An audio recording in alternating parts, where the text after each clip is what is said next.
Hello everyone! Welcome! How y'all doing today? Yeah, today I decided to, just do a little bit of art. Hi Shikasu, welcome! How's it going? I'm not a dumb butterfly, yet again, factually just wrong. Wait. Thing is, okay, wait. I have to advance audio properties. What? Give me a moment. Okay. Because I'm thinking, I don't think you guys can hear this, right? No. Yeah. Okay. Perfect. Because I wasn't sure if you guys could hear it, so I didn't want to turn it on. But since you guys cannot hear it, it's all okay. I'm suffering for the past week. I've been stuck in a torture loop of going to bus train, staying somewhere for a day and then repeat. God damn. I'm so fucking sick of this. Oh no. Yeah, I have been doing practically nothing other than try to deal with life. I don't know. I just lay in bed and think about my life. And how my life is affecting me personally. Because my life is affecting me personally, believe it or not. All this to get to Finland. Well, is Finland the finishing place? I don't know. I had something very funny in my head, but it didn't work out in real life. That's pretty sad, but that's just the way it is. Okay, so I recently watched Witchhead Atelier, and I really liked it, the first season, and thus I listened to a song recently, and I just had an animatic in my head about this series, and I thought, like, okay, before I do something like that, let me maybe first draw like a normal illustration. You know what I mean? My father's like, this will save and do less emotions than a plane. I bet that this is releasing more emotions than a plane, especially going on a boat from Tallinn to Helsinki. Huh? I totally know how to pronounce those places. God. I am in such a state right now. A state of being, truly. The thing is, I'm thinking right now about, like, what pose to do. Wait, if I do that, it would be like this, I believe.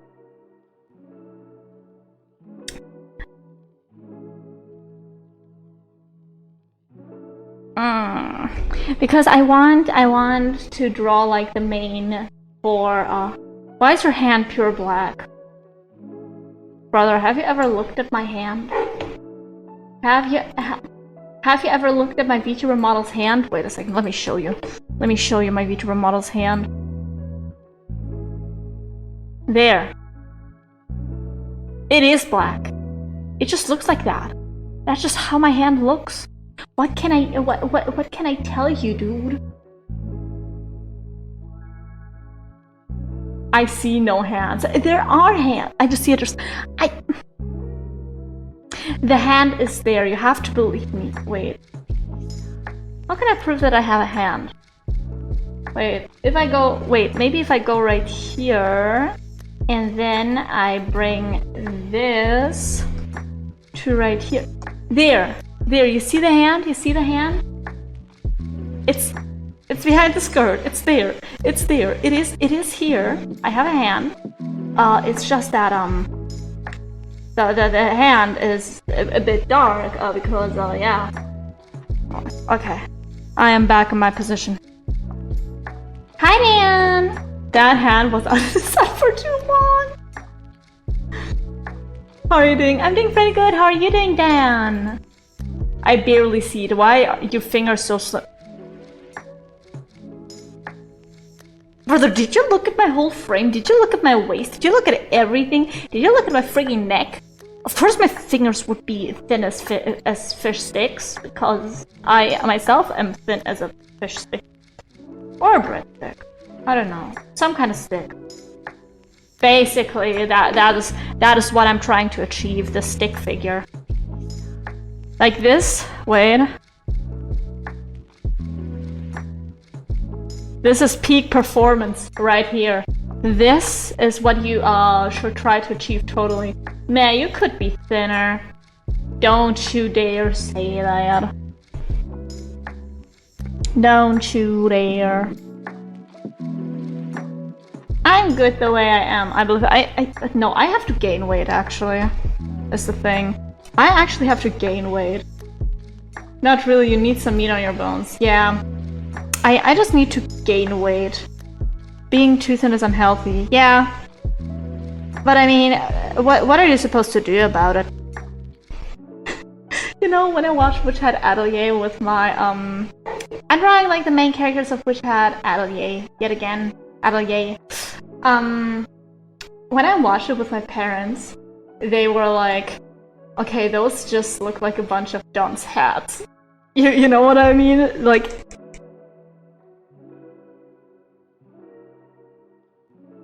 those hats that you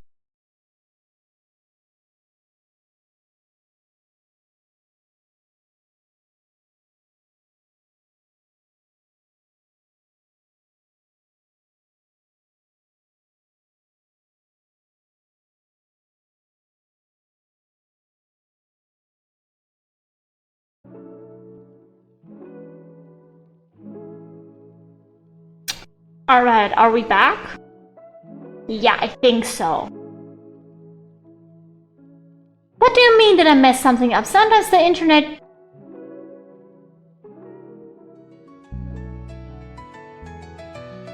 Don't you dare be mean to me or I will do that. Why are you screaming at me, honestly? This just... Hoshikazu, please, I'm about to time you out, please. I do not want to deal with any, like, blame on myself right now, just because my fucking setup is breaking. Thank you. Because, every time... I just want to let you guys know that every time a stream goes down, there is more panic on my end than there is on your end, because I don't know if it's the internet, I don't know if it's the laptop, I don't know if it's the program, I don't know what's going on. And oftentimes I'm struggling to get everything back and running, and it's just really stressful for me. And I did actually cry a few times when stuff just wasn't working out. And right now I'm not in a mood to deal with anything. Is it the OBS? It could be. I don't know. It's something. It is certainly something. I don't know what it is, but it is something. And I cannot do anything about it, because it just tells me, whoopsie daisy, you don't have any stream connection anymore, have fun, and then I have to deal with it, you know what I mean?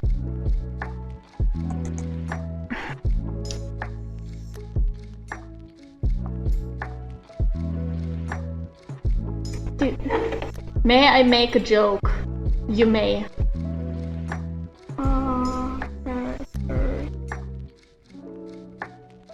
There we go. I wanted a height comparison. Perfect.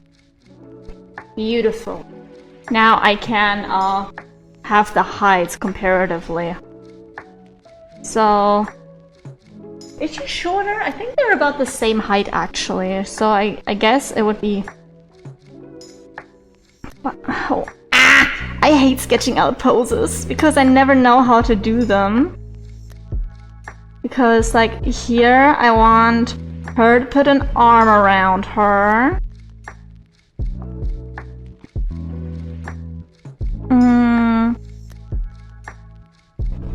She will be annoyed. She will be smiling. The fall lies with the unknown. We need to kill an omen aboard. The unknown is upon us. Harpoons prepare to fire. Oarsmen, get to oaring. What is an oarsman? Do they just do or what do they do? So she's like trying to get away.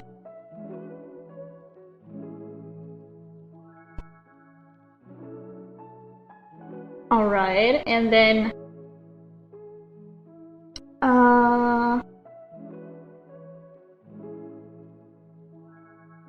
I guess we could put Richie here. She has her normal impassive stare, I guess. And then slightly taller than everyone is... Oh my god, I don't know what... I don't remember what her name is. Wait, they have it here in... Oh god. Oh god, that is katakana. I'm bad at reading it.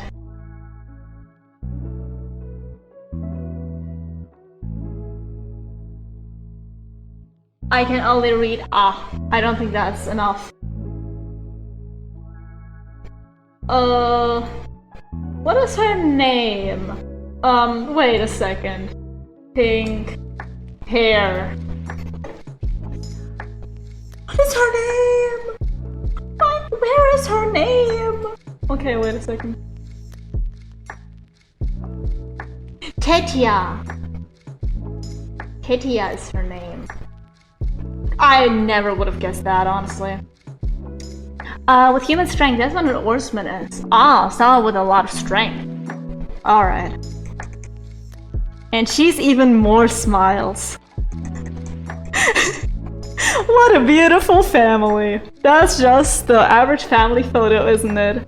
And now we have the gay dads. 1 and 2. And I'm not kidding, they have a pretty interesting relationship from what I have seen. At least, like, from a lot of the fandom. Alright, I'm gonna do it like that, I believe. Alright, oh, 6 characters is a lot. 6 characters really is a lot. Alright, but let's start with, like, just sketching things out. I'm not good at sketching, by the way. I just do something, honestly.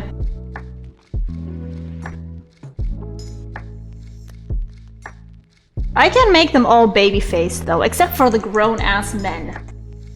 The grown-ass men cannot be baby-faced, unfortunately. One of them has a beard as well. I don't know how baby-faced I can make baby girl. 4 kids and 2 dads, huh? I don't remember that. I read like 1 chapter of the manga. I've watched the entire first season, and from what I have seen in online discussions and stuff, I have been spoiled a little bit, but not too much, I believe. But as I have heard, it's gonna get a lot more depressing as things go on, because the first season was very actually positive, except for like a few story beats. For example, the thing that happened in the first episode, that was like, I don't know, I guess pretty predictable if you expect something darker. Alright, let us do that so we can sketch out her face better later. So, in Witchout Atelier, there are 4 like 12-year-old girls. I believe they're 12, around 10 to 12-ish, I believe, and 2 grown men living together. And I remember on the website I was watching that on, there were like comments on all of the anime, right? And one person was like, yeah, no, this is a really weird anime. Like, you're telling me grown-ass men live with little girls? And I'm like, dude, have you ever heard of fathers? No spoilers. I'm not spoiling much. I'm just saying like character names and stuff.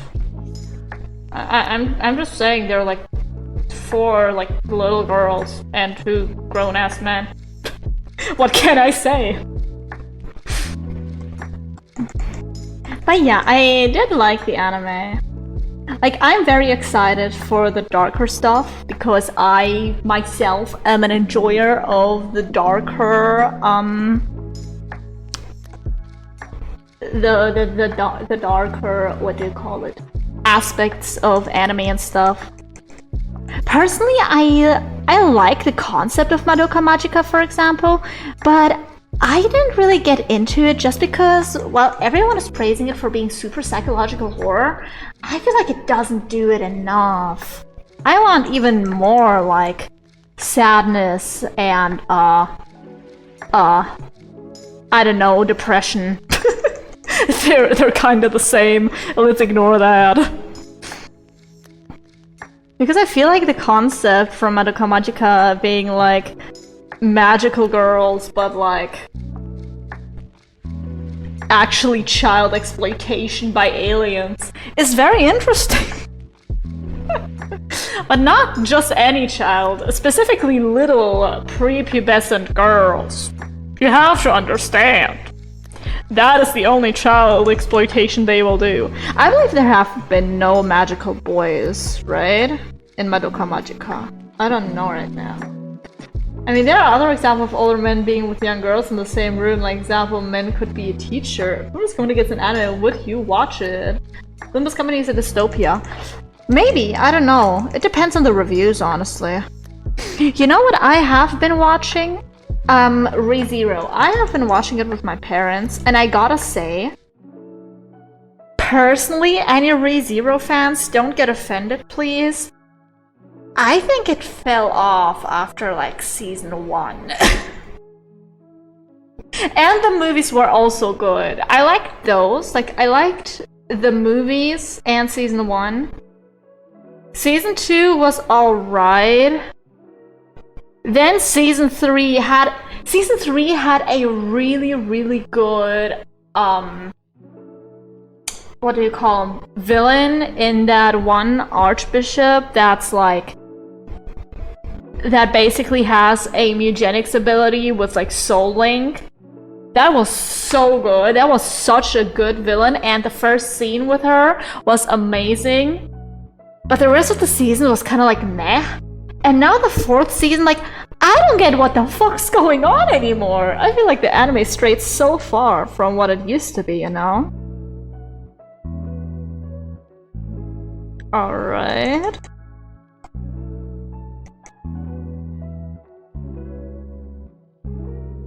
And I'm gonna do like this for her arms. And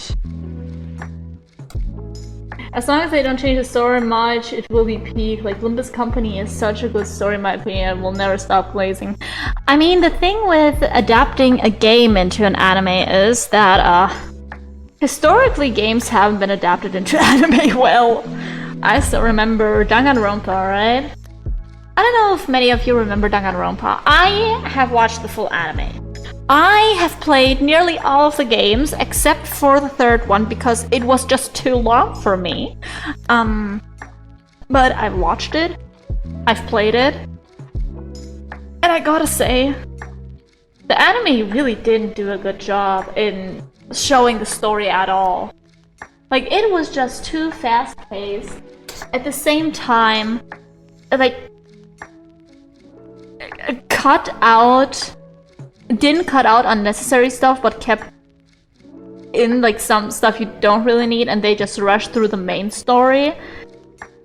And there were a lot of really weird scenes, especially, I believe it was season 2, where they were in the school. Like, when the characters of the 2nd game were in Hope's Peak Academy.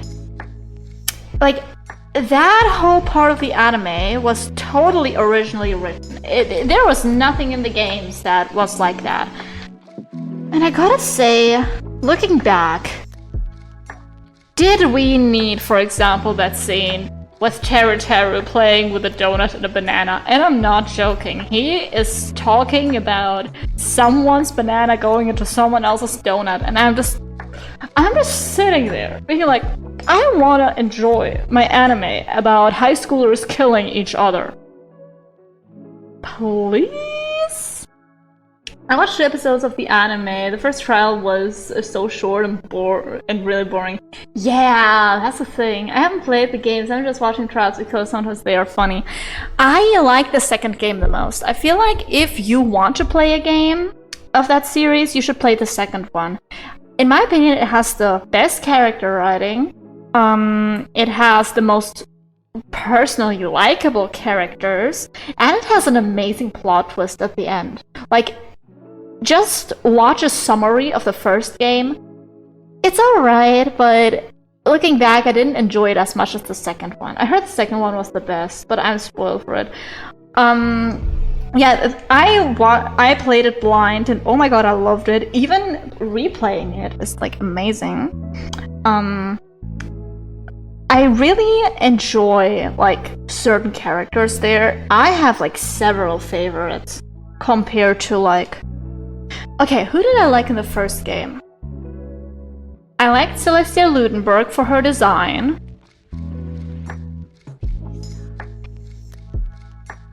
I like Mondo, and I don't remember what the other guy's name is, the hall monitor. I liked their like semi-bromance. Yeah, I think that's all I have to say, unfortunately. Oh no, I liked God. Toko? What's her name, Toko? I believe. The very shy purple-haired girl that with like black to purple hair. That like I don't know, does she have split personality disorder or something like that? Anyways, I liked her, but mainly because of another game, not even the first game. I liked it because of God, Ultra Despair Girls or something it's called. It's like a Danganronpa, but it's like Danganronpa, but if it was a shooter. And like the thing is, Ultra Despair Girls is so good if you just look at the like story of the two main girls. If you ignore everything around them, because that game is full of little children and inappropriate things done to those little children, and I did not enjoy that part. I hated every second of it. The game itself has like the mechanics are fun. What happens to the children on screen is not.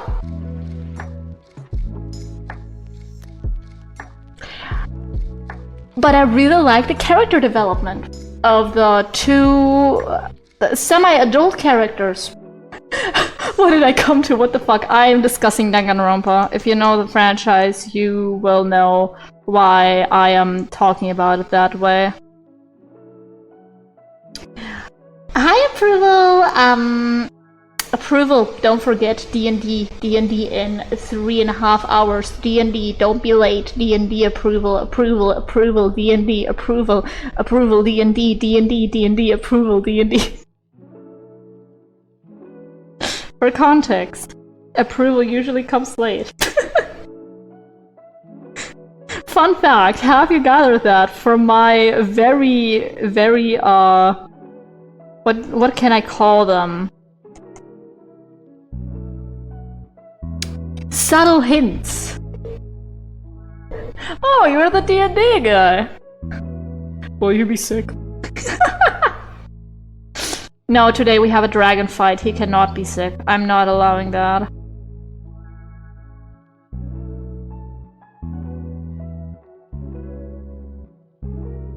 Okay, the thing is...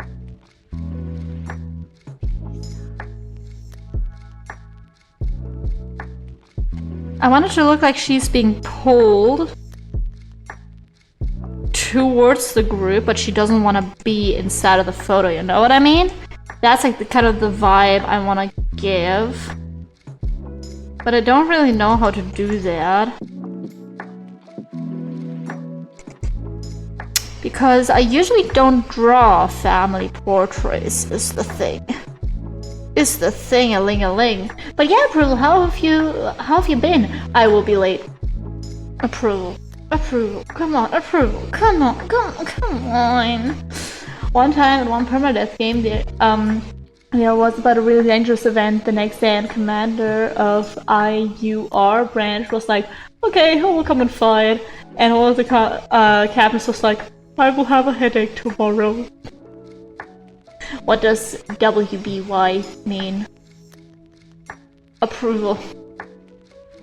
I don't know shortened words. I don't know abbreviations. What's an abbreviation?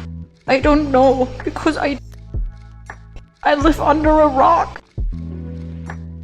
What about you? Ah! Very good. Yeah.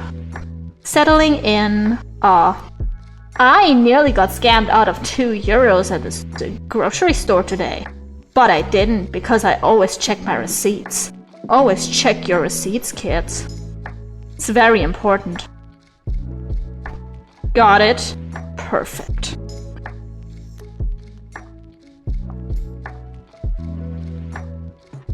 She looks so long. I feel like I made her too long.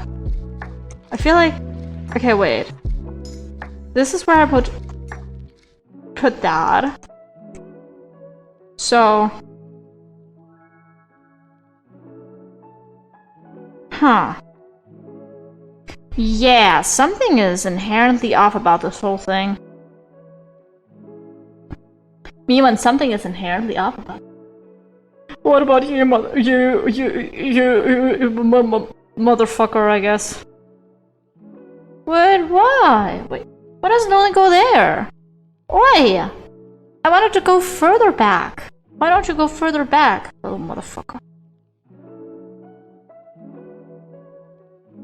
Oh. Okay. You know what? I will leave the arms for now. I will just draw the rest. I can do this. I mean, I cannot, but I can pretend like I can. Okay, this way I still see something. Not a lot, but something. As you can see, I'm a master at drawing sketches. I am actually so bad at drawing sketches. Wait. I feel like this head is too bean-shaped. Let me unbean it for a second. Imagine being too bean-shaped. Couldn't be me. I mean, it could be the characters I'm drawing, but it couldn't be me, specifically. Uh-huh. And now I try to unbean it. I feel like I'm not unbeaning it. I feel like I'm beaning it even more. Me when I bean it. Me when I absolutely bean it. I feel like this is a bit better. A little bit less bean-shaped, I believe. But it could only be my imagination.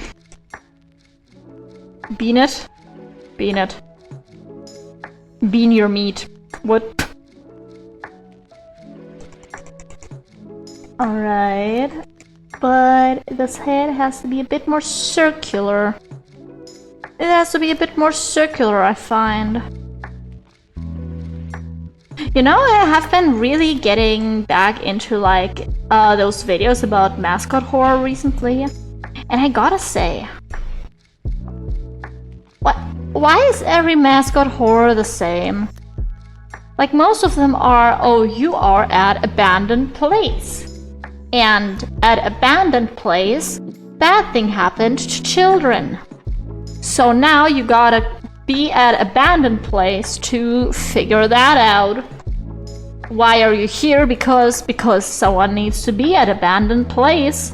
Someone needs to save those children's souls. I suppose. Like, come on, give me something new. Give me something more interesting. Why is it always like a toy factory or an amusement park? It's never anything else. Or a fucking restaurant. I wonder why. Because they believe it is sangria. Sangria, like the wine? Sorry, I don't. What is sangria? I'm so confused. Alright. Here we have the neck and the shoulder, because here we have the arm.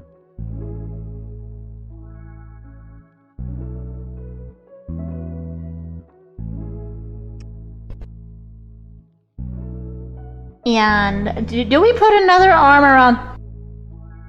around Richie? I don't know. Are Coco and Richie besties like that?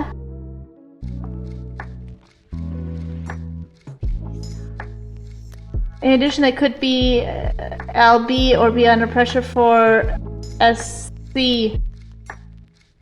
What? Are you talking about Limbus again? I'm sorry, I don't know jack shit about Limbus. What can I tell ya?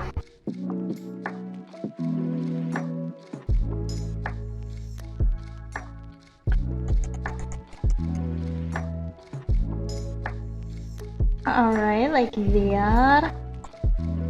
Now we try to draw Richie, I believe. At least the heads. I at least want to draw the heads. No, I'm just talking like Ryushu. Who is Ryushu? Huh? Hoshikazu, please. I don't know who that is. Are you talking Limbus? I don't know. LB is Lazy Bobs. Huh? SC stupid CEO.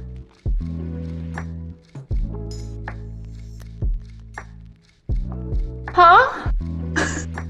I've never seen those abbreviations in my life. Where have you gotten those from?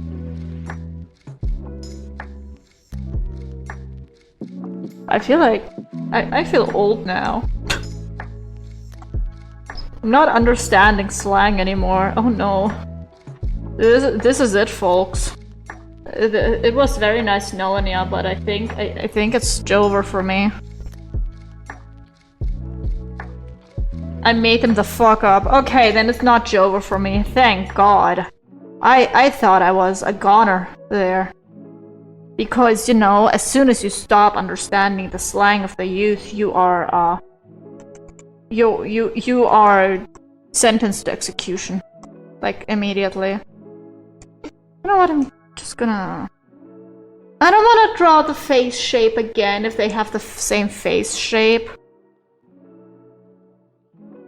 I mean, I feel like Richie and Coco and all of the other girls have approximately the same face shape just because they're little girls.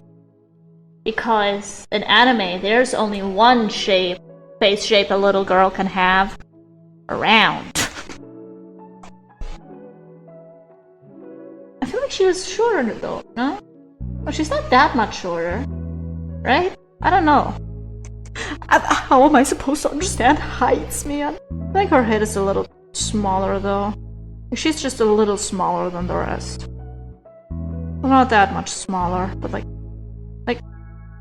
let's put her right here. Yeah, that feels alright.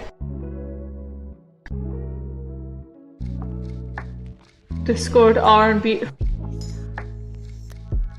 I don't understand the word you're saying, funny little guy. A funny little creature. I only understand my own words, and those words are, hello, my name is Choco. How are you? And I feel like we can draw her, like, leaning against Richie.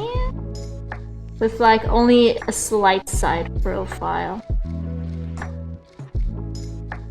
Like this, you know?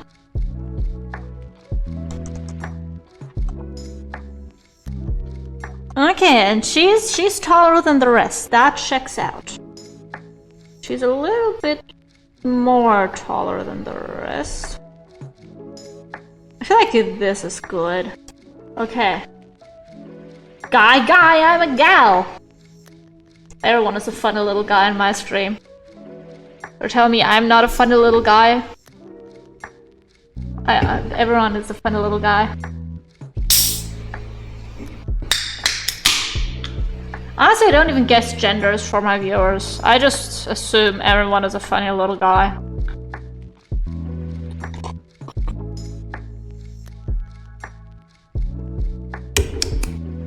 Unless I know them really personally. For example, I know my sister You're a DB. I'm a Dragon Ball? Damn, I didn't know I was like that with the dragons, you know?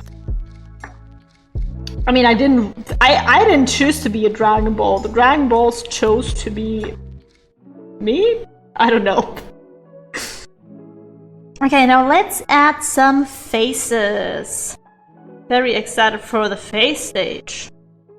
Let's just do them in orange. Okay. So Richie, I know, will have like tired eyes, definitely. Like kind of sad, tired eyes, and she has like these small eyebrows. Small but thick eyebrows.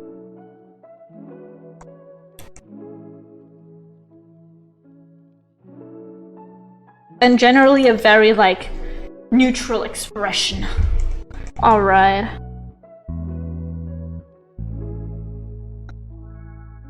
Like I believe that is how I would do it. And now add like bottom lashes? Well, not lashes, but like the bottom line. I'm trying to see, is the face like... Does it need to be like tilted a bit more upwards or downwards or wherever? Okay, tilt this a little more upwards. Yeah, this is fine. Now, we need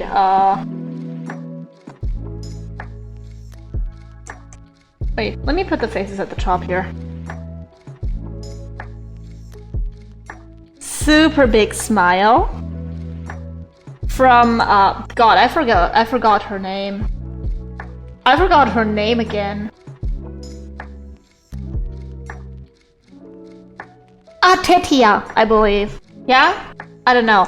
I just looked it up like a few moments ago and I forgot it again. How dare I? How dare I do that? Alright, but she has a really big smile. Just generally.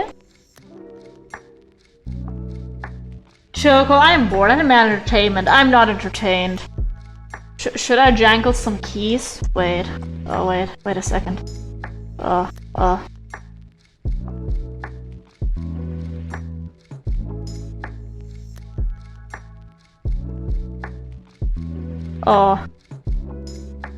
Jingle jangle, jingle jangle, jingle jangle, jingle jangle, jingle jangle, jingle jangle, jingle jangle, jingle jangle, jingle jangle, jingle jangle. Are you entertained now? Keys? I hope you enjoyed your key time. Fuck, I think it worked.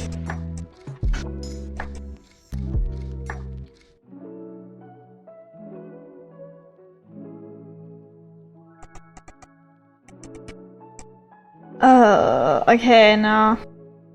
I don't know if the smile works. I have super big trouble drawing like big smiles, I've realized. Keys are gone, give them back! No. Key time is over.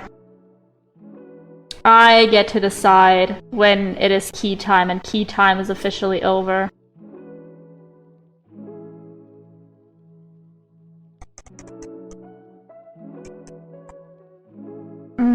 Okay, I need to move the eye down a bit. I think this is good? I don't know. Give the keys back, I want keys back! I'm not gonna make this stream just a whole collection of keys.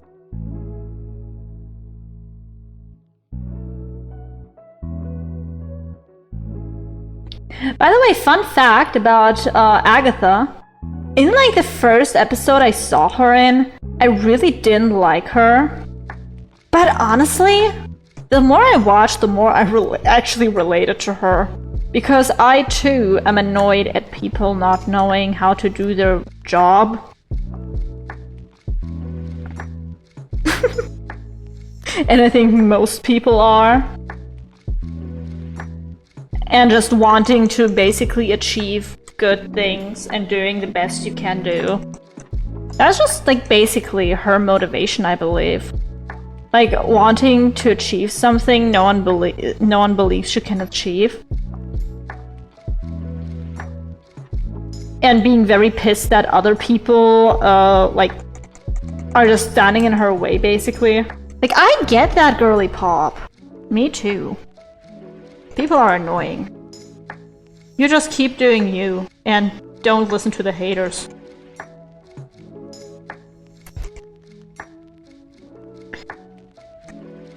Like, just a perpetual scrowl.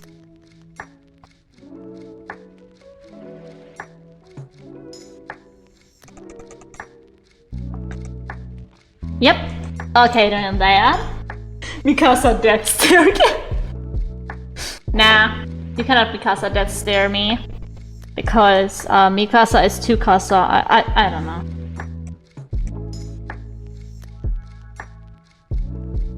And I'm just gonna give Coco a very cute smile.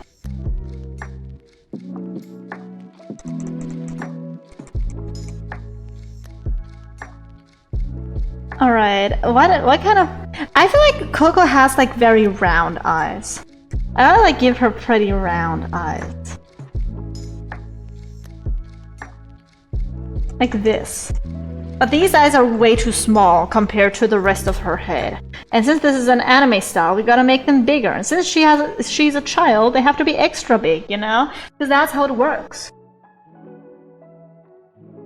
Peak. What's peak? I don't know. Eyes.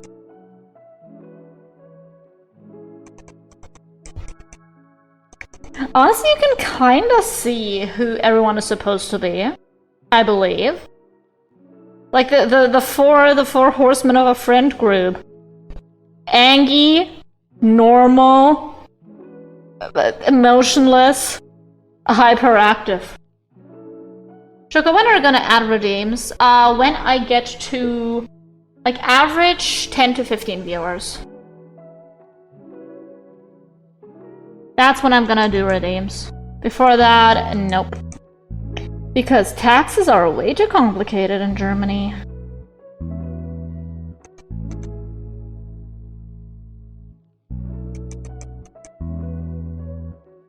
I cannot. You cannot what? You cannot wait. You cannot sit idly and watch. I wish I had a friend group. I mean, I don't really have friend groups either. I just kinda exist. Sometimes you just kinda exist, and that's okay. You just kinda learn to exist. Okay, and now... I wanted to, like, do that.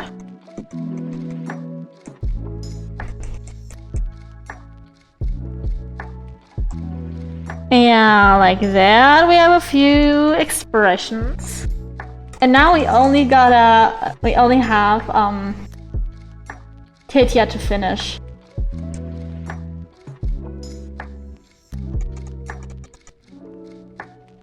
I don't know how to do big smiles. How do you do a big smile?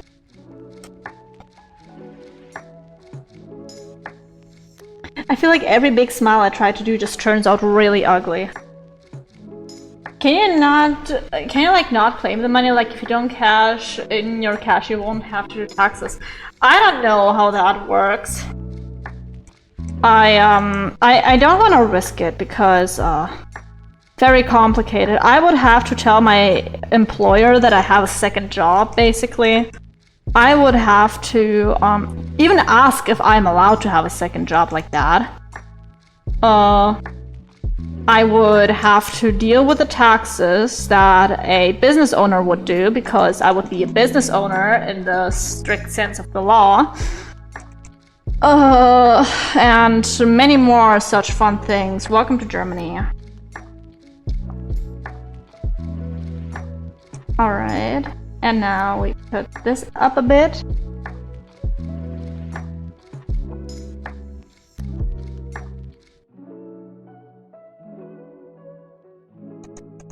Okay, I feel like this works a bit better.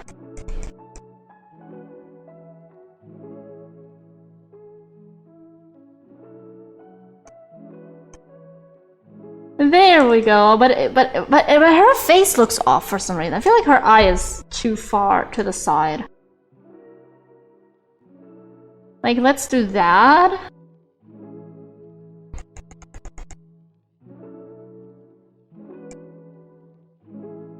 Kinda. Now move her face a little bit.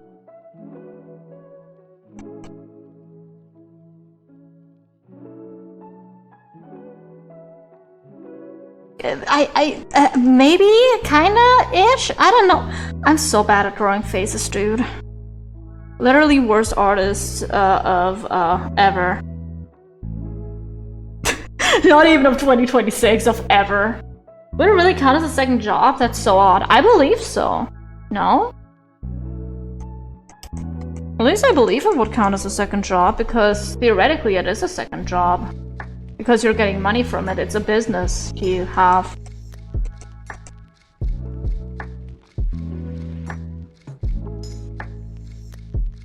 Germany is very complicated in that regard, so I'm just not gonna bother for now.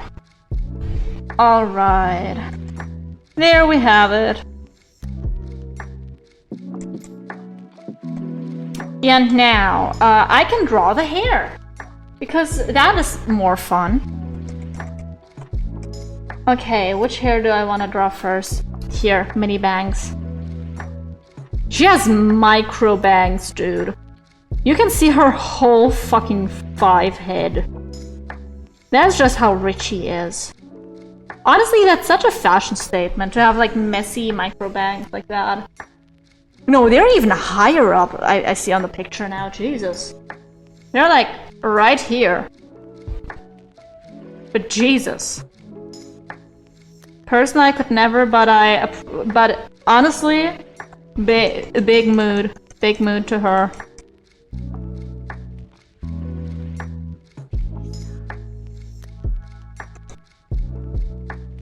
And the rest is like she has like, it's like this basically, I believe. Richie in general, I've heard, is a pretty well-liked character by many. Just because of how, like, aloof, I believe the word is, she is. Like, she is a little weird. She's a little emotionless. But she's, like, weird in her own way, and many people like that. Personally, I identify with Agatha a bit more, but that's just because I'm also a little stinker when it comes to like academics and stuff. Just like her. We have so much in common, dude.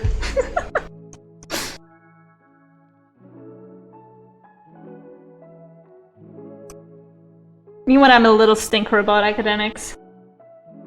There is the minimum amount you have to earn for it to count as a job. I don't know if that's the case at all. Would be so odd there wouldn't be one. I don't know. Like, that's the thing. I don't know with that whole thing. That's why I am putting it off as much as I can, just because I plainly do not know what the fuck is going on there. So I'd rather like not deal with it for now, especially since I'm a very small content creator. And as long as I'm small, I can just use that as an excuse to not do anything. Because I can be like, oh, I wouldn't get that much money anyway, so I don't have to deal with taxes because I'm not getting any money. Yippee! At least we get endless streams, win-win. Exactly! I don't know why you guys are complaining. Would you rather watch like, I don't know, 3-minute ads like every hour or something? I feel like not having any redeems is not as bad as not having any ads. Well, like, or as having ads.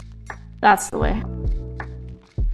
Because I know it kills the vibe for a lot of people if they click on a stream and they immediately have to watch an ad.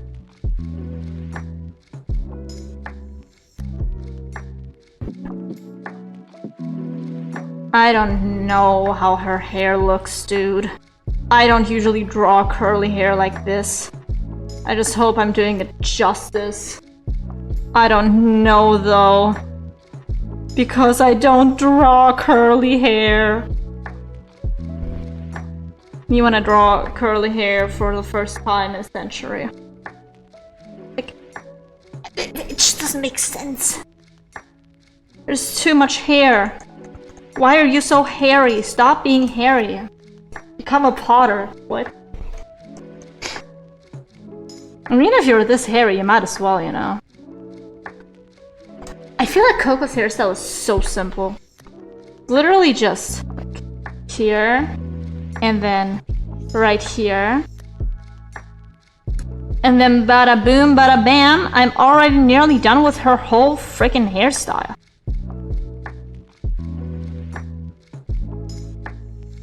I'll just add like a few of these. And now I just do that and add a few of these. And bada boom, bada bam, there is her hairstyle. That's it. She has such easy to draw hair.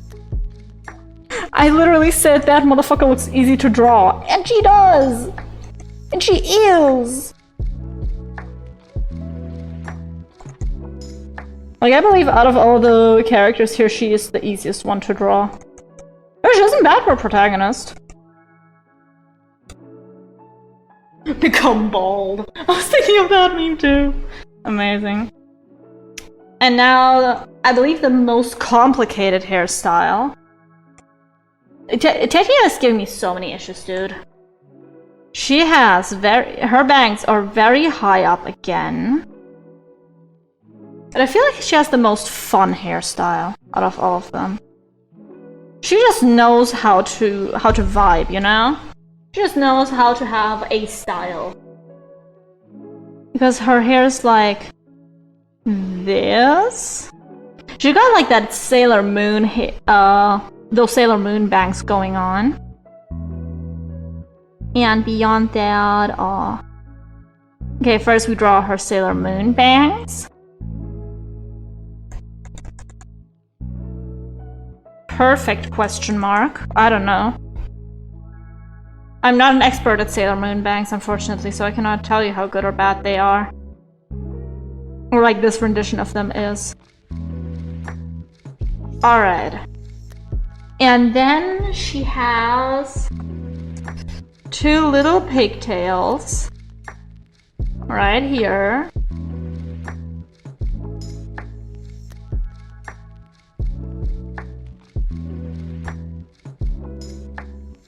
Okay, and I can hide one behind her friend's hair. Also, we're gonna give her a middle part right here. And the rest of her hair is just very wild and curly. I feel like almost like Agatha's, but even more unruly is the thing. And that is very hard to achieve. Basically, she looks like she hasn't brushed her hair in 3 months. And desperately needs it. That's how her hair looks. To me, at least. Like super curly, super tightly packed together locks. And maybe she just hasn't brushed it because it's very hard to brush, which I would get, honestly, because if you have hair like this, if I had hair like this, I would honestly not brush it often either. Alright, but there we are. There we have the girls. Honestly recognizable enough. I believe especially Coco came out good. The rest are like meh. But Coco came out really good because she's just so easy to draw. She's just so easy to draw. Everyone else has something, I don't know, very specific about them. I guess Richie is also pretty easy to draw. But these two curly-haired bastards. Hi Shadow, welcome! How are you doing? Witch hat art, hell yeah. I'm just talking, Coco is so easy to draw. Richie is also pretty easy to draw. Why do they have curly hair? Why do Agatha and Tetia have such curly hair? I hate it. Because I cannot draw curly hair. Also, the reference I'm looking at is super small. Maybe I should get a bigger reference. But the thing is, most of the other images here are literally just fan art. I woke up so in bed, got a clock into work in 2 minutes. I hope you have home office, otherwise it's kinda like... hurry the fuck up! But yeah, how are you doing, Shadow, other than just having woken up? How's it going? Can I please get some better reference images, dude? I do, okay, then everything's good. Because if you didn't have home office, it would be, hurry the fuck up and get to work. I will have home office soon too. In like 4 months for 1 day. Wow, so much home office. I could drown in it.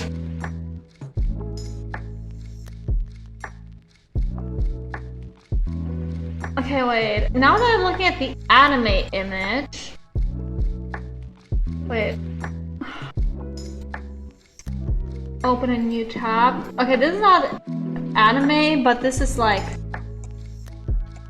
from a full artwork. Okay, no. Because the anime image makes it seem like the curly hair isn't as curly, especially on Agatha. How curly is Agatha's hair? I don't get it. Is it curly or is it just... Okay, wait. I'm gonna take this image as a reference. Oh my god, can I please? It's not super curly. Wait, let me go back on Agatha's hair. I'm just gonna cut this out and away. Because it's not super curly, it's more like just short and unruly. It's good, it's Friday. The Power World 1.0 is out and I'm excited to play, hell yeah! Yeah, I'm just streaming before D&D because I wanted to have a normal stream as well as D&D. I am greedy. You know how people say to have your cake and eat it too? That's what I'm doing. I'm having my cake and I'm eating it too. Because I'm doing basically just chatting stream and D&D in the same day. How dare I? How can I? Alright, I'm just following like the reference here. Trying to follow it pretty closely because I feel like I cannot draw her hair. I'm just so bad at drawing like unruly hair. I mean, I'm drawing like this hair, you know, very neat, very simple, easy, like a lot of straight lines. But unruly hair is where I draw the line because I cannot draw the line. Ha! Got that joke because I'm bad at drawing it. Haha! I'm so good at being a streamer. Honestly, ever since I got here, I've been a bit more low energy just to be a bit quieter. I hope it's alright for you guys that I'm not a screaming gremlin anymore. I know it's quite shocking to a lot of you, but like, I'm not always a screaming little... I don't know what. Which part of that phrase is the drawing stream? Having or eating? Oof, you're asking the real questions here. I guess eating. I would say eating, just because I enjoy the eating part a little bit more than the having part. Like, having a cake is nice, but eating it is just a different experience, you know? Because you're like, eating it.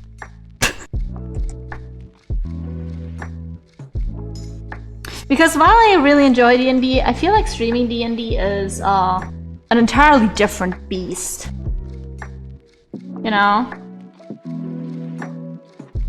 And this is too thick, I have to make it thinner. And by making it thinner, I just push it like that.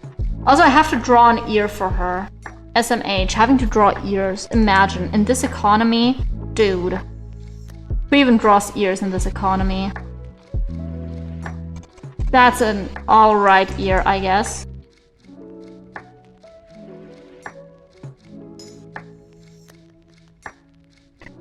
Eating the witch hat girls is trim cap. It's trim cap. You know what I find so funny? I watch it in the Russian dub, right? Like a Russian dub, okay. And they weren't called like brimmed hats. They were called the Hatters. Шляпники. Like literally just the Hatters. And I really like that name. So finding out they are called like the brimmed hats because all of the other hats don't have a brim and they just add the brim, it kind of lost a little bit of their aura for me. Besides in English, the Hatters is just one letter away from the haters, and what are they doing? They're hating on Magic Society. Saying the one with the largest ears out of everyone. Shut up! My ears are better than everyone else's ears because, look, human ears are inferior because they are round. You have to like draw semi-round, non-round shape. Well, elf ears, easy. Just boom. See how much easier that was. Don't have to worry about curves. It just naturally comes to you. Me and all the Hatters. But I feel like the first season was like the same story as Dunegons first season, being like they had a bigger season planned, but they couldn't actually execute it just because they had time constraints or whatnot. Because I feel like the cutoff at the last episode, it felt so... It didn't feel like the end of a season, it felt like the end of an episode, you know what I mean? I was kind of a little bit mad that they just had to keep free aura farming while knowing we have to wait months for the next season. Please, come on! We couldn't have picked another point to like end the first season on. Like I feel like they could have gotten to that event they started in the last 2 episodes, and they could have just, I don't know, like ended it 2 episodes prior, so basically we end the one arc and then get into the next for next time. Like have the cliffhanger there. It's possible that studio has a history. Yeah, maybe. Because I was like, I feel like there was a better cutoff point than, you know. But I guess they didn't want to cut it off earlier just because if they did, did cut it off earlier, it would have been kind of like, God, how should I phrase this? If they cut it off earlier, it would have been like 10 episodes, or 9 episodes, which is too short for a short season, because usually a short season consists of 12, right? Which this time we got 13, which is alright for a short season of an anime, but 10 is too little, you know? For many people, it's way too little. I mean, the shortest anime I've ever watched was like 6 episodes, and that was Takopi's First Sin, and honestly, I don't think I would have survived more episodes. Like, that was an anime, it didn't need more episodes, let's just say that. It just didn't need them. And that's totally okay. But I feel like here, they should have either let us wait a bit longer so they could release the full 20... I'm gonna assume it's 25 episodes. So they could release the full 25 episodes or 20 episodes instead of just giving us 13 and cutting it off at a weird point. Because me, as someone who's currently only an anime only, I may read the manga, not quite sure yet.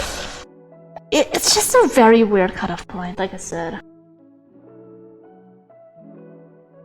Did you watch Zom 100? Unless my wires are crossed, which had was done by that same studio. Zom 100 had so many delays that they had to just release the last 3 episodes of the season. Like 6 months later. Jesus Christ.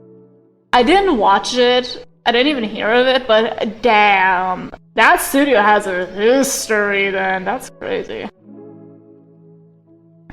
Now, I only know that the other like biggest delay from another studio that I know was like Dunegons. So I'm comparing it to that situation just because I feel like it's very comparable here. I feel like Agatha's hair is coming out better this time. You know what I mean? It has more structure. I'm just bad at drawing curly hair. I can admit it. I'm the first one to admit it. That I'm not good at something. But I feel like out of all of the girls in the cast, I relate to Agatha the most. Like, come on, Girly Pop just knows her worth. She knows she's very good at what she does. And yet feels like she's not getting the support she deserves. Like, come on. Also, hi Nam, how are you doing? Like, come on. I understand Girly Pop. She feels like she is capable of so much more, would people just trust her to do it. But no one trusts her to do it because she is 12. Which I also understand on her educator's part for not wanting her to do anything more because, again, she is 12 or 13. I don't know. I don't think they ever state the ages. Because the most canonical age I could find for, what do you call her? Coco was like something between 10 and 12 because when Agatha said something about like, I've done this when I was 10. Coco was like, yeah, even a 10-year-old child could do it. And like, dude, you're not much older. Hello, doing fine, surviving sleep deprivation. Don't survive sleep deprivation. Beat it by sleeping. Just sleep, come on.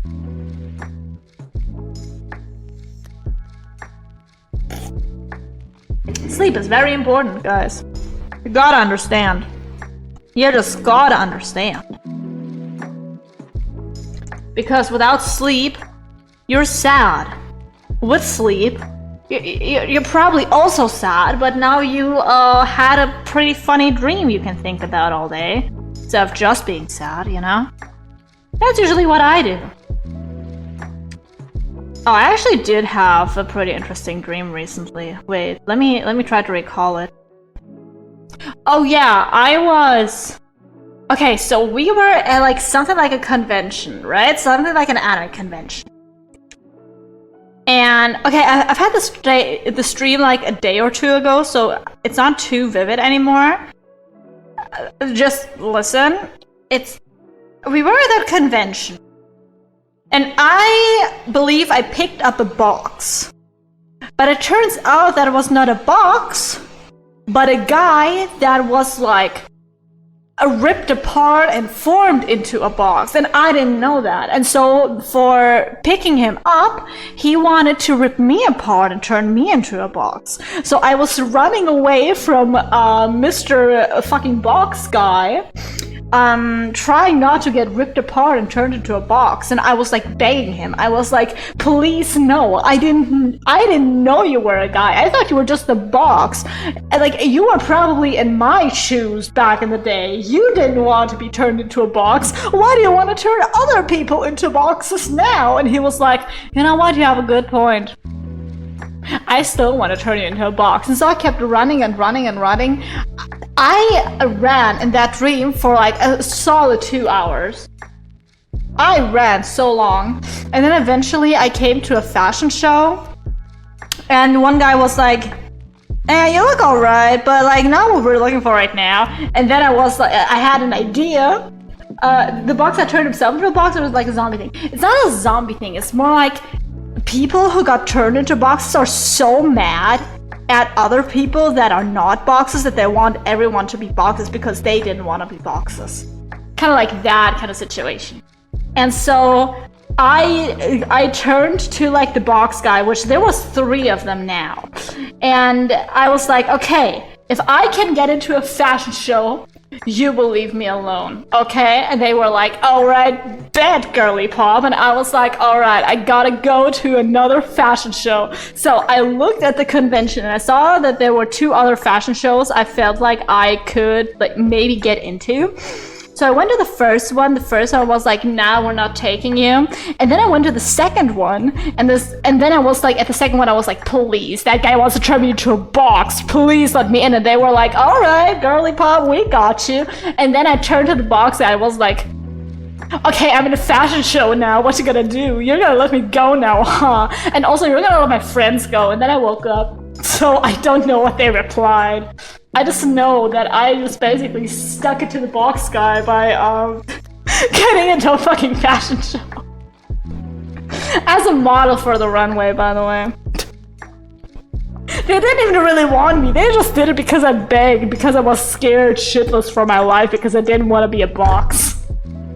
Yeah, why did you dream of like a Drukari Nightlord's victim? I have pretty wild dreams. I also remember that one dream. During that phase of my life, I really wanted to do like a gap year in Japan.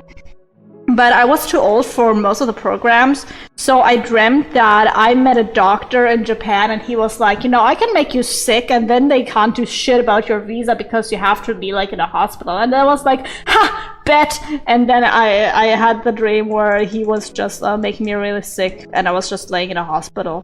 Having a great time, trust me. I have wonderful dreams, as you see. Wonderful, wonderful dreams. Okay, I need another reference now because Tetia's hair. Her hair is so hard.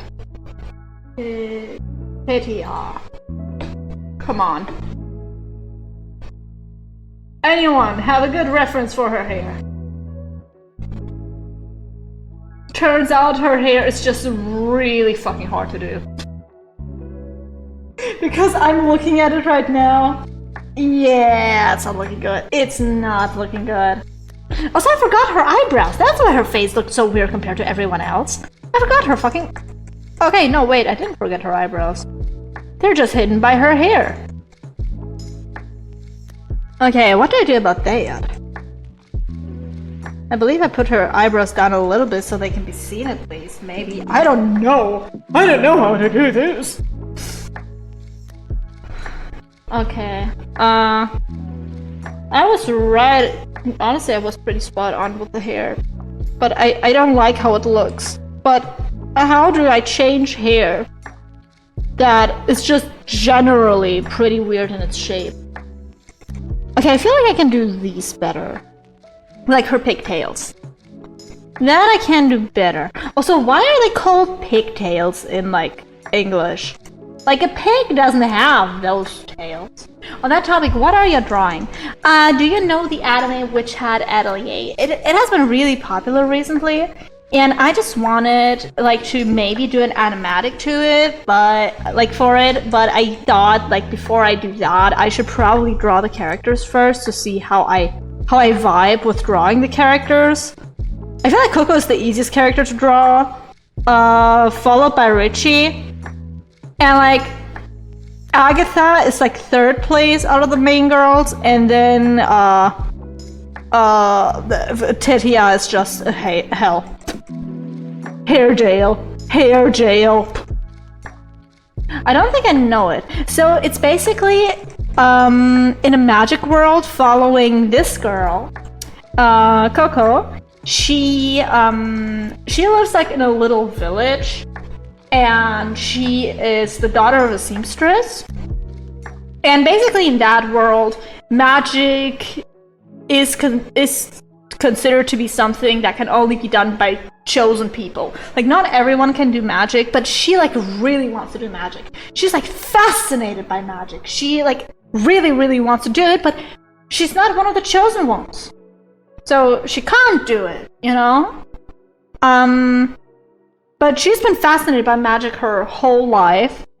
And then a mage, or a wizard, I don't know what they call them in English, basically appears in her village. And she finds out a secret about magic. And she figures out how to do it, but she does a very... I'm not gonna say much more, but in short... she will be able to pursue the path of magic, but at a cost that was way higher than she anticipated. Yeah, I don't want to spoil much because I genuinely really did enjoy the first season. Although I'm very excited for like the darker parts of the anime, because I've heard like from manga readers that the first season like painted a very like wholesome vibe over the whole thing, even though the anime will get way darker. Which, like I said, I'm very excited about because I'm a person that enjoys stuff like that. I enjoy dark and twisted things. Have a look into my dark and twisted reality. You would not survive a minute in my brain. That's how dark and twisted I am. God, I feel like I'm butchering her pigtails again. Yeah, I'm butchering them again. How? Well, that's something I could watch, but if it's something recent, I don't know it. Yeah, it is pretty recent. The first season is finished. It has like 13 episodes, although it feels like a Dunegons situation where it was supposed to be a longer season, but they just didn't have time or something. So they just put out a short season that is not really that doesn't have an end to the season. It's basically just I don't even know how to describe it. It doesn't have a satisfying resolution. Like, it feels like the end of an episode, not a season. Like the cliffhanger it has. I'm very excited for the next season then. But I feel like I'll have to rewatch the first season to really get into the vibe of the second season. But yeah, the second season is also already in production. Who would have thunk it? Yeah, I think they just did the same thing, but like, you know, who am I? I am not a member of the council that makes that anime. So I wouldn't know. Okay. Oh god, your hair is so hard to do. Why is your hair like that? Come on, also I need to also draw an ear for you. Imagine having to draw ears. Disgusting. Disgusting. Put that thing away from me.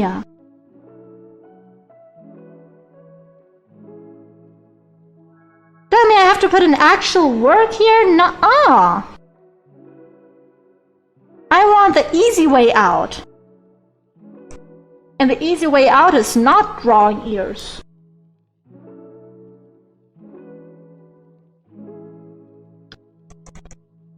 But yeah, I'm very excited for like the darker aspects. I may pick up the manga, like, digitally. I don't like reading stuff like on paper, especially manga, just because I feel like it's very tiring for me. If I have it on a screen, it's way easier for me to read. That's how I read Oshinoko and what do you call it again? Chainsaw Man.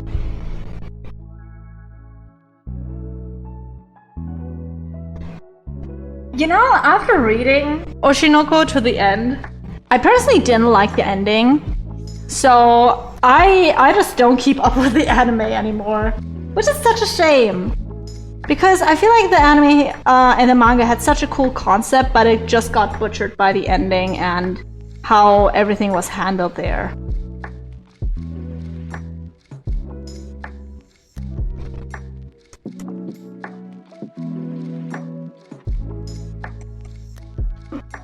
Okay, yeah, I don't know, is that her hair? It kinda feels like her hair, kinda doesn't. She just has weird hair. Girly Pop has really weird hair. What can I say? I'm not an avid enjoyer of like very messy hair because I don't know how much hair you're supposed to draw inside of that hair, you know what I mean? Like, is that an appropriate amount of hair to draw inside of the hair to show shape and other hairs being tangled? I don't know. I honestly do not. I prefer straight hair. Or like hair like this is also fine if I have a reference. Because this is actually a very nice hair shape. But yeah, I am more of a like straight hair person. Even though in real life I have like kinda straight and kinda curly hair. It depends. Like, the top is very straight, while the bottom is like more wavy. Like I have big curls there. Even though I never do anything. Maybe it's because I dry my hair weirdly. Like I keep it in like a towel until it's nearly dry. And then I just go to sleep with my hair drying. Maybe I shouldn't go to bed with like wet hair, but you know, I don't care.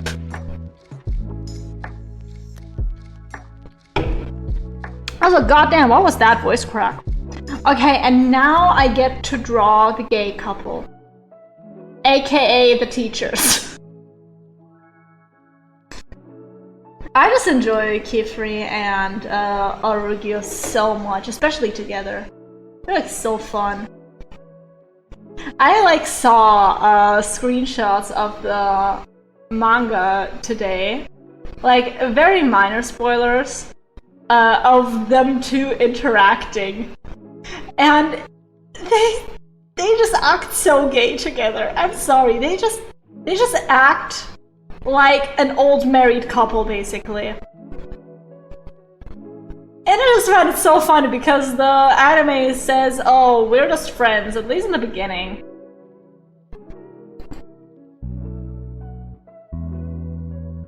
We can take this. Also, another funny thing I noticed is, so, you know like Gojo and Geto from JJK? When I look at Kifri and Olrugio, I always think of those two, like in another universe, another white-haired, blue-eyed guy is best friends with another black-haired, more masculine-looking guy.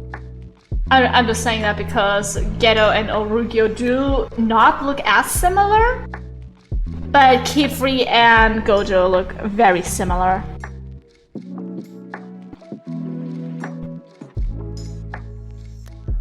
Alright, time to draw them.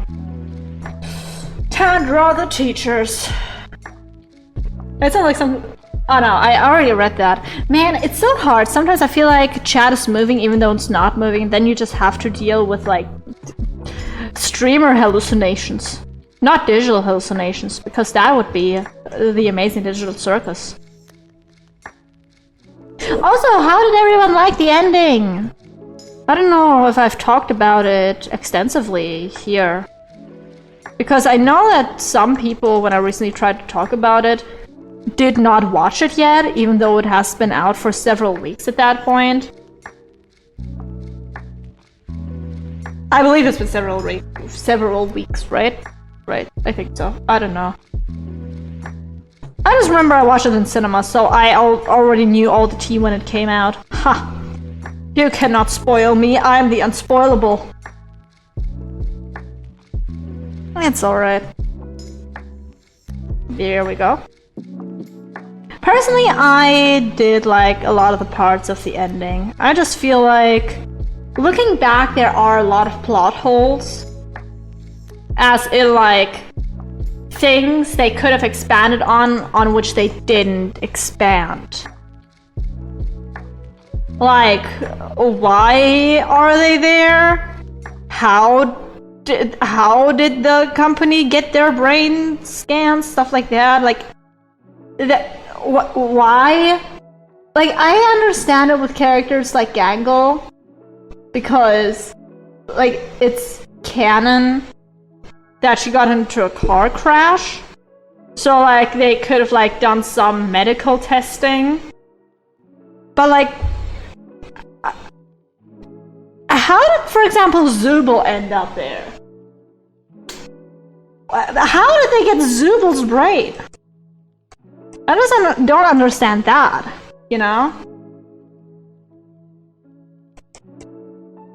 Okay, how to draw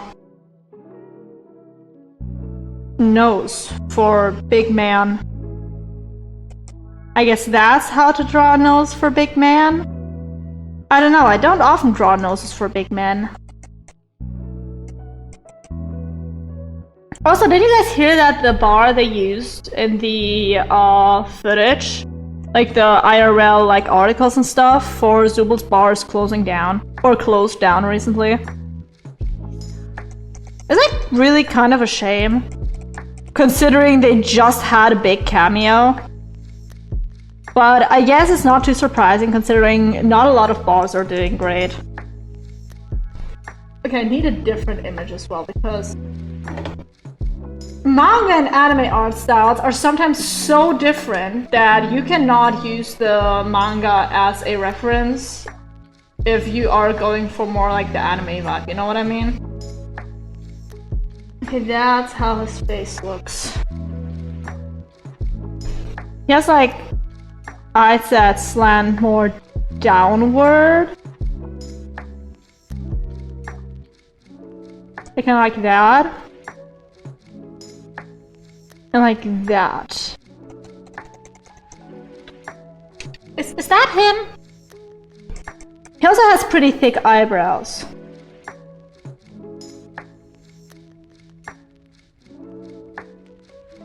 Wow, I don't usually draw thicker eyebrows. This is like a game changer. He looks like way different now. Imagine having eyebrows makes your face look different. Shave yours off to see the difference. No, don't do it. Shave your eyebrows now. Strimmer told you to, so you have to do it. I'm too lazy to draw the second eye. You cannot blame me, so I am just... Wow, this looks like ass.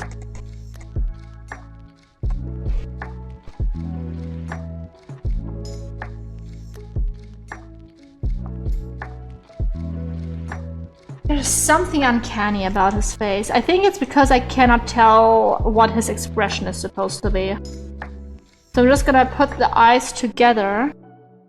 And I'm gonna make him smile a bit more. Like this. Put his eyebrows up a little more to like show he is relaxed. I don't know, is that how you relax people? You put their eyebrows up? I feel like it is. Maybe, I don't know. Does he look relaxed to you all? I think he does. Mission accomplished. Oh god.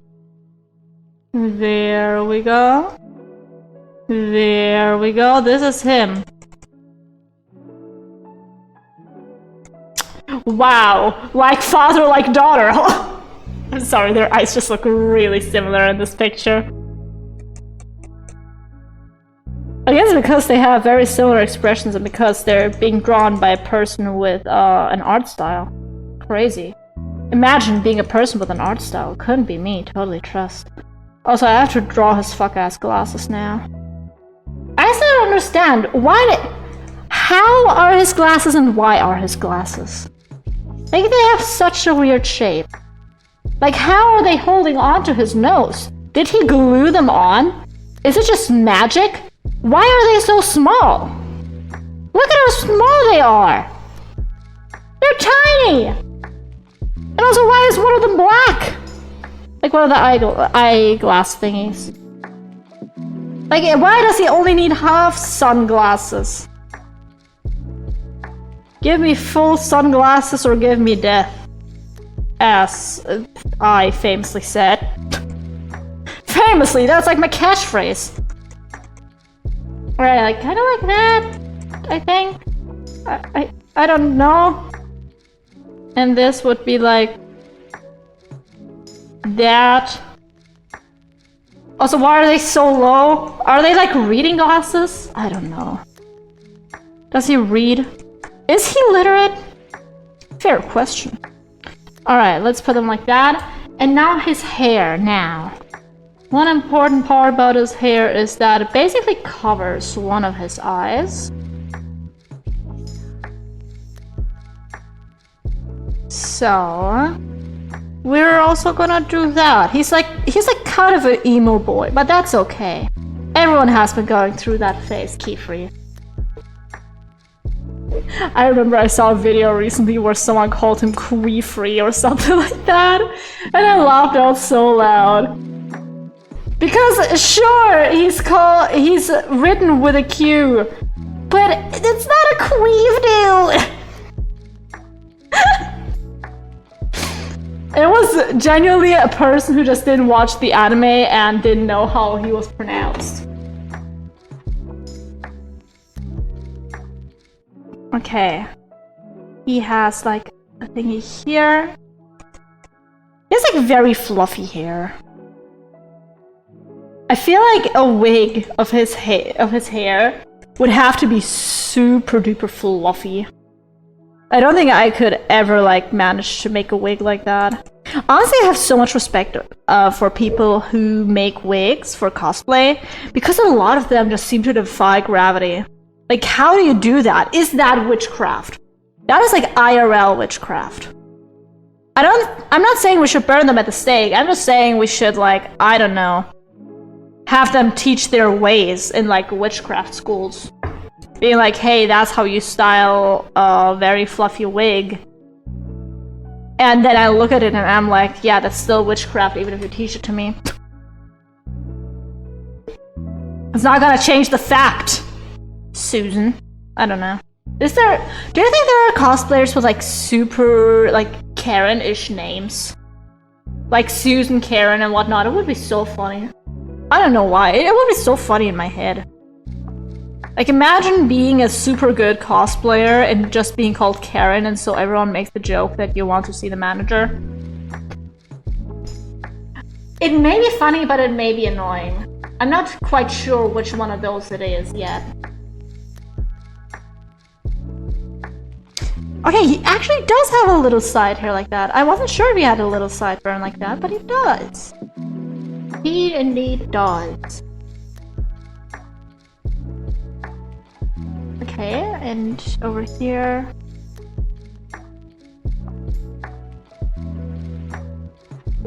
And...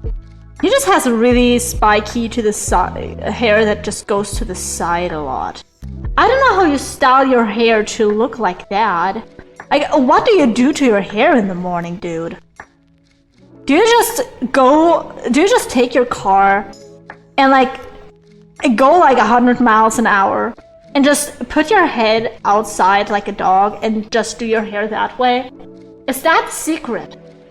So I feel like that may be the secret for his hairstyle. Cause literally just hair go to the side. It's literally just hair go to the side. Come on. There's nothing else going on. Just hair go to the side.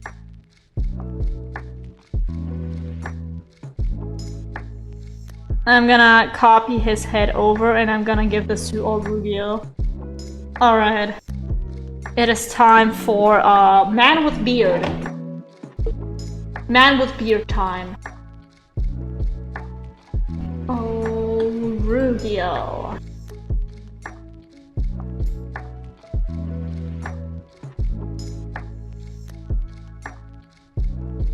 Alright, there he is. Also, his character design just seems so funny to me because I'm not used to characters in animes with like beards. Because most anime characters have like a smooth, shaved face. While this guy just has a beard, but he does not have the classic like king face shape. He very much so has the face shape of a like anime protagonist, you know what I mean? Being like a little bit pointy, but also very like soft around the edges. That's like the kind of face shape he has. But he's just still rocking that beard. And I feel like the best comparison would be like Coco and Kifri, and then Agatha and Olrugio. At first, I actually thought Olrugio and Agatha were related. I'm not sure if they are. I don't think they are related. I don't think anything suggests that they are related.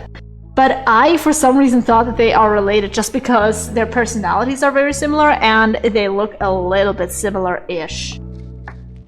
I believe it's because they both have purple eyes and black hair. Might just be me.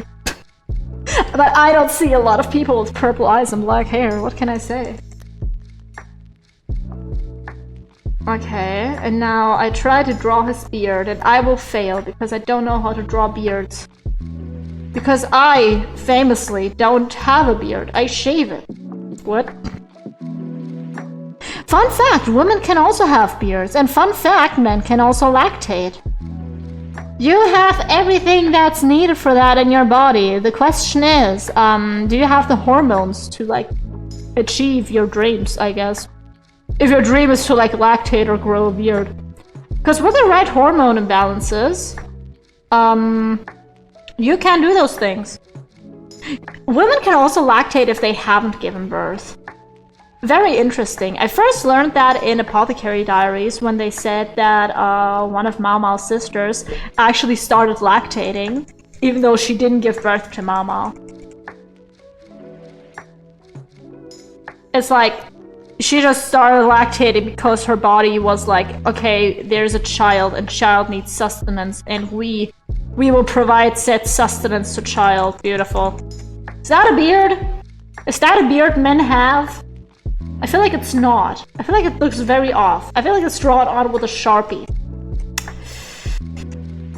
Oh, Ruge may just have to live with that because I'm sorry, a little Rugio, but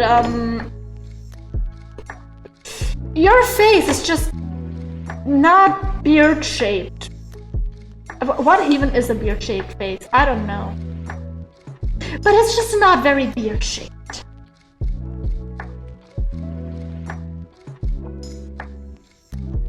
Aww, there's a little fan art of them changing their outfits. Yeah, that's so cute. Can I get a close-up of his face, please? I don't see any close-ups of his face. Oh, my mom's calling me. Be right back. Let me just... wait, where's my mic? Where's my mic? Where's my mic? Where's my mic? Where's my mic? I cannot find my mic. There.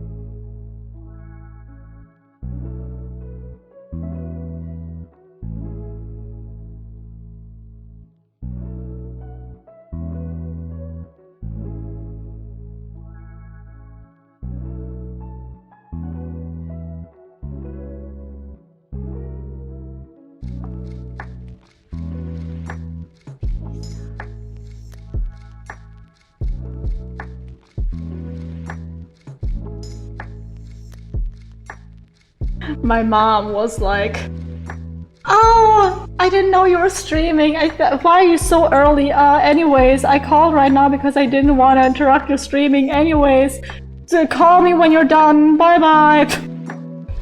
So cute. My family has been wanting to talk to me so much more ever since I moved out. It's crazy. It's almost as if they miss me. Which is a crazy concept. I do not think it has anything to do with reality. Oh my god. And tracking broke. What can I say? What canst I say other than tracking broke? And I'm restarting the app. And so I wait and wait and wait. It's okay. I cannot move, but that's just the price you have to pay, baby.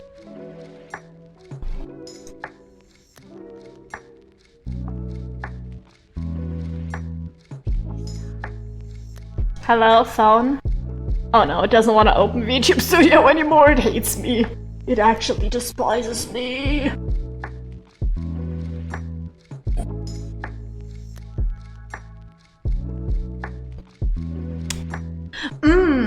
But yeah, so I have mentioned earlier in the stream that I've been getting back into like horror, and especially like mascot horror.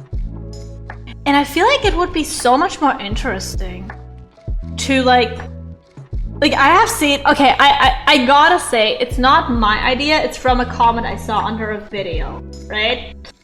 But it would be so much more interesting to have like a mascot horror in like a location that still operates and stuff, where you can actually like see stuff being done to people. I feel like it's not really the same-ish, but it's the same, it would be the same horrified vibe I got when I played Nine Souls. For those of you who don't know, Nine Souls is like a Metroidvania-ish game. And basically, in the first 5 minutes, it's very cute. After that, you get a very, very, very, very, very horrifying and traumatic scene, which I still remember, and I will never get out of my head because that was very horrifying. I felt helpless. I felt disgusted. It was the worst. It was a very good scene, though. For like what it was trying to show was a very good scene. I don't want to spoil anything, but basically, have a mascot horror, for example, where the horror is not really the mascot itself. The horror is, for example, you having to go to your 9 to 5, which you are only just now finding out is basically torturing people in doing, like, putting them in zoos or something. Because that's like usually like the whole concept of mascot horrors, right? With like torturing usually children, making them into those mascots, whatnot. That's like usually what happens. And I feel like it would be much more interesting if the player had like a certain part in it and couldn't do something about it, because it would make the player feel helpless and feel a more psychological way of horror, you know what I mean? It would not be like you being a third party that has nothing to do with it. It would actually be like you doing horrible things and thus being more affected because you have to live with that. You have to live with the fact that you, while playing it, are like actually supporting the system. Like I said, I feel like that is just a way more compelling. I would play it. I'd be very interested in analyzing it. Because I feel like the whole trope with,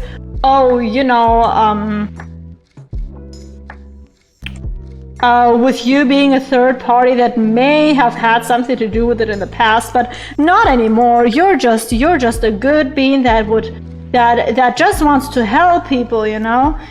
Like, give my main character some flaws, make him a dick, make me want to actually feel like appalled by some of his actions, and yet want to see his story through. Because I feel like so many people are just afraid of making their characters unlikable.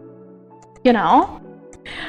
For example, in like if we look at like media that tackles unhealthy like lifestyles and personalities, for example, like a lot of narcissism, born from trauma, for example, as we see in, for example, media like BoJack Horseman and Hello Boss. Let's take these as an example, because I feel like they are trying to achieve similar things, having a main character that is supposed to be very unlikable, or having just, in general, characters that are supposed to be very unlikable, but still be somehow at least a little bit relating to the audience, or at least have the audience root for them, even if the character is horrible, and just maybe try to like show that the character, even when trying to get better, may also still make themselves worse. Because I feel like BoJack Horseman does that perfectly. We have a main character who's an absolute piece of shit, and yet I still watched the whole thing, hoping he would change. I still watched all of BoJack Horseman, hoping that maybe at the end, BoJack would actually become a good person. I mean, depends on the definition of good person. I personally don't think he was a good person at the end. I don't think many people would think he's a good person at the end. But I still enjoyed his story. I enjoyed watching that asshole be built up during the whole show. And compare that to, for example, like Blitz of Hell of a Boss, where first he's built up to be funny, then he's built up to be sympathetic, then he's built up to be just an asshole. Even though I feel like... So, if we compare the childhood to basically adolescence to adulthood of both of these characters, like BoJack Horseman and Blitz. So, in their childhood, both had like very shitty parents. Although we have to say, if I remember correctly, Blitz had a good mother, but his father was very shitty. He like literally sold his son for a day just because he wanted the money, you know? BoJack had two pretty bad parents. One parent was basically just blaming, like they were just blaming each other for how they ended up. And BoJack was basically given all of the blame as to why they were even in this marriage. Because BoJack Horseman, he was basically conceived out of wedlock, and then they married, which if BoJack hadn't been conceived, it's possible that his mother wouldn't have married his father. She would have probably married someone else, and she thinks that, oh, the grass would have been probably greener on the other side. And he has been, like, not acknowledged by his parents at all in his childhood, similar to Blitz, who has also only been seen, like, basically as a commodity to the circus. But the way it's built up is very different, because in Hell of a Boss, we get one episode where we see them as children, and that's it. There is no real build-up for, like, what that trauma and that abuse has done to him. While in BoJack Horseman, we get flashbacks every now and again when he is in a situation where he remembers how his childhood was like. And they don't show, like, basically, oh, a bad part, funny, and then good part. They just show the bad, because those are scenes that are supposed to be taken seriously. While in Hell of a Boss, I feel like a lot of the episode was, like, centered on how, like, first of all, cute they were as children, and then how funny they were as children, and oh, look, they knew each other as children, they were childhood besties, stuff like that. I feel like a lot of that episode was played for laughs, even though I feel like if they didn't play a lot of the stuff for laughs, in Hell of a Boss, if they tried to take away some of the swearing and some of the jokes that shouldn't go into certain scenes, if they took that away, I feel like it would have a much better build-up than it does right now. I'm not saying I don't enjoy, like, Hell of a Boss at all. I did enjoy some scenes. I did enjoy some aspects of the show. I just feel like it doesn't take itself seriously enough for wanting to be taken serious. Because when I see scenes where, for example, Blitz is screaming and crying and just showing his emotions, being mad, being frustrated, being upset, being traumatized, whatnot, I don't feel anything for him. Because he's not built up to be a character you take seriously. At the beginning of the show, you don't take him seriously. He's basically just a clown. Which, pretty ironic. He comes from a circus and wanted to escape that life. But basically, you don't take him seriously because he's built up by the story to not be taken seriously. Then, all of a sudden, we get loaded some baggage onto him. Like, we are told his backstory, why he's traumatized, why he has no friends, whatnot. Why he doesn't do good in relationships. I don't know. I don't think they really elaborate that. They just state that he doesn't do good in relationships, that he's had some past exes he didn't part ways with amicably. But they never like set him up as a character that we should take serious before. So it was very confusing, like seeing the character we were supposed to laugh about suddenly be a character we're supposed to, I don't know, feel for. And after that, after they dumped all that emotional baggage onto us, they expect us to hate that character for hurting another character, Stolas, which Stolas, I feel like, is coddled by the script way too much. I feel like Stolas, when I saw him in the beginning, I felt like he was a great character setup. A man who was trapped basically in a marriage he at least didn't enjoy. His wife back then seemed to care about him literally cheating on her, because maybe it was an arrangement that, of course, wasn't like favorable for both of them, but it was like tolerable at least, you know?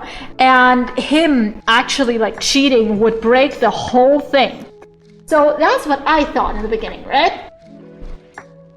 But then suddenly his cheating is justified because his wife is suddenly the biggest bitch on, not I want to say on planet Earth, but honestly in hell. She's the biggest bitch in hell suddenly. And suddenly she's also the dumbest bitch in hell. She's the dumbest and the meanest bitch in hell. I feel like there was no setup for that. And they try to take a character who could have had such complexity, like emotional complexity, character complexity, with like the morality of cheating and following like your love and whatnot, and just following your dreams and whatnot, compared to what is like expected or what you've built up in life beforehand. Like have him at least be partially an asshole and have him be criticized for it. Instead, the script takes all of that nuance his character had with like, oh, maybe he's wrong for breaking his family apart. Maybe he's wrong for sidelining his daughter. Maybe he's wrong for, like I said, just basically breaking the marriage. And they're saying, no, he was solely a victim and anyone who criticizes him is bad. For example, they tried to play up his daughter, Via, as basically just being hysterical in like the finale of season 2, when she told him, well, was it the finale of season 2? I believe so. Where she told him basically, you know, you chose him over me, over family, over everything. You told me you'd be there for me. I am your child. And yet you sideline me for basically your side bitch.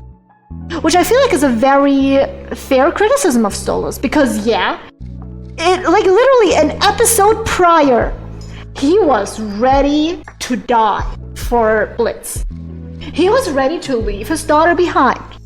And no one can tell me he was not ready to die for Blitz. He literally put his head on the chopping block and was like, all right, I'm ready. If my baby boy gets to live, then I'm gonna do it.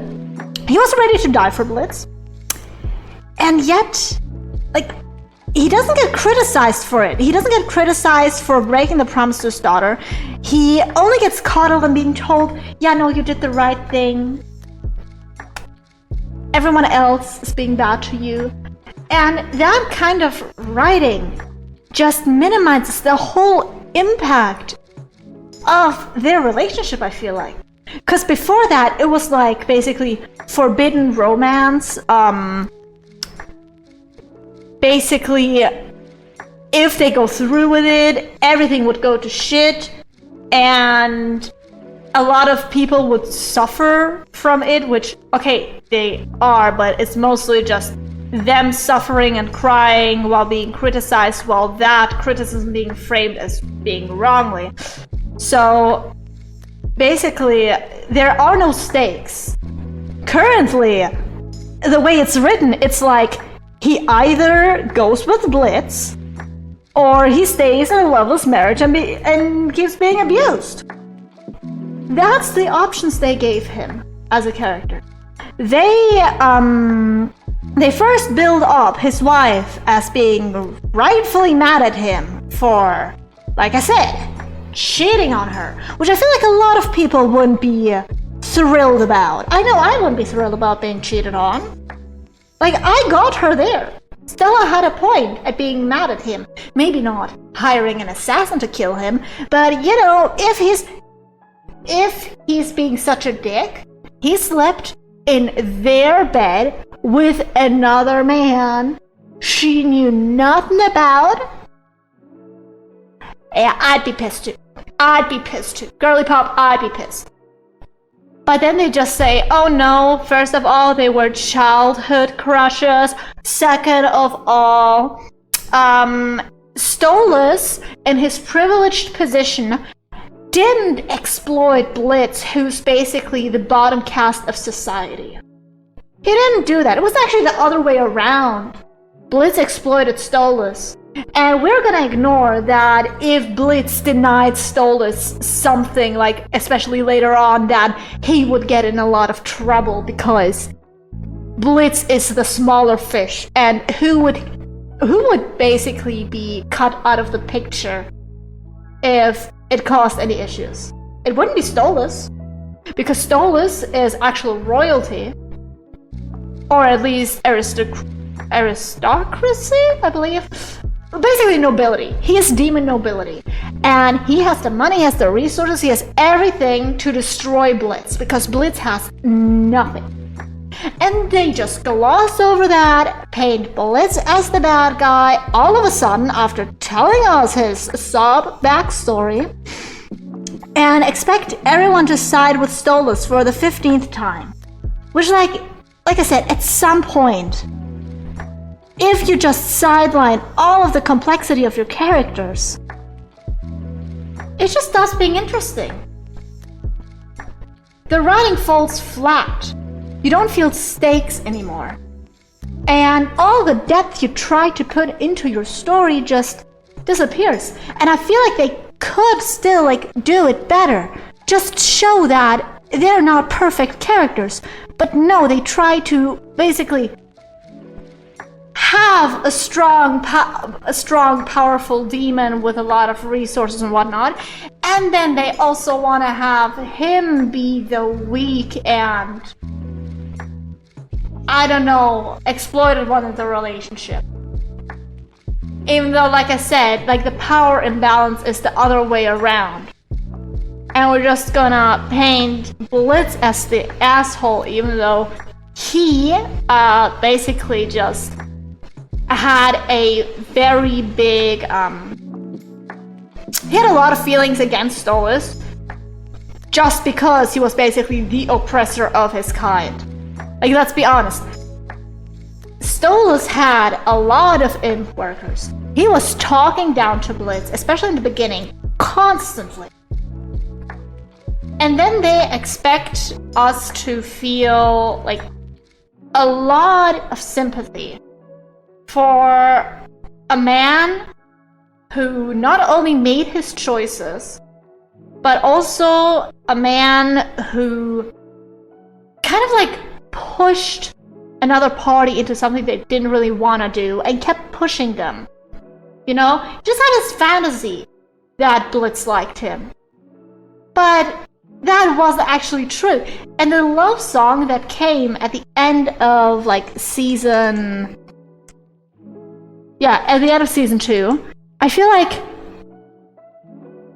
the first time I watched it, because I was more into Hell of a Boss back then, I was like, oh, this is epic. But looking back on it, it just feels so, I don't know, out of turn.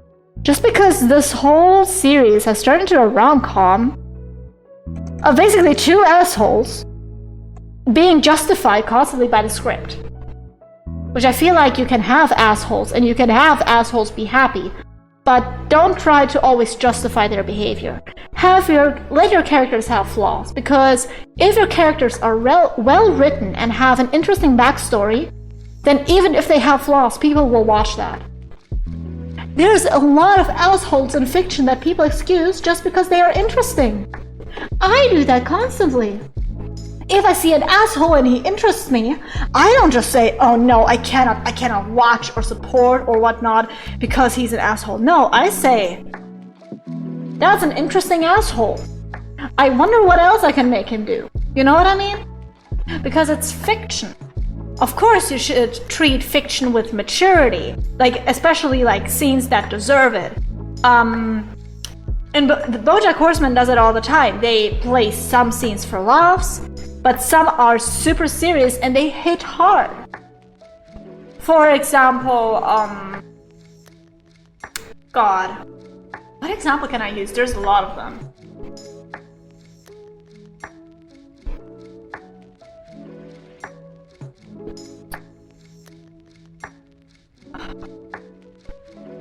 I want to say especially the finale, but of course the finale would be very, very, very heavy hitting.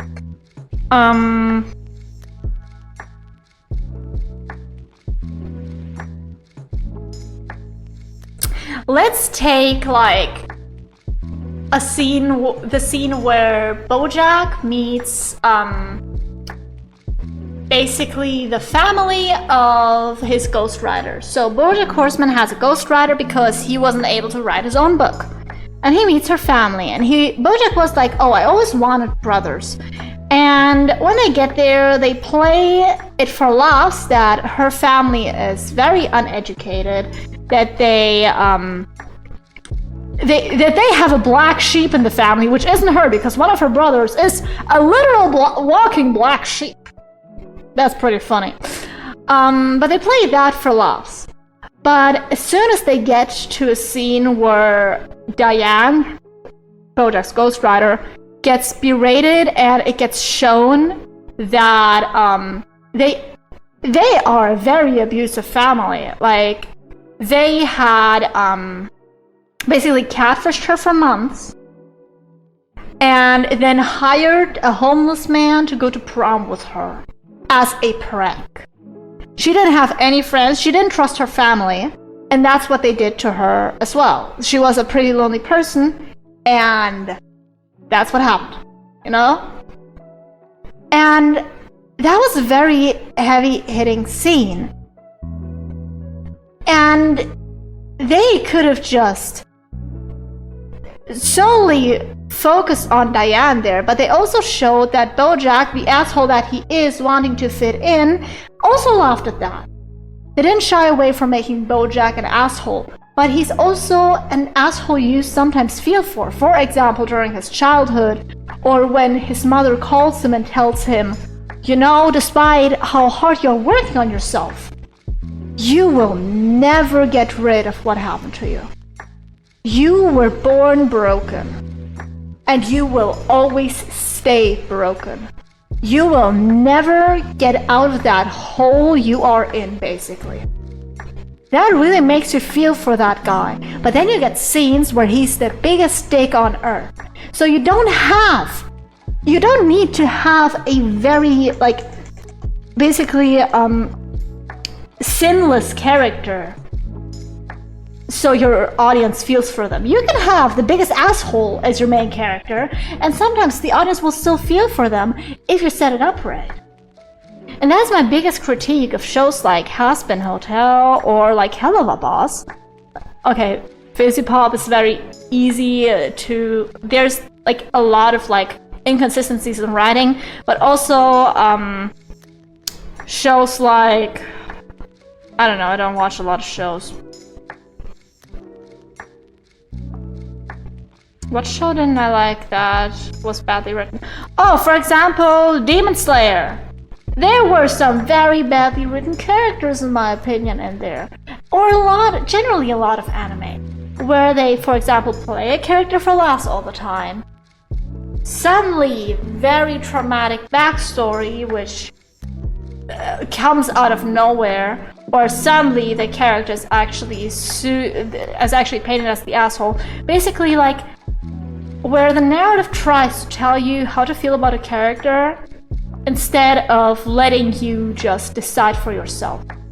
I think that is my biggest gripe with all of this. When the narrative tells you how you're supposed to feel about a character. For example, why I don't like Mitsuri, because the narrative tells me that I should like her, that she's a very sweet and likable lady that a lot of people love, but she's very insecure, and actually a lot of people hated her. Everyone hated her because she's strong and she eats a lot of food, which the a lot of food part I could get because food is fucking expensive, but like the part where they just say she's super strong, she doesn't have any muscles, she doesn't have any fat. I feel like even if people don't like her, for example, eating a lot of food, her being super strong shouldn't be the biggest issue, because as long as you don't give her any visual like characteristics that would be seen as undesirable, or if they had introduced her and shown that people don't like her, I would have understood her backstory way better than after they've shown us literally like the entire season how people blush and love her and whatnot, and she was actually surprised when someone didn't want to talk to her and didn't like her. She was offended because everyone else wants to. She's basically painted as perfect Mary Sue. And then suddenly we're supposed to feel for her because, oh no, she has tiny headcanon.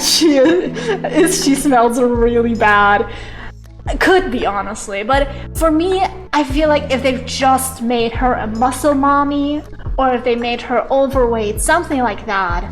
Like, honestly, make her a muscle mommy, please. We need more muscular women in anime. Because I love muscular women, come on. Because also, like, muscular women are not the beauty standard. Not everyone likes them. A lot of people say, oh, she looks like a man because she has muscles.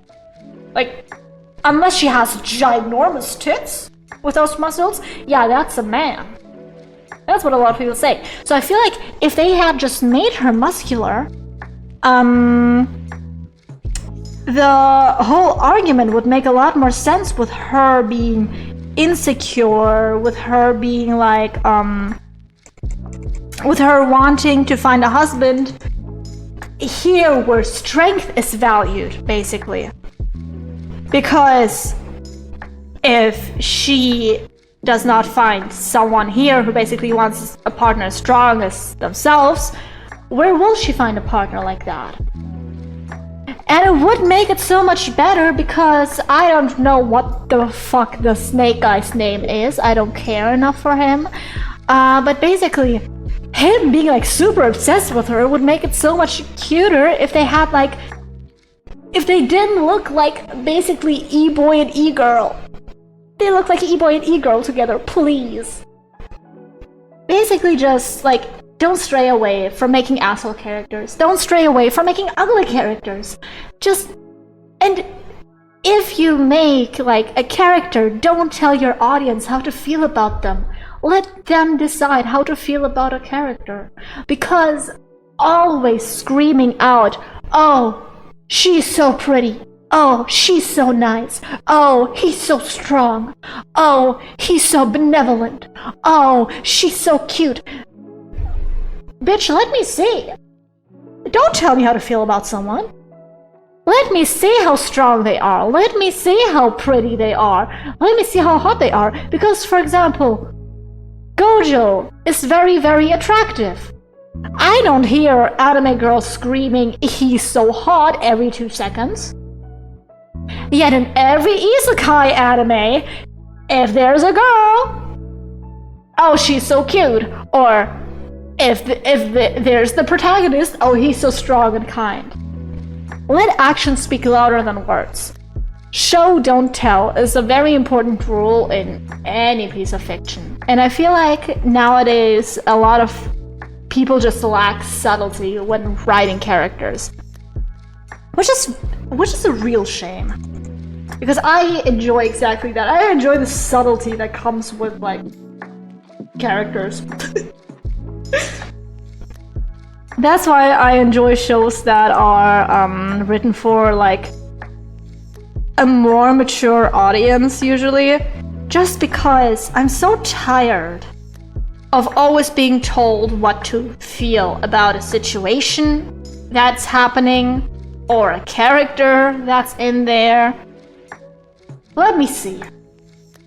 Don't tell me anything. Because, for example, in ReZero, I gotta say, I like the beginning of ReZero. I don't enjoy it anymore. I don't think I'll finish the anime. Just because, in the beginning, it was very compelling. You saw Subaru change over and over again as he died and died and died and just had to keep on trying. You saw how resilient he was. You saw his kindness. But the further you go along, first of all, the more scenes of him being an absolute asshole you have.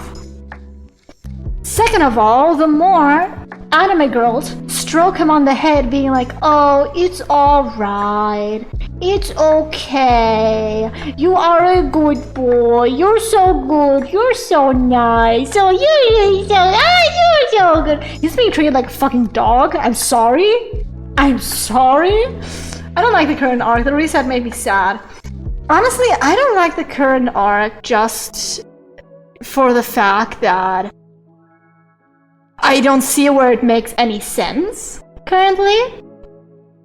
Because you're telling me all of those 3 seasons I watched are suddenly rendered null for the protagonist?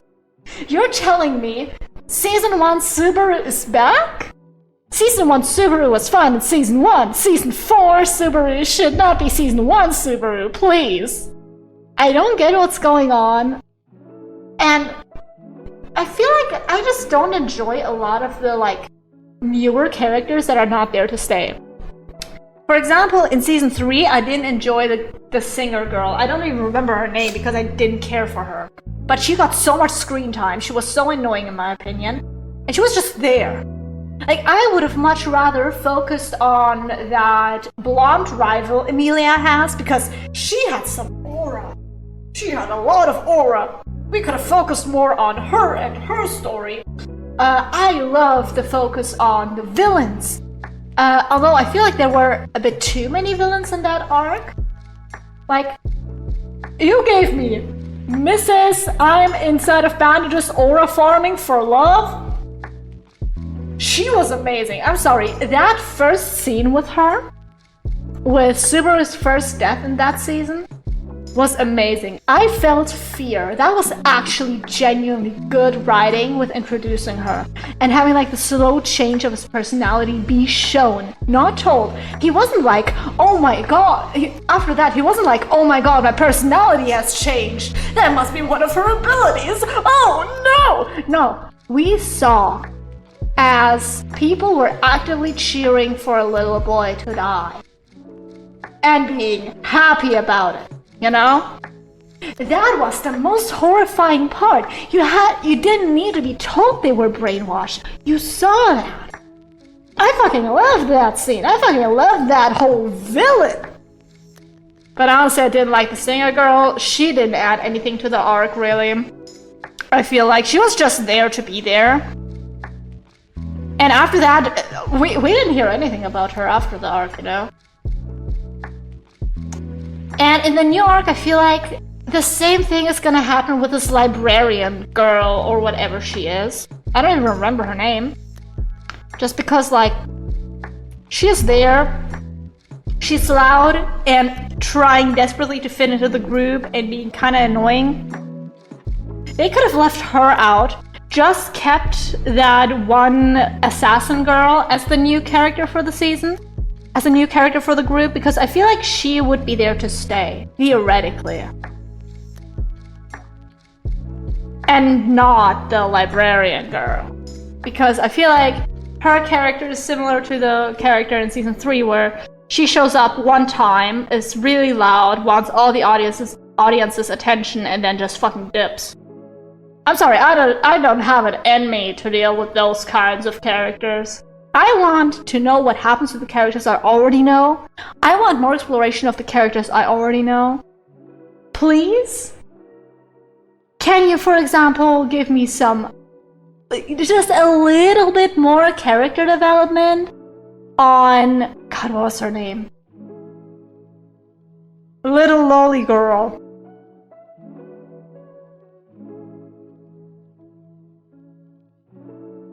Byako, she's called by Subaru. Beatrice. There we go. I would love to see some more character development in Beatrice beyond. Oh, now I'm out of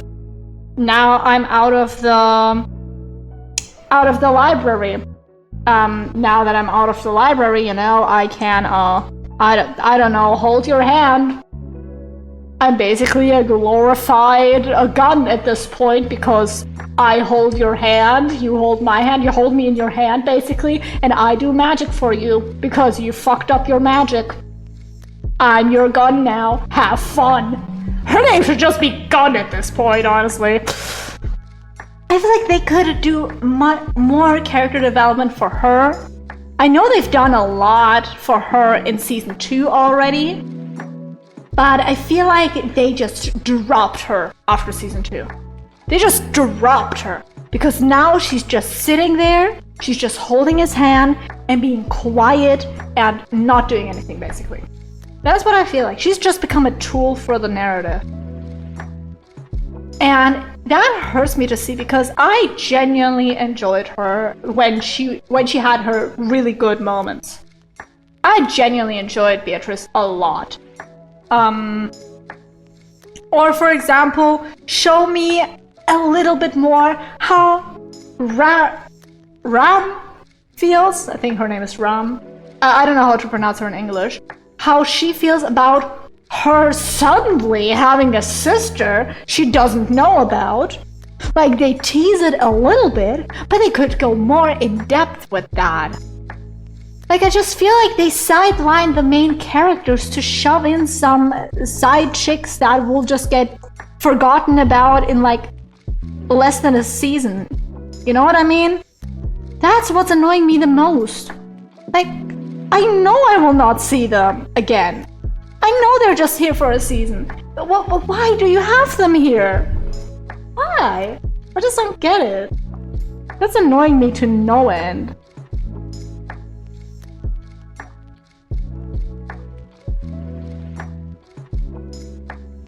Because I feel like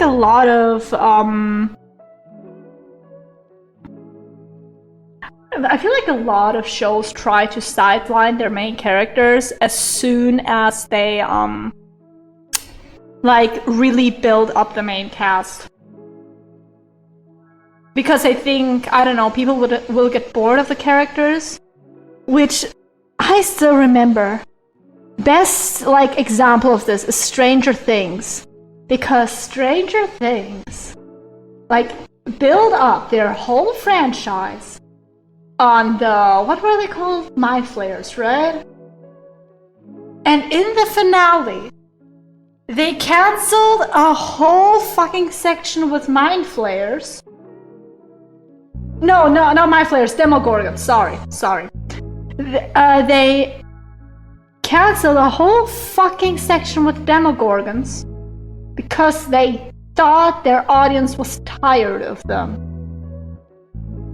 Excuse me? You build up your whole franchise around them. You do all of your marketing with them.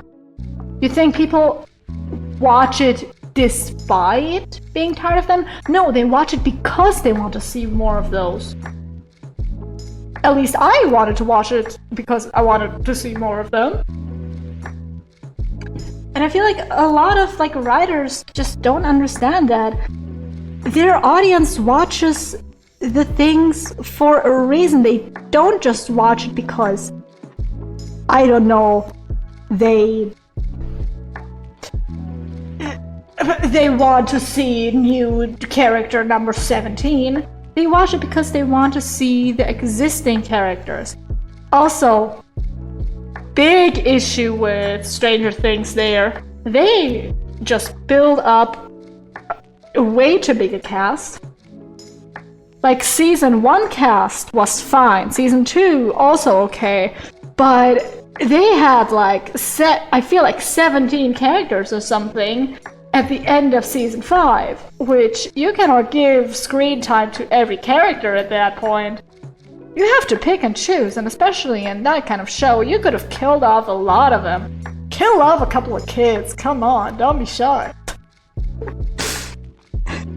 Kill them, kids. No, seriously, like, I get that you want to preserve your characters, or that you want to make your characters be the most likable they can be, but I think what's more important is that you write an interesting narrative, an interesting story. So it's okay to kill some characters. It's alright, baby girl, we'll forgive you. I will forgive you. So kill them, kids. I just don't enjoy like media that has like basically the illusion of risk, but you know at the end of the day there is no risk involved. There's no risk at all. I feel like with ReZero right now, the biggest risk they have currently is theoretically in the new arc at least, the old save point being overwritten, you know what I mean? Where like he has done something very horrible and that being saved. And new Subaru isn't like using that ability like old Subaru was. Even though I am still wondering who the fuck is old Subaru and why did he kill her? Yeah. The new arc is super confusing. I don't enjoy it. I feel like several other people will not enjoy it, so I'm honestly very surprised that on all the anime polls and stuff, ReZero and, for example, also Dr. Stone are still as high up as they are. Because I feel like their writing just falls off so bad. And there's a lot of like newer anime which don't get the recognition they deserve, I guess solely because people try to like give the old things a few more shots. Give it like 17 more shots, and if it's still bad then I'll quit, I promise. Because, for example, Witch Hat Atelier has a lot of potential, I feel like, especially in like the more angsty direction, the more serious direction of literally an extremist group trying to convert children to their cause. That's like terrifying as shit. And the child in question doesn't even understand it. And I feel like there's a lot more things going on, especially like with the main what do you call it? With the main government system of that whole magic world. Yeah, it's not as popular as, I don't know, fucking waifu meme anime. Because I feel like the whole waifu thing only became really popular, as far as I remember at least, after Rem appeared. I remember only associating ReZero with Rem in the past. Just because Rem was everywhere and she was always praised as being ideal waifu, you know what I mean? It was so fucking weird, dude. Is that how you draw an arm behind the back? I feel like it's wrong. I'm wrong. Oh no. Wait. Yep, I drew it the wrong way around because the thumb would be at the top. So, wait. Thumb at top and, just the little finger right here. Better, I think. I don't know.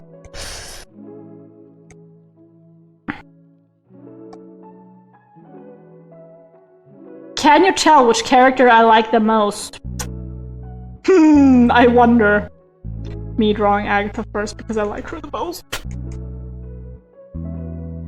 But nah, I just have a lot of issues with like anime writing. And just general writing in shows. Not just anime. I feel like the Amazing Digital Circus, it's really a mouthful for me, honestly. Because I have an issue pronouncing digital. Digital. Because digi is so hard to pronounce for me for some reason. The Amazing Digital Circus really had a lot of super good writing, especially in its earlier episodes. Now I'm gonna say that while I really enjoyed like the finale, I know that it really falls flat for some people just because they see the earlier episodes as a like basically reference for what was to be expected of especially a finale, you know? I want to hear you sing the Digimon opening. No. No. No Digi. I'm just gonna say Digimon. They're gonna be digging a lot. If Pokemon were used for slavery and digging tunnels, do you think they would be called Digimon? A very specific question, huh?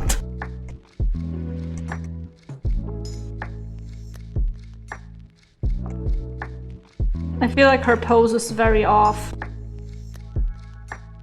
Her pose just doesn't make sense. Yeah, her pose just doesn't make sense. I hate it. I hate it. Oh! I know what pose to do for her now. I realized what I can do for her. Just arm. Arm. Arm! Yeah! All of that work, I was like... I was sitting at this for so long, and I just realized crossed arms would be the best pose. I need a moment.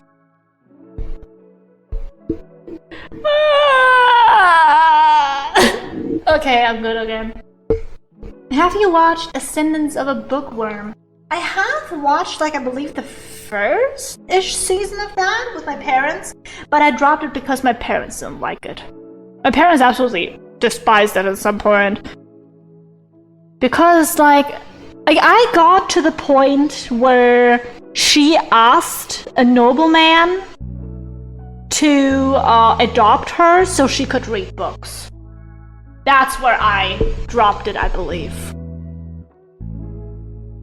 Honestly, it wasn't too bad. I did enjoy it, like, showing a lot of ways to make paper, basically. But, honestly, why was she so obsessed with making paper? What, did she want to write her own book? Or did she, like... Didn't she want to read books? Like, that's what bookworms do. They read books. They don't write books, right? Or was she a writer? I don't remember.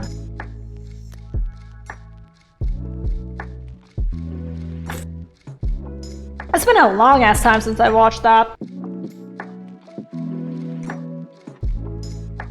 Alright, now. Agatha, it's your time to shine. With, I don't know, what do you shine with?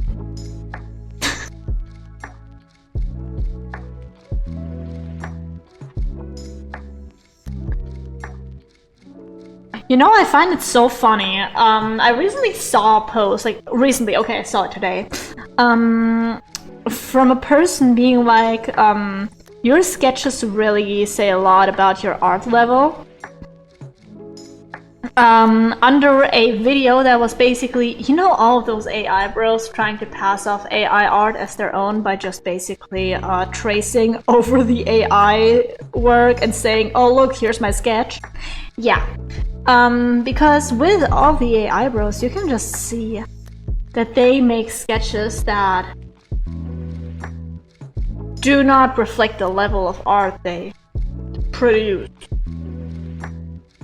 And the person making that post was like, oh, don't get me wrong, people can have ugly sketches. I have ugly sketches. I have like 5 sketches before I have an artwork that's really finished. And I was like, damn, I'm not the only one who does 17,000 sketches.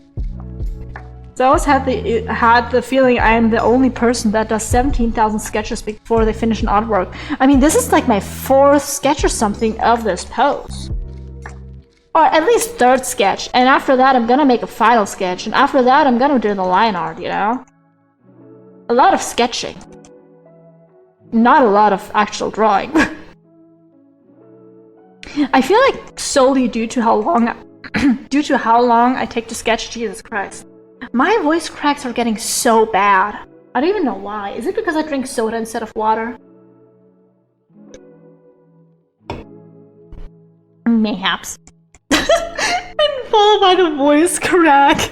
Mayhaps. Crazy.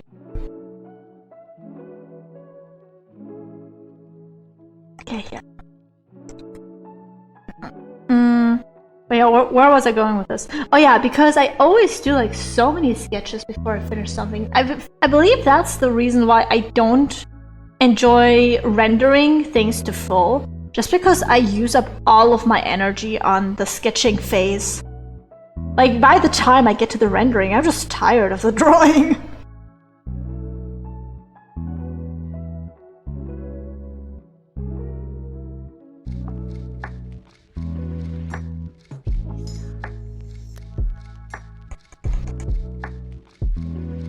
I drew her arms too short. Oh no.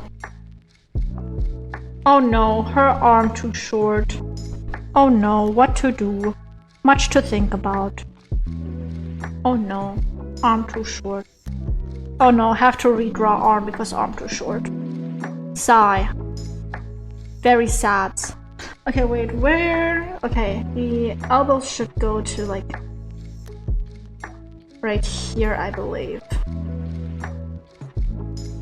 Also, the elbows should be a bit more farther away from the body. Like just a little bit.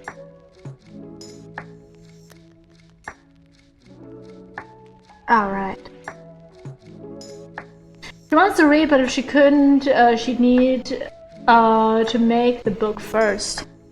So she has the bookworm has the genius idea of, fine, I'll just do it myself and write a book to read then. But she will already know all the plot twists because she'll write the plot herself. Idiot. Have you ever thought about just buying a book with your impoverished family's money? Totally, that would solve all of your issues. Like, come on, other people can read in that world. You were just not born to read. Better luck next time, loser. I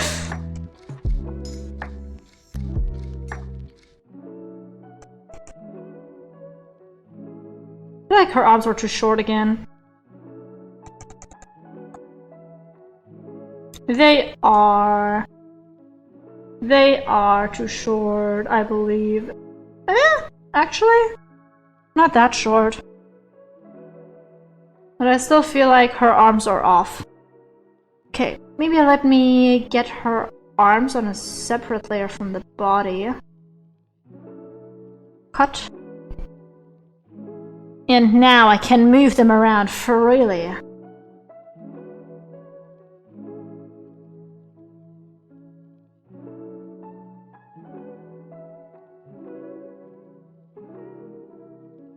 by moving them around freely, I will make better arms.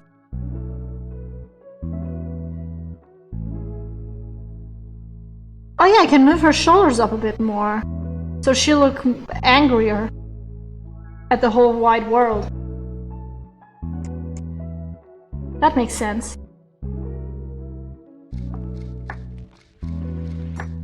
Alright, do that. Do that, and now move her shoulders up. Because making someone seem angry at the whole wide world seems like the best course of action. I still feel like her arms are off. Something is bothering me. Something just looks deeply wrong with her body. Agatha, what's wrong with your body? Come on, girly pop. Okay, wait. Like that. Wait. Here. Her arms are too short. How do I make her arms longer? I just make her arms bigger. And then a free transform, I make her shoulders narrower.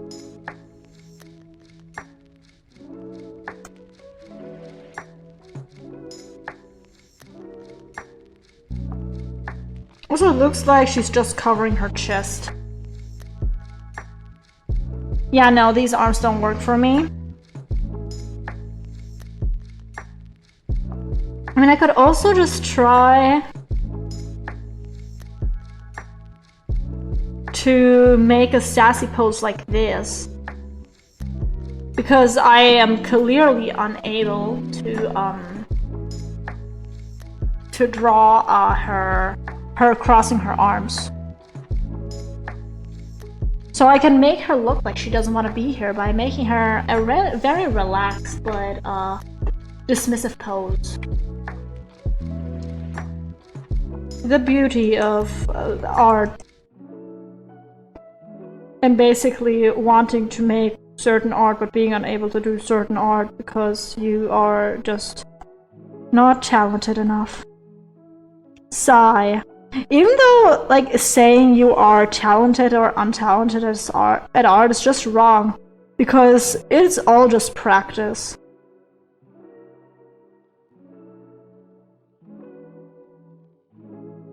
Like, look at how quick I drew that hand, which is not entirely bad. I mean, I will now change it, because I don't like how it looks looking back.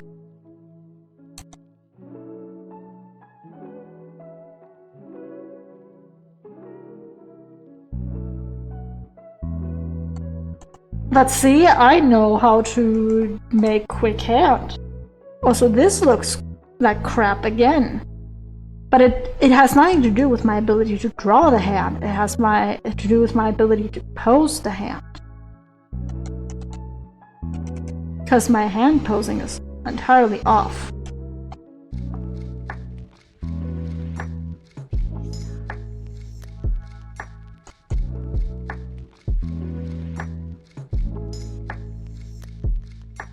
Yeah, no, this doesn't work. Why didn't that erase it? Curious.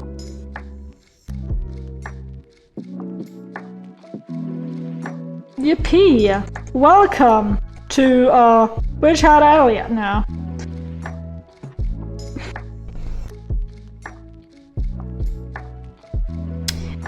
I believe they were skirts, right?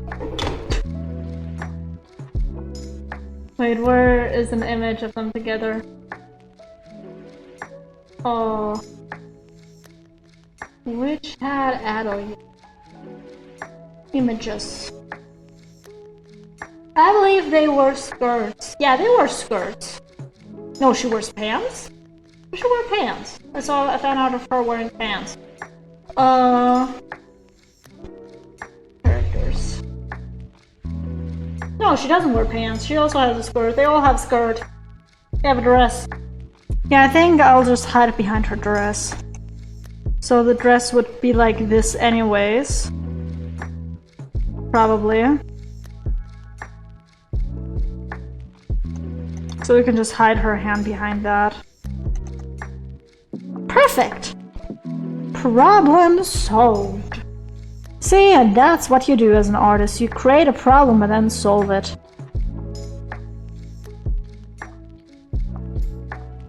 The beauty of understanding or not understanding how things work and finding a workaround so you do understand how things work again.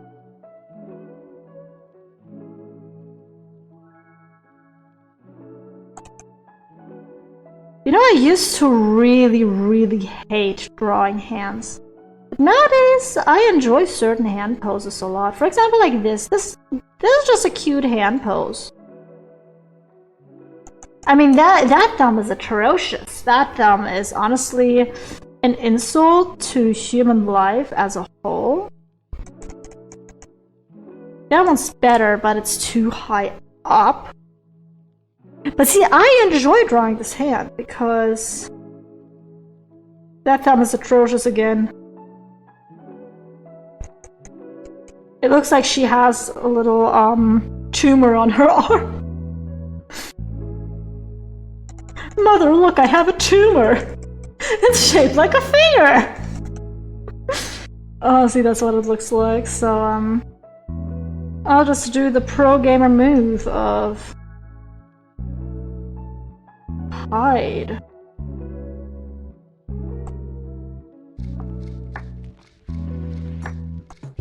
And then I'll do the pro gamer move of actually changing the position of the arm a little bit.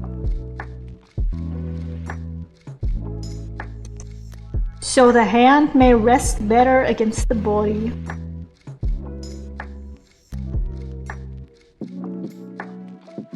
Okay, like this, and then I rotate it again. Ah! Please, please, work properly. Then I rotate the hand.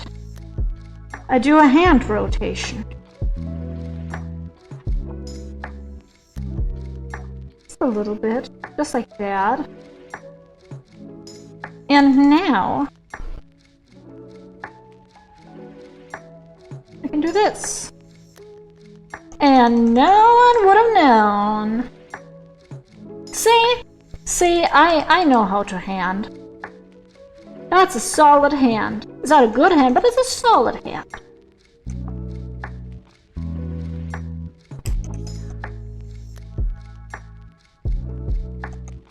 Alright. Yippee, we got her pose after 17,000 sketches. Actually atrocious. Not even the pose I wanted, but the pose I compromised to. Because we live for compromises. Okay, now we have another person's pose. Come on, my sweet summer child. It's time to draw. You very cutely putting your arms around your friends. I think you're gonna look very cute, Coco. Don't worry about it. I'm very normal. I'm just talking to my art already. I feel very sane, very normal, very you know, just mentally sound. That's how I feel like. What's that? You're telling me I'm not? Well, fuck you, Coco. I'm doing great. I think this room that's really big with barely any furniture and white walls and a white ceiling that I cannot reach no matter how far I try. I think that really helps my sanity, you know?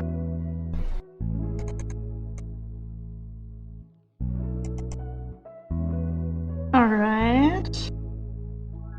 Here we have one finger, here we have 2 fingers. Here we have a 3rd finger. Well, not a 3rd, but a 4th finger. Fuck, she only has 3 fingers now. Well, what to do, what to do. What to do, what to say. That is a very bad hand. I have to redraw that hand, and I have to apologize to everyone I've ever met for, basically bastardizing the concept of hands to such a degree that even the mere image of a hand, would be frightened and appalled by the depiction. I'm so normal.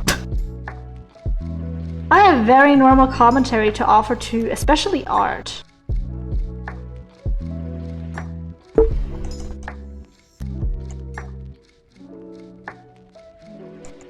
feel like her arm is too long. Shorten your arm a bit, Coco.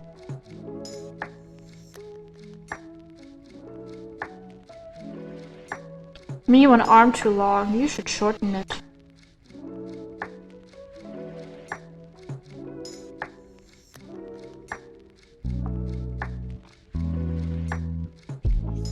Okay.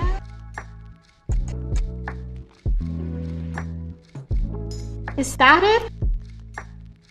Not quite sure. Much to think about. Thumb. Or no thumb. And thumb just here.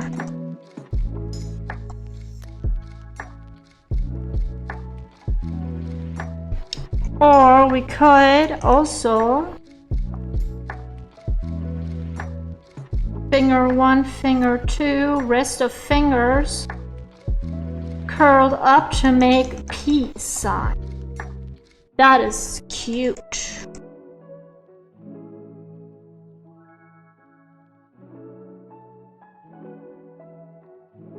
Although I don't know if it's Coco-esque. I've seen some of her character, but I don't know her well enough.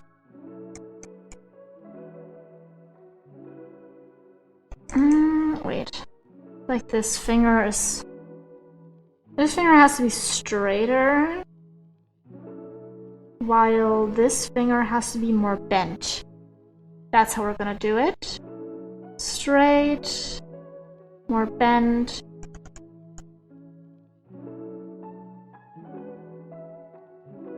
Or, wait, huh?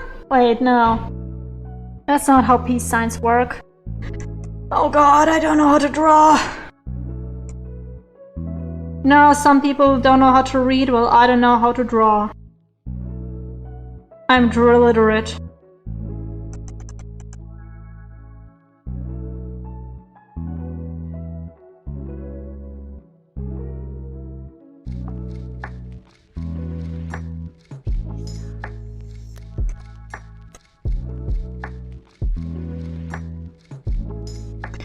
I'm currently contemplating.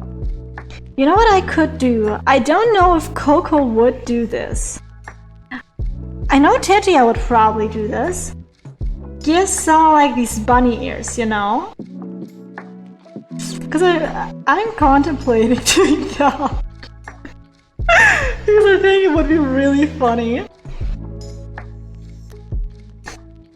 But I don't know if Coco would do this because I think Coco is like trying to be friends with Agatha. Yeah, you know what? I can do whatever the fuck I want. Because I feel like this would be really funny though.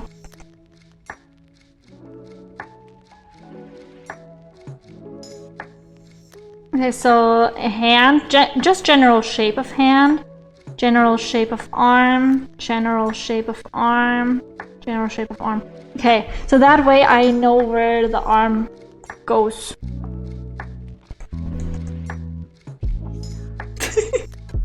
But I'm gonna change her facial expression a little bit for that. I feel like she would look like she's holding back her laughter a bit more. Alright, so I'm gonna take this and I'm gonna cut out her smile.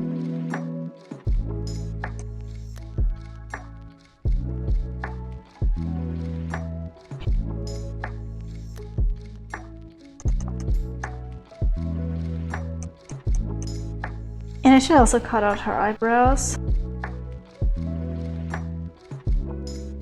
Or maybe she would... I don't know.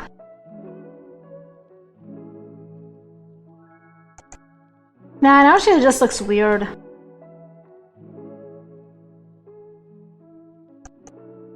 That looks really cute. Also, wait a second, I need to do something. I just realized. I'm gonna be right back.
Alright, I'm back. I nearly bust my head open on the floor as I also changed my pants while I did the thing. Because it's too hot in those pants. She too hot in them pants.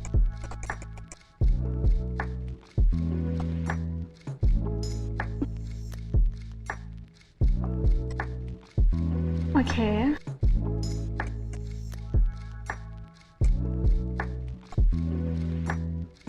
I feel like I can change some expressions a little bit.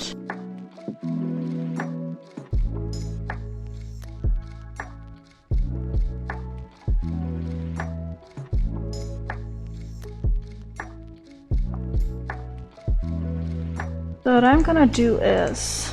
I'm gonna take this expression. First of all, Richie would just look a bit to the side to see what's going on. And da da da da da da da da da da da. Richie's watching.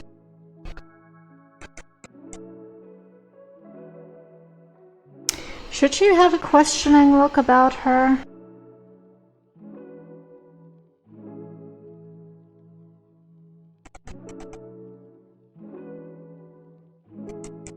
Or not? I feel like this is alright. And Tetia would definitely be watching.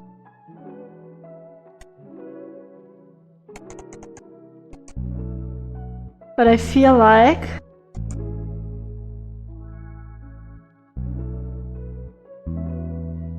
this and this, and then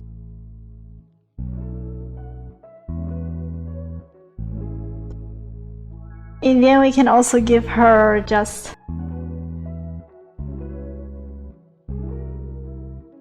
she's just laughing at the whole thing. I feel like that is this in character? I don't know. She just looks like such a mean girl right now. I don't want to give her mean girl energy, but like she looks like such a mean girl. She's just laughing at her friends being silly. Yeah, let me close both of her eyes, maybe. Maybe that will work better.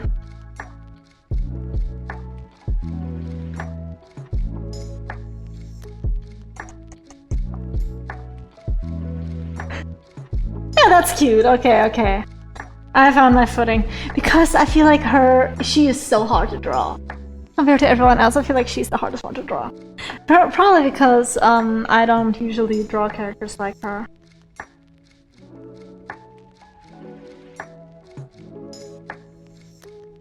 But that's cute, I like it.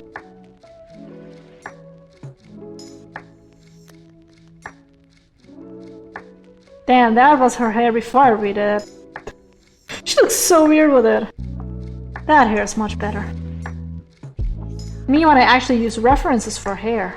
She's never done that before. Alright. Now finally, Coco, we get to your body. Which would be like right here. Right here. Okay, wait. We have to kind of make everything else appear to like really shape your body. As for example, this needs to be thinner. So needs this. So does this. And then around here.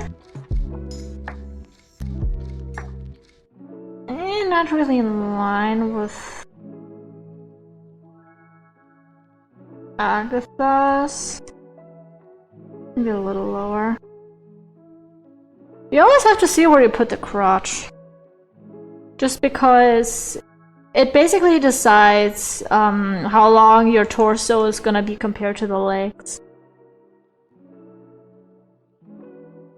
I feel like she would be standing on her tiptoes for this. To just be able to put her arm around especially Agatha. Because Agatha is around the same height as Coco. While Richie is a little shorter than her, so that would be alright. But Agatha is a little taller. So I feel like she would be like on her tiptoes.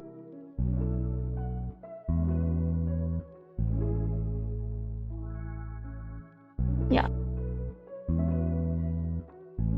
Alright, that is alright. I do have to draw Richie first before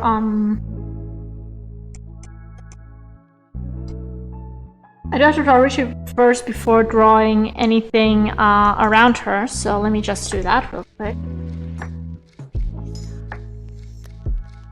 Alright, Richie, do your worst. And with your worst, I mean like just stand there calmly like you always do. I don't know, I feel like Richie just doesn't show a lot of personality, so I feel like it's very hard to draw her, because I feel like it just comes across as very apathetic. You know what I mean? Even when you don't try to draw it that way.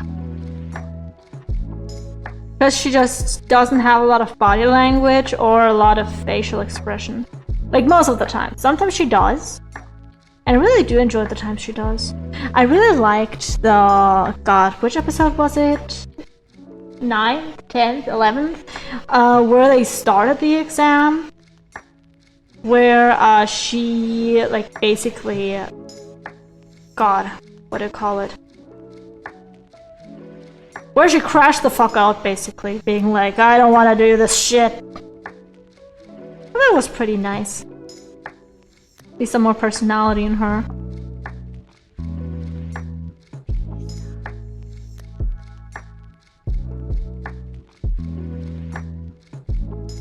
I feel like she's standing too straight though. It doesn't feel like a Richie. What would be a Richie pose? I don't see any witch hats. What a scam! Wait.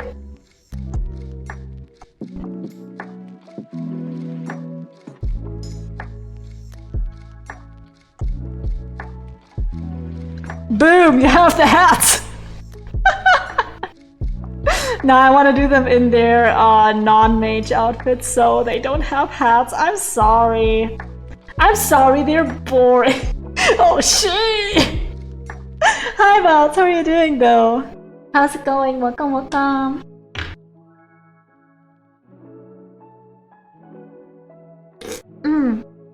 Also in half an hour, I may just go real quick to make myself some lunch slash dinner because I just ate breakfast today and I started the stream early today, which means I didn't eat any lunch, which is probably not a good idea. Anyway, that's what happened though. Just built my sister's IKEA bed. Nice! I've been talking a lot about honestly character writing and storytelling today. With like comparing media that I do and do not like and the reasons for it and the way it could have been presented better maybe. Me giving my unwanted opinions, yeah!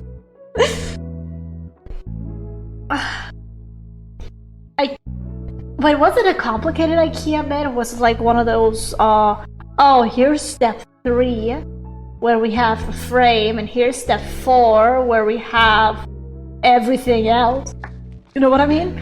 Or, was it like a simple one? Because I know a lot of people crash the fuck out because of IKEA things.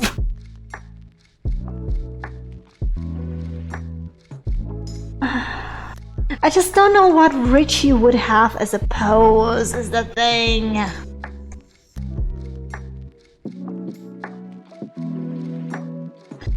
Because I feel like she has her own way of being, you know? Can I find, like...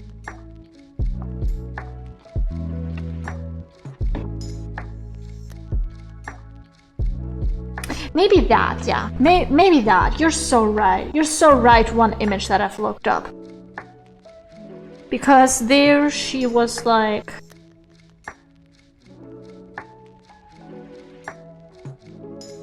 She's like basically doing this and then holding onto the hem of her... Not the hem of her dress, but basically her dress. That's the pose she's doing. I feel like for her that's pretty fair. But I am gonna... Wait a second. Put her hands like right here. And then like... Basically do this. Is that okay with y'all? I think so, and I want to actually... Little change in her eyes. I want her eyes to be a little more wide open, so change would be like right on this top lash line. Boop. And I will just use the deformation tool to have it do this instead.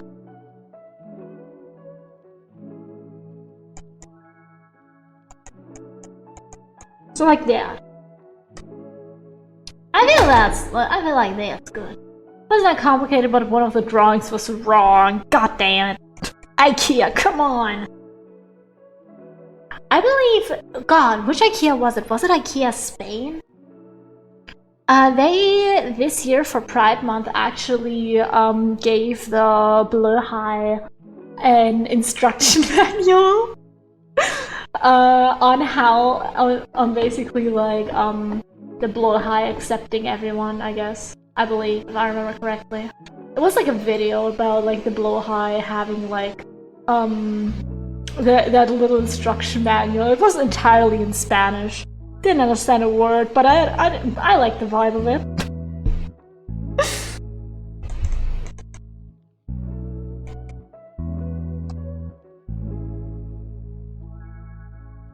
Wait, you know, I feel like...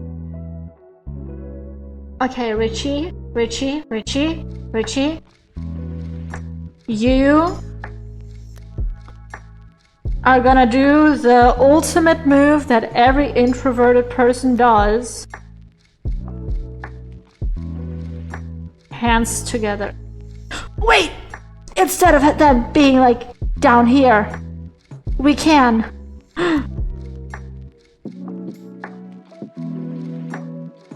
Hands together right here. Actually revolutionary technology. And her like playing with her fingers or something. Oh my god, actually revolutionary technology. You see the vision? I see the vision.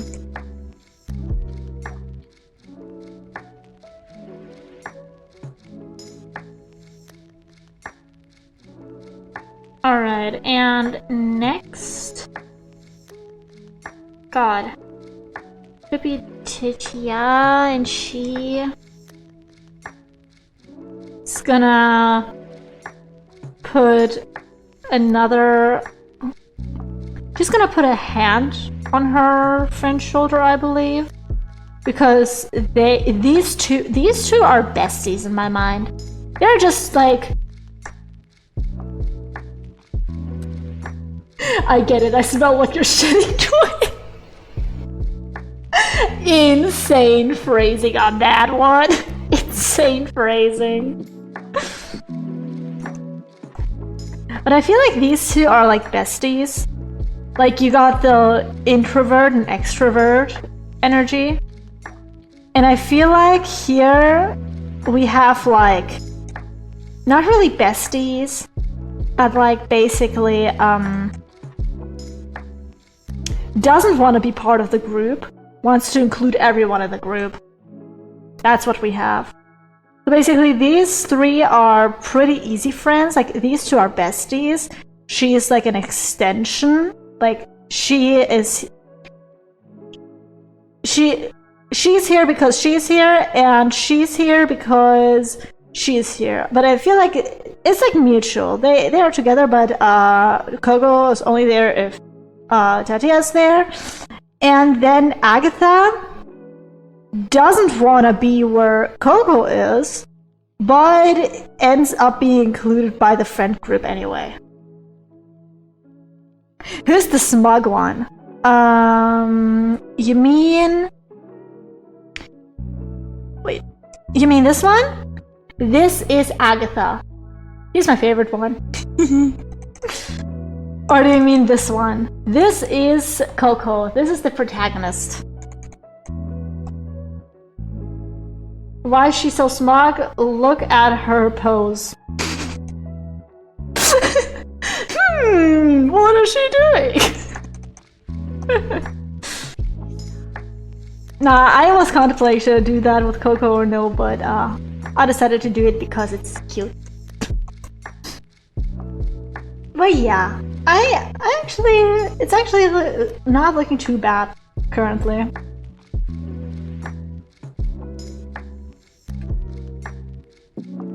I especially like this corner. Like this has a lot of movement. Also, Vouts, I don't know if you've seen Witch Hat Atelier or no. These two are quote-unquote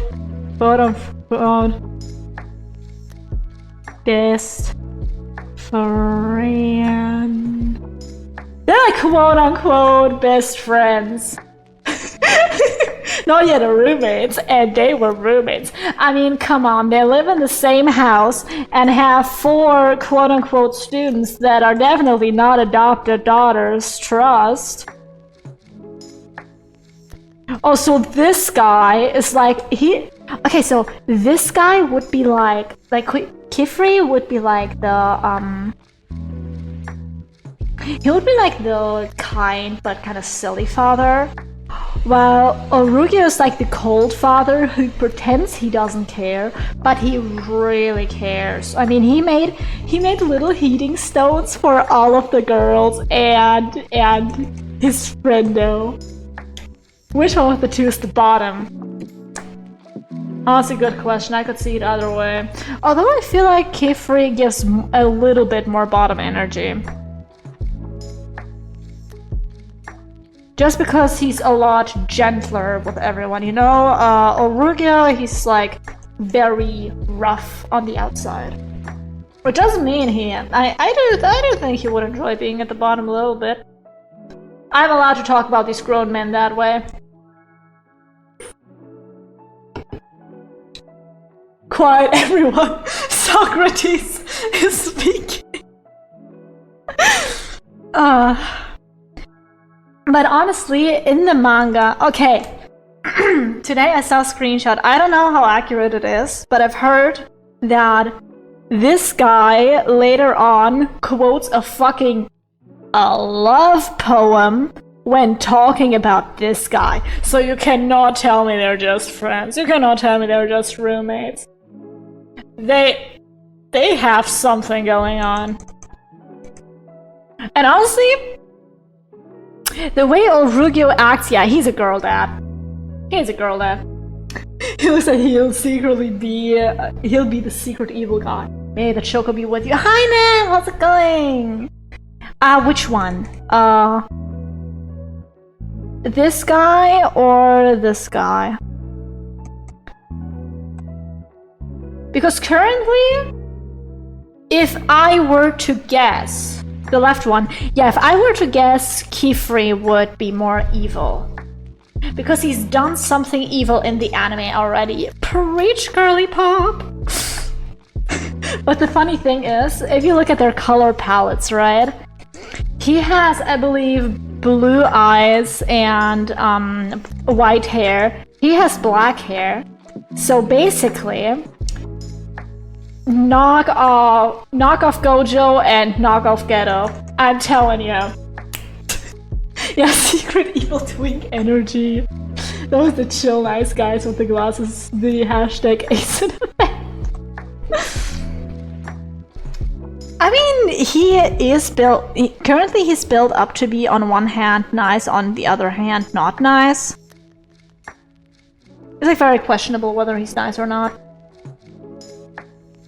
I think he could be nice. He could also be very evil. It depends. In this anime, it honestly depends on one factor and one factor alone. Is the hat you wear? Oh wait. Is the hat you wear like this? Wait, like this? Or like this? That's the one thing that decides if you're evil or not. Because these guys are good and these guys are evil. Uh-huh. Because a piece of fabric tells you about if you're good or evil. But honestly, the brim hats, how they're called, like the ones with like these hats, they have so much more drip. They have so much more drip. What if they don't wear hats? Then they're off duty. It's actually like stated that if they wear the hats, wearing the hats is the only thing making them recognizable as mages. Otherwise, they look just like normal people. I made a wizard hat with a brim. Well, then you're one of the brim hats. You're evil now. Now, but they gave Coco, like the green one here, such aura with her brim hat. Like when they actually had it in the show, because she had like a very flowy dress as well. She looked like a very pretty witch. Like, I actually loved her outfit. And a lot of the brim hats have, for example, like stuff dangling from here. So it looks like extra cool. Like, I would join the brim hats for the drip, motherfucker. Like, what is this? A dunce hat? Dunce. Boom, see? That's the difference. That's the difference. You know, you gotta know the difference between the drip and the boring. When full wizard to a fantasy festival, did you have a really long big stick? Val, you need a very long big stick if you're a wizard. And a couple of bottles of fireball. Because then you can shout, I cast fireball, and take a shot. They need a staff then. Nah, because in this universe, actually, they don't cast magic with staffs. Don't just tell me about my long big stick as if it's so inappropriate. I didn't have a staff. Oh, come on, did I at least have fireballs? Turn around and have an ice cream cone. Oh my god, that'd actually be so fire, because they can design their own like hats and stuff, and most people just like put something like really long at the end of their hats. Or like put like patterns on their hats. But honestly, yeah, just make an ice cream cone hat. Oh my god, that would go so hard. You'd be the ice creamer, and then you could have like hair that's like kind of like buns or something. Oh my god, that would look so cute! I'm stealing that for an LC. I'm stealing that for an LC. You guys, I'm stealing that idea. It's my idea now. It's stolen. I'm like the British with their museum, you know. I unapologetically stole your idea. Yeah, keep it over. I'm suing you. You don't get to sue me because I'll be more successful, trust. Also, would you guys mind if I go boil some water to make some spaghetti so I can eat? I think you guys would mind and that you would actually execute me, but you know, since I'm giving you basically no warning, I'm just gonna do it anyway.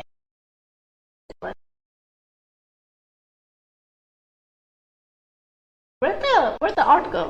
Oh, because I changed screens. I was like, where did it go? The fucking changed screens. For a second I thought you guys couldn't see anything this whole time.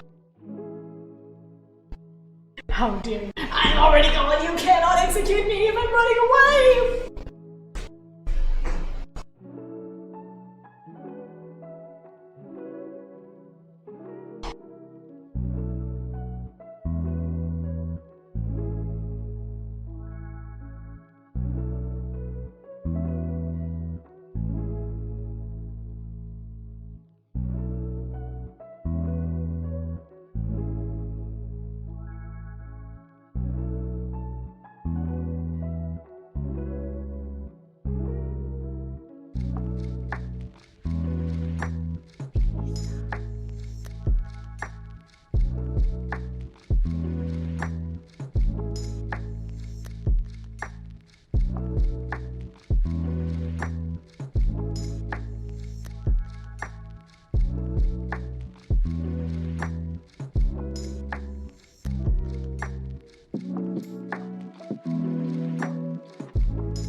Alright, I'm back for now. Let me just put my desk into standing mode because I'm gonna be like running between these two places a little bit anyways, and I'm gonna stand a little bit for D&D, I believe, because I've been sitting down for like, what, nearly 4 hours? Well, now my desk is in a standing mode, so now I can do even more shenanigans. Yeah, I'm just waiting for my noodles to not noodles, for my water to boil, and then I can put in the noodles, and then I can strain the noodles, and after strain the noodles I'm gonna put in the sauce. I made chicken carne recently, like 2 days ago, and it's so good because I make mine fresh. I don't use any pre-packages. You can just see me like doing little moves as I'm standing because I love moving so much when I'm standing. When I'm sitting, it's a bit hard because I have like a little thing behind me, you know? I hope I didn't overwhelm you with my information. Because I'm just like a deactivated animatronic just staring to the void. How dare you guys? How actually dare you guys? Absolutely disgusting. You guys are so evil. Anyways, I can actually draw a little bit. Just an itty bitty tiny bit. She likes to move. I do like to move it. I like moving it. And by it, I mean my body. Okay, let me real quick check if the water is boiled.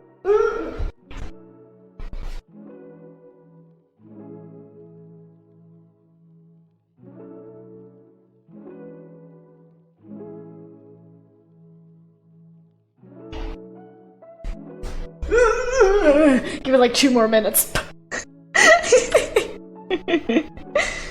Okay, at 24, I will go to check on the water again. Me when I run to check on the water.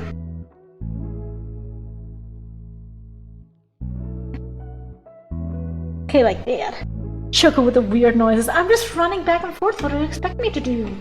To be quiet, to be normal? No, I don't conform to society. Society has to conform to me. Exactly.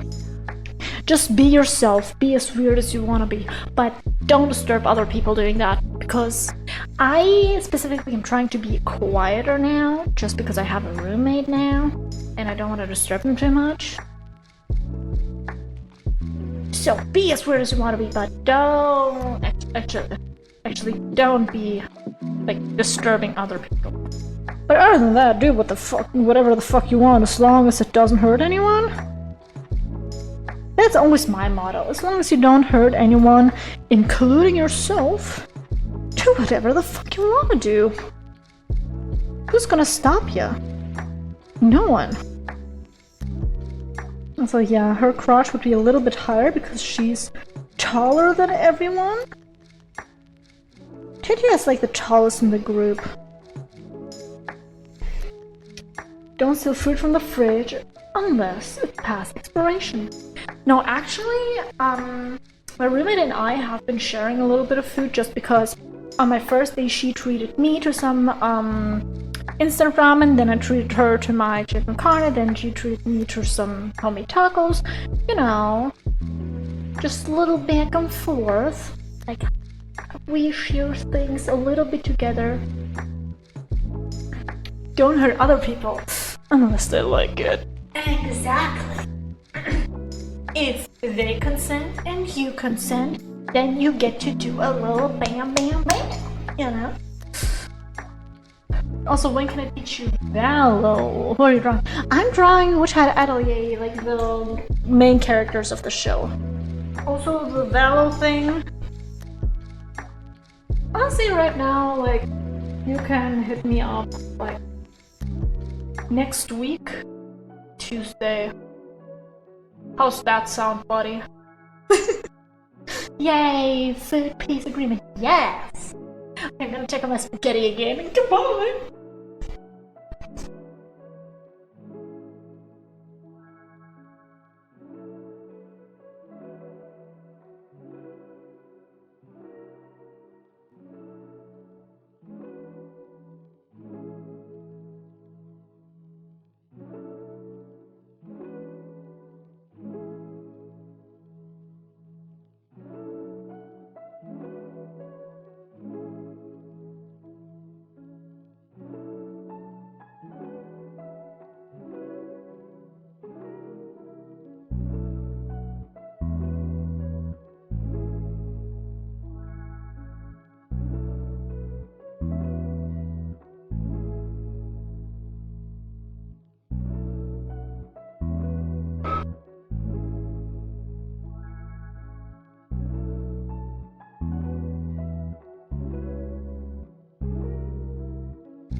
It took longer than expected because the water was finally ready so I could boil the noodles. Also, I burned my finger. My finger hurt. La la la la la la. Yeah, now I have to wait a few minutes for the noodles to boil, and after that I can strain them and I'm gonna have some food. And then during D&D, when everyone else is quiet, I can just eat some food. Because that's what you do.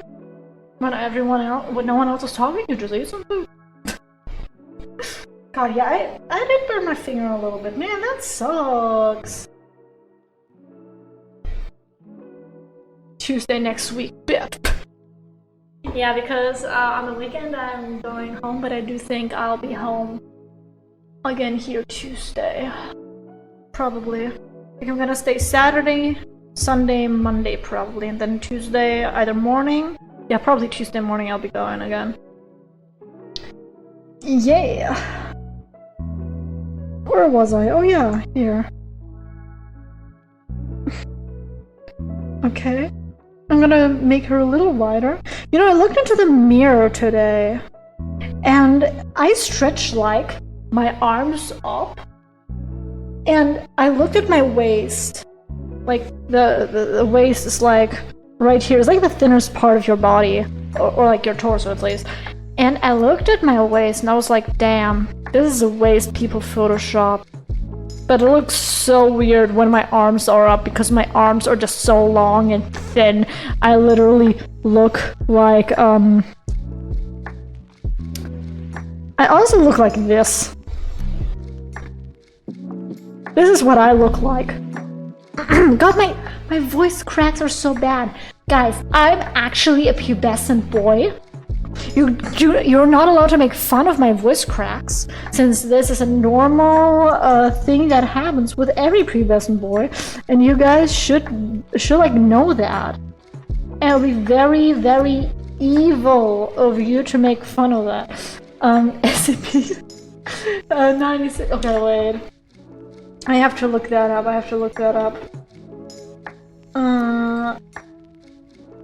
SCP. I believe I know who that is. Is that the screaming guy? Yeah, it's the screaming guy. The guy you're not allowed to look at. Honestly, sometimes I do feel like him. He is so me for real, for real. Hashtag he is me and I am him.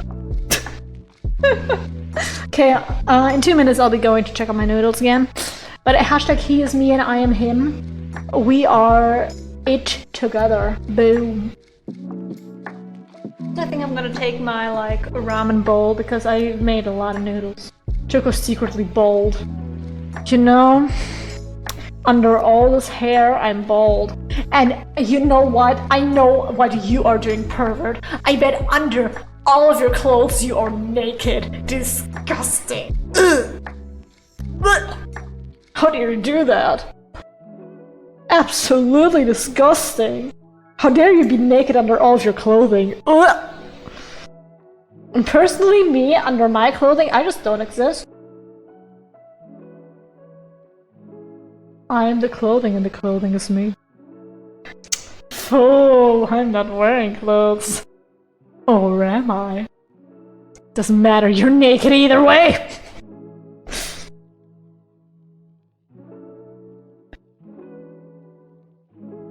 Okay, do I want to like do this for her?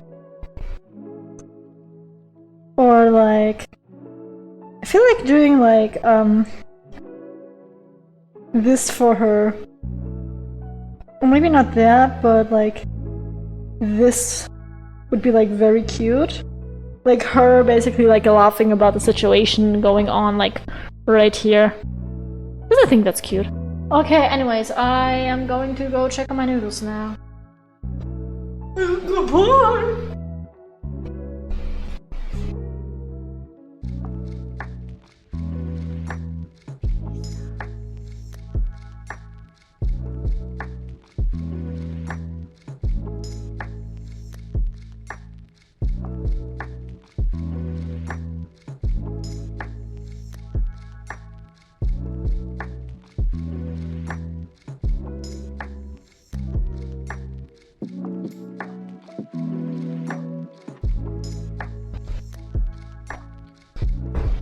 a little bit too cringe crunchy for my taste, so I'm giving them another 2 minutes.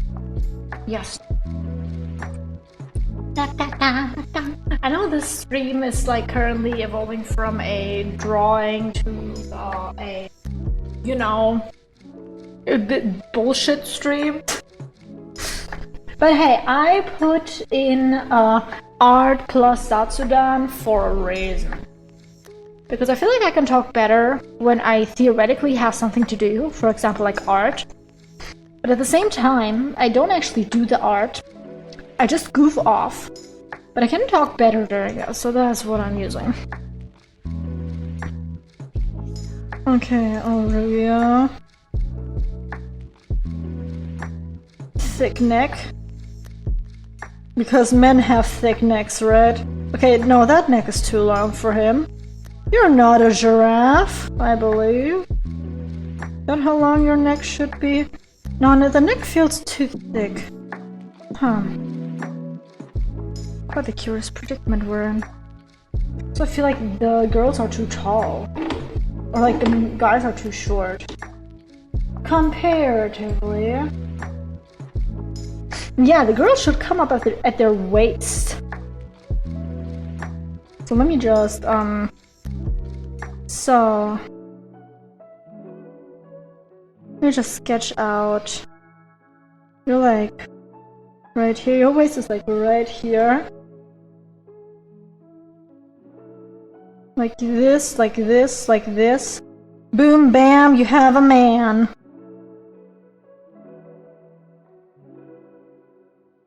Now that, and here's your groin. And boom, right? No, you should be longer.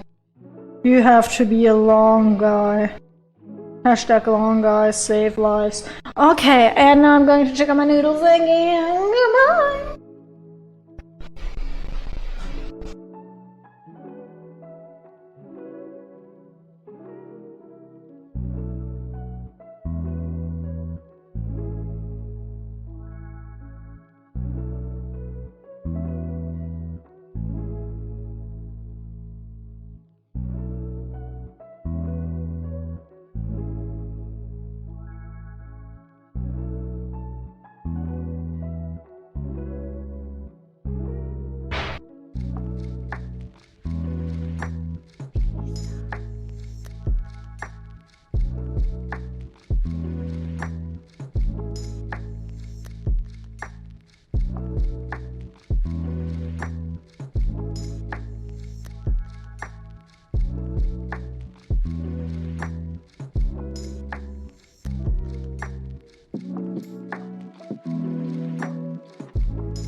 I am back.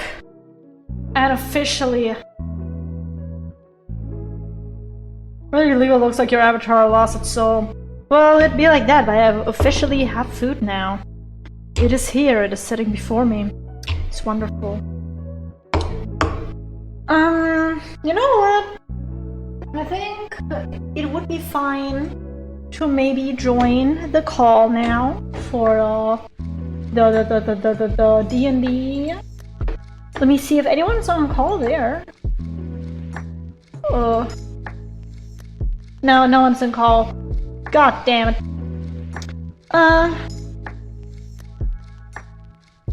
Yeah, let me just join the call. Surely I'm fine. Surely nothing bad and evil will happen to me. The bad and evil thing that's happening to me. Also, I just want to check. Okay, yeah, I am Zath. Okay. You spelled dungeons wrong in the stream title, by the way. Unwatchable. Absolutely unwatchable streamer. Absolutely cannot handle this. Dungeons and Dragons. There we go. How could you? I trusted you! Yeah, that's how it feels like, doesn't it? You just trust the streamer and they just do that kind of crap. How dare they betray you this way? You are unsure, but you're sure the answer lies somewhere deep within them. Alright.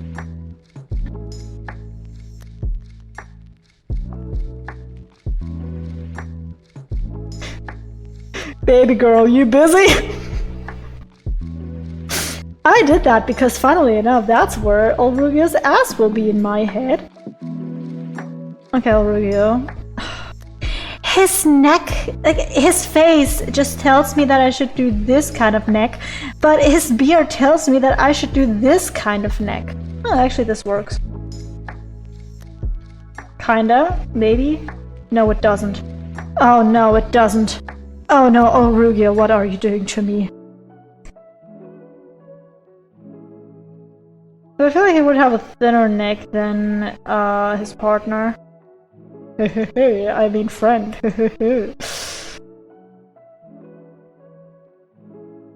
Okay, but he is gonna have crossed arms, cause he ain't wanna deal with he ain't wanna be dealing with them little kids, them little shits. Why he looks so sassy? Why his arms so short? It's okay, Ulrugio, I forgive you.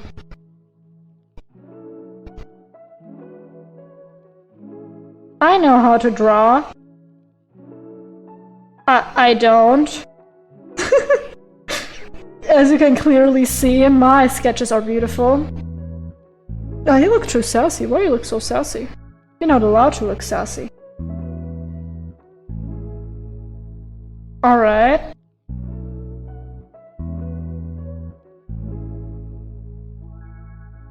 One arm around the shoulder. And one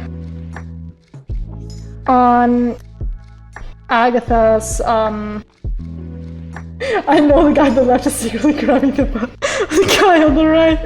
I know, like, I was thinking, should I, like, put the arm around him, or should I just leave it? You know what? It's in the sketch now. It's okay. Ignore that children are present. Anyways, the children have to be moved down, actually. The children are like this height. They're like very short. Because that's how children generally are, you know? Like, generally speaking, children are pretty short. Well, they can be a little taller. They can be like... They can be like this. Well, not like this, but like, they can be like this. Yeah. Now they look like a married couple. But yeah, Kiefer does look a little perverted, doesn't he? It's okay, it's alright. But why no one of D&D people show up yet? Normally people show up. It's okay. I think they just don't like me because I'm streaming. It's okay. Alright. Let me just... Boop. I think I wanna try drawing, Orugio first, because I feel like he has more muscles out of the two. And while I'm not good at drawing muscly men, I do myself enjoy muscly men. Truly. Like, I just don't know how to draw muscles. Like, they're just kinda there, right? Like, I just draw thick arms, usually. And somehow that works out. Like, boom! There you have a muscly arm. Is that accurate to his actual, like, design? Let me see. I don't see it. He's hiding his arms. He has something to hide. Oh, Rugio. Oh, Rugio, show your arms, baby girl. Oh no, his ropes are actually hiding his arms. But people generally draw with thicker arms, I believe. Because I know Kifri has, like, pretty thin arms. He got them twink arms, you know? He got them twink arms. So Orugio gotta have them daddy arms. Because someone's gotta be the daddy in this relationship.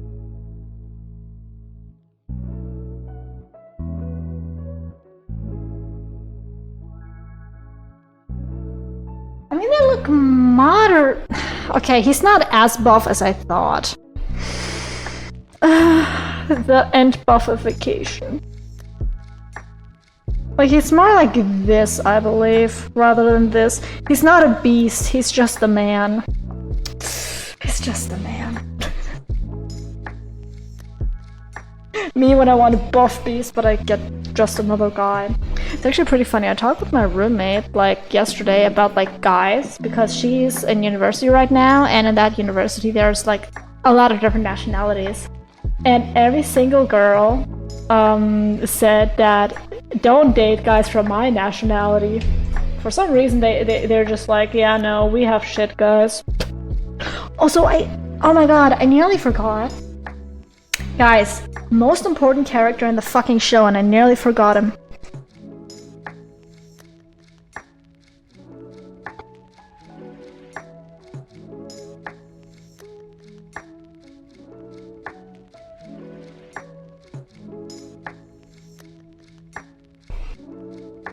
Give me a moment. Full concentration. Wait, no, this looks sad. Like this. Like this.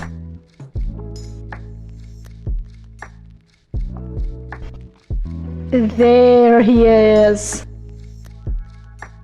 May I introduce you to Brush Buddy? This is Brush Buddy. Brush Buddy is amazing. Brush Buddy is just a little fella. And I really enjoy Brush Buddy and the shenanigans. I don't know what Brush Buddy is. I think his species is literally just called Brush Buddy. But... Look at him! He's so Ghibli vibes. He gives me such Ghibli vibes. So where the hell is everyone for D&D?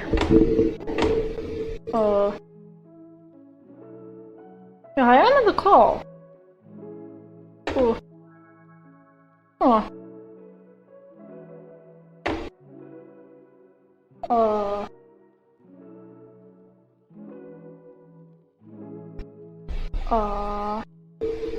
Will we... everyone awake today? Like, usually Necro is in the call like 20 minutes earlier, but none of them look online. Which is a little bit concerning, because if they oversleep, my whole plan is like... But yeah, Brush Buddy is amazing. He is really so Ghibli. I think it's the eyes and a very simple shape. But still. God, my voice cracks don't stop.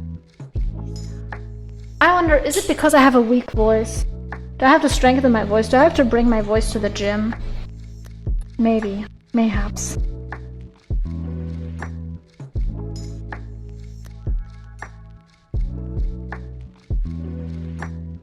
Alright. Hi! Yeah, I was wondering if you guys were awake or not, because usually you're here pretty early. Oh, that's alright, don't worry about it.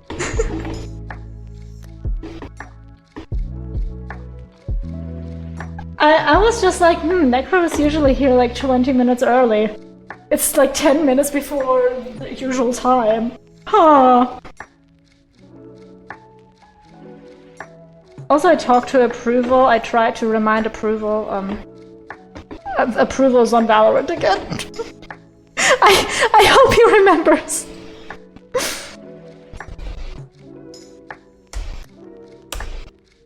Hopefully.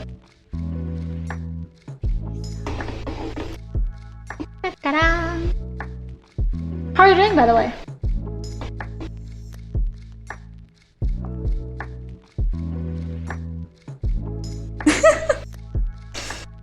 So you guys will die.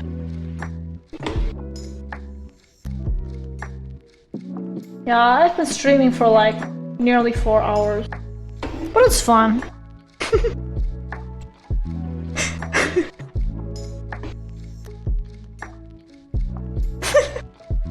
Yeah, because I was like, I don't want to be up too late streaming, so I decided to just do an early stream instead of going in the other direction and being late.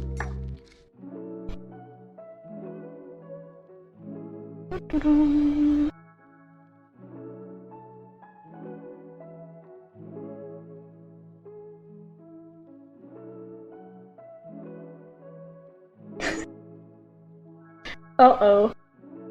You know, I hope we will be alright today, because we are fighting a dragon. And I am quite concerned about that. Gotta say, I'm quite concerned about the fight with the motherfucking dragon. But I don't know, may just be me. Yeah, that's a valid thing to be concerned about. You were like, yeah, it's probably just you. No, it is a valid thing to be concerned about. Especially since last session there was a lot of damage. You know what session we're on right now? Session 50. Ooh, 50. Yep. Alright,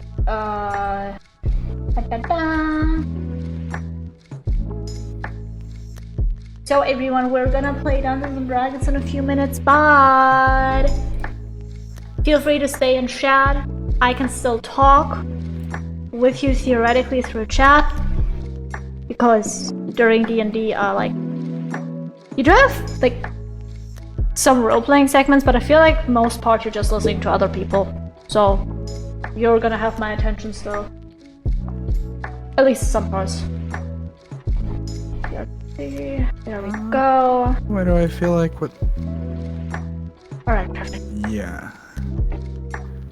Okay. It's the dragon signal. That's what 2 characters of 1 player are trying to find out. Yeah. Okay. Like, it is Crit's mission to get one of his characters with the dragon. And we're currently trying to Pokemon the dragon, because we kind of have a thing that's like kind of like a Pokeball, so we're kind of contemplating Pokemoning the dragon, but we don't know how well that would work.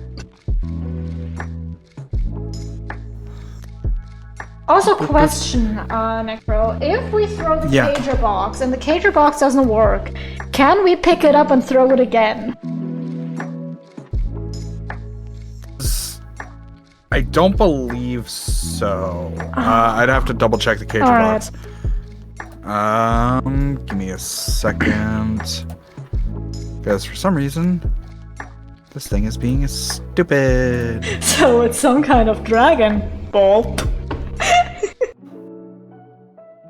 I'm balling with their dragons.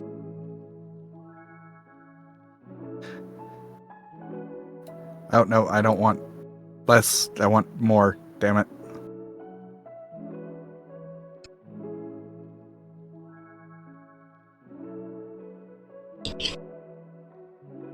God damn it, every time I cook noodles, I put way too much salt into the water. I don't know why, my noodles are always so salty.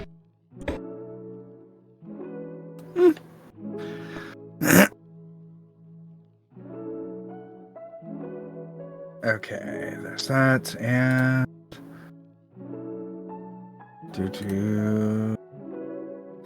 Okay, there's that. How long has he been in Valo, supposedly? I mean, he was in my chat like half an hour ago. And I did remind him that we have D&D today, so he cannot use the excuse that he forgot. Yeah.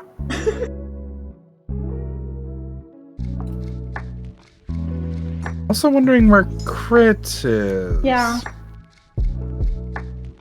Because usually Crit joins around like 10 minutes, 5 minutes before.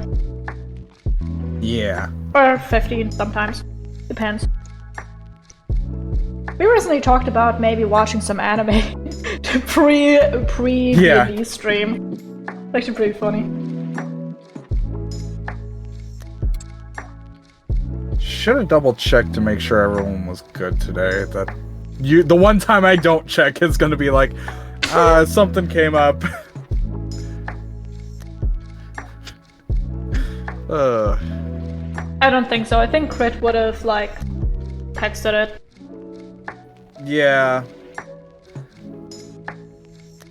So we just have to wait and see. Maybe he is genuinely just asleep. Possibility. Ah, there! Crit is on his phone. Yep. I was about to like message. Yeah, I yeah. saw the typing in. That's that. God damn it. But yeah, I do hope we will not die.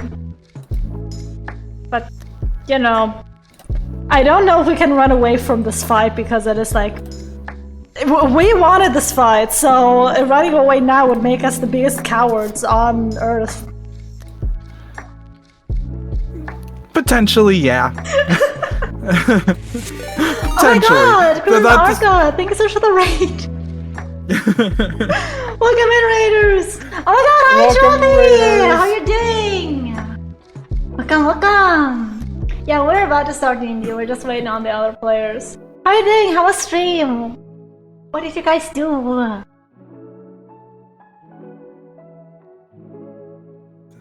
Chompy bought me here. Well, nice to have you here. Stream was fun. That's good. That's always nice to hear. What do you guys do? That's all set up. That's all set up. We watch streams. Truly. I stream. I was playing Battlefield 5. Wait, let me look it up because I don't think I've heard of that. Battlefield 5. It looks good. Graphics look really good. Oh, Battlefield? Yeah. Yeah. Is it like a first-person shooter? It is. Ah, okay. It's, oh god.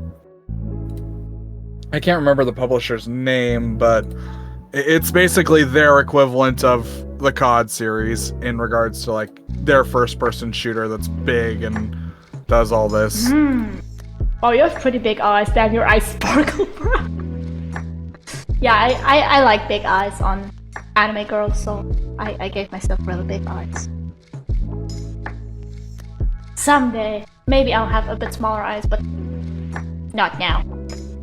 Did all the stuff herself. Yeah, I did drawing, rigging. It's all good. The background music isn't mine though. Although I'm thinking for the rebrand, I may try to compose a little bit. I have been trying. I approval. Hi, Hello. Abby! Oh my god, you're on time! Oh wait, I'm on time? Okay, I'll come back. No! No! You stay! Stay! In 30, Oh my god, no! I'll come No! back in 30 minutes. Bye-bye. Stay! I crit. I'm here. Motherfucker. It's not time yet. I'm on time. Abby's about to be late just to spite us. Oh my god. Let me get my headphones on. Or to spite me. By the way, how you doing? You good? Yeah, I'm really good. Go bold, please, for the right. Do I have a bold here. toggle on this? I don't think I do. Wait. What? I'm streaming right now. Just so you know. I saw your notification.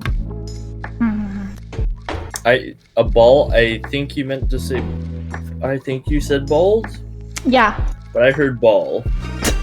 gonna ball. So either you're playing with the ball. No!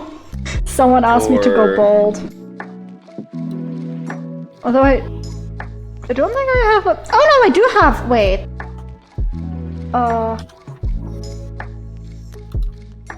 There we go! That is the boldest I can get. Optimus T1, Crimson Arca, thank you so much for the follow, both of you. Thank you. Really appreciate it. But yeah, this is the boldest I can get. You can really see my eyes now. They're disproportionately large. I have like no room for the brain back here. That's okay. We don't need brain when we have eyes. You have a brain? Exactly. Exactly the point. Alright. It's now after the time. Abby can come back now. Like, come on.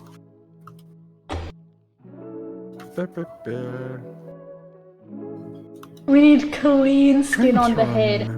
I don't have clean skin on the head. I have to pull my hair back. SMH. SMH. Yeah, I was gonna say, isn't it one of those silly things where you have like because of the way rigging works, you have like this big dent or something like that? No. I have that on the other model. I made this model specifically so I cannot be bold. I've anti-bolded myself. Well, wait. Customize model. I was wondering about that. Let me see if I can. Mm, Yeah, no, it's this is just gonna be part of my interesting. head. I mean, I can do the. No, wait, what? This is the best you can get. Looks like I'm wearing a fucking ski mask. Oh, like a white one. Oh my god, you can see my mouth meshes now. Oh no. Yeah. So man, this looks awkward.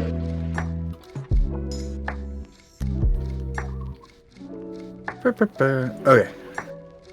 Wait, okay, this is the closest I can get to a bald head. Are you happy now? Are you satisfied? Well, I'm happy to hear it because I'm gonna turn it off again. Alright, and what's up? In. Where's the H? Here. Perfect. I have to put on my wig. It's okay.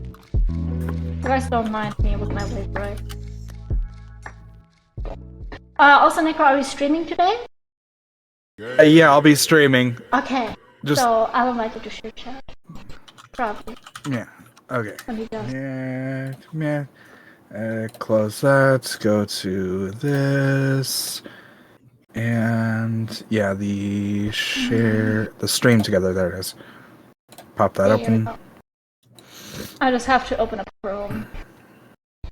Bloop bloop. Look like my Stream dad there manager. for a second. What do you mean I look like your dad? You're dead, ball. Now that's invite and Choco send invite. Yeah. And I can go to my starting soon. Hell yeah.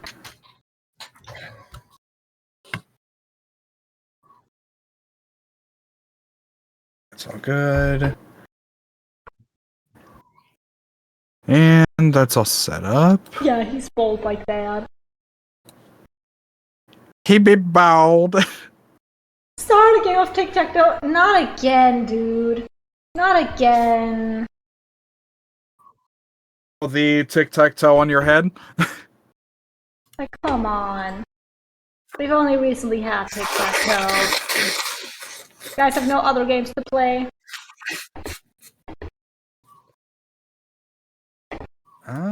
Oh god, I keep forgetting. Oh my god. It's not loading. Chrome, please. Just need the invitation. Fine, I'll find something else. Now they're gonna play snakes and ladders or something.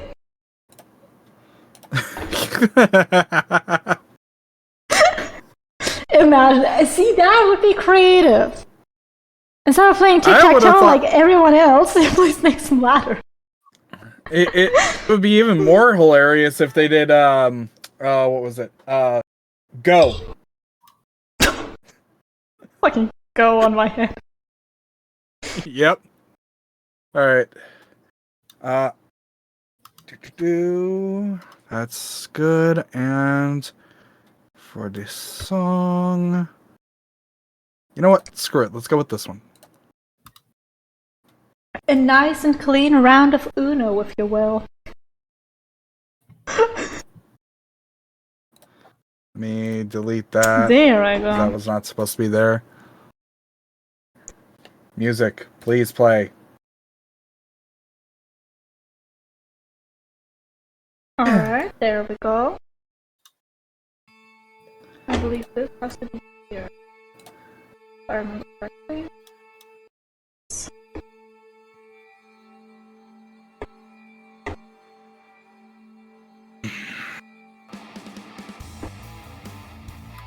Yeah, now we have a little dragon fight, you know? Because that's normal.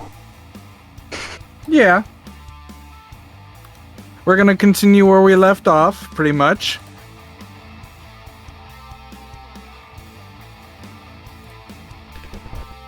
Game. I don't even remember whose turn it was.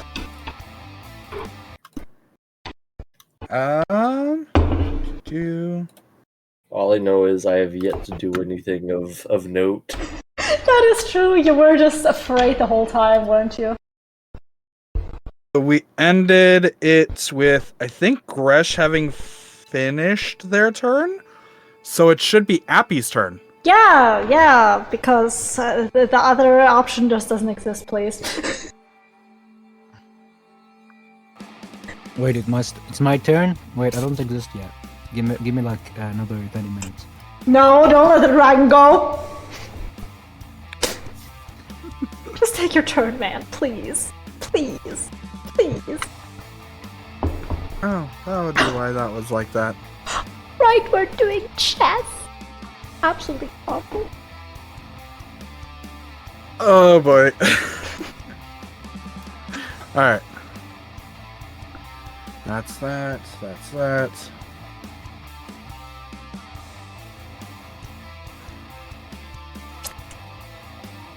I think I'm good. Yeah, I'm good to go. The or the shared chat. Okay. Yep, I'm good as well. Chat. Shared chat has been started. The dragon went to drive. We'll be back in 30 to 4 hours. 30 to 4 hours. Approval. You're not telling me you want to drive right now, right? Right? Approval, please. Approval. Please, approval. We do this every week. you'd think his family would get the like note at this point, like respect some boundaries. Treat him like a person. Nah, I was joking this time. Okay. If you know me, I cannot drive. I don't have my license. Then take your fucking turn. Need a recap, motherfucker. Last time We you were guys fighting a started the fight dragon. with Gresh. Boom. We fight dragon. You were Also, my getting mom beaten is pretty my badly. 2 moms are here. My moms Ergon are is here with frightened, lunch. and so is Goner. Oh yeah, my attacks don't deal any damage. Mom, please pick me up. I'm scared. I say as I look at both my mothers. I'll just do the same bullshit again. Boop. You know what? Let's go with this. Please work. Dang you, Foundry. Boop. Boop. Oh goodness. 24 to attack. When you can press T to target, remember, so... I forgot to do that. Let's see, you successfully hit with both attacks. And, I finally successfully hit her. Oh my god. You did 3 damage. That's Wow. surprising. 3 damage is the lowest you could have gotten on that one. I know, it's patience Alright. because this bitch is annoying. Alright. Let's see, so, with a 24, you deal 10 damage, and then 3 damage. Okay, how do I deal less with 25? That's insane. Just because you successfully hit doesn't mean you do a lot of damage with that hit. Sadly. It's like the difference between a punch and a knife. Yeah, but I did 2 punches. I did 2 knives. Dude. Stop. Okay.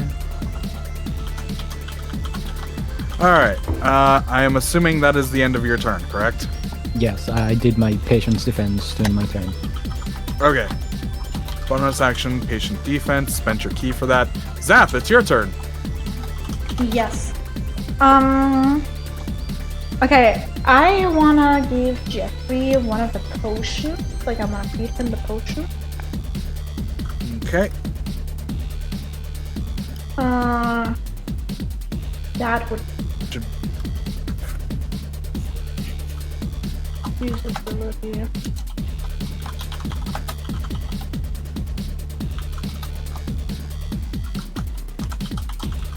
Alright.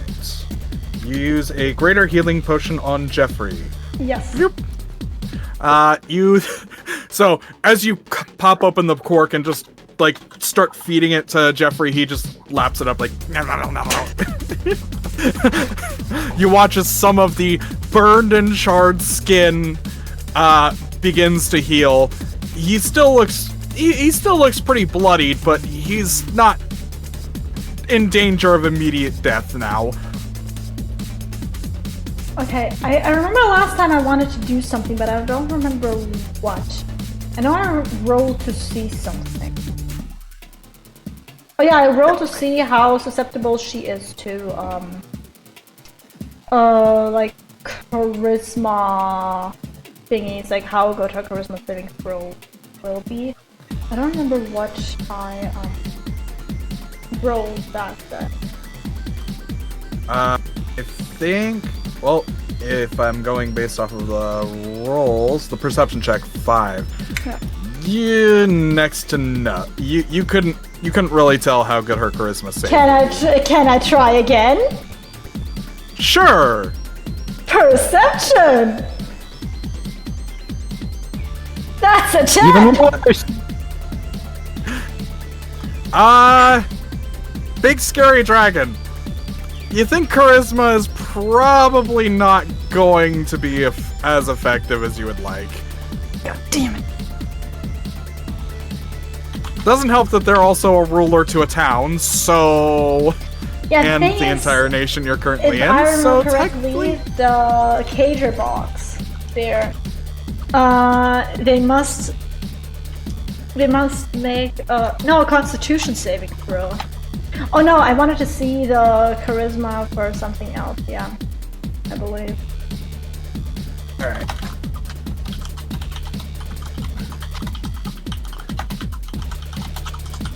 All right.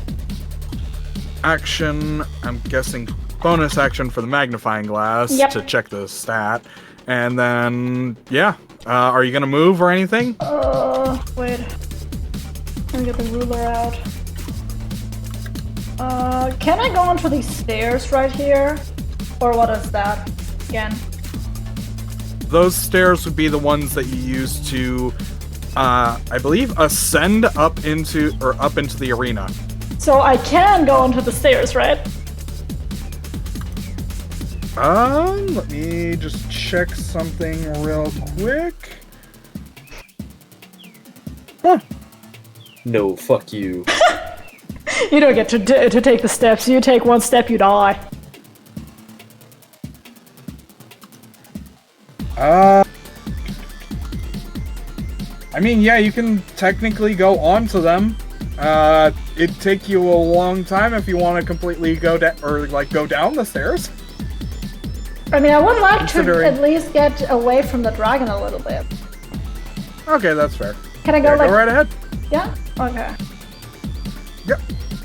I'm just gonna move right I'll here. say that gives you half cover, Yippee! which will increase AC and a few other things. Yay! Ergon, your turn.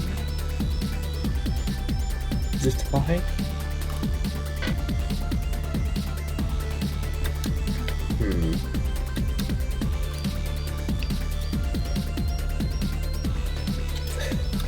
Forgot there's not much I can really do. I try to remember. I don't think there was a plan for me at the moment because I have no ranged attacks, so I can't. I mean, really you attack can, like, anything else. do the saving throw again, right? Other than that, though. Yeah. Okay,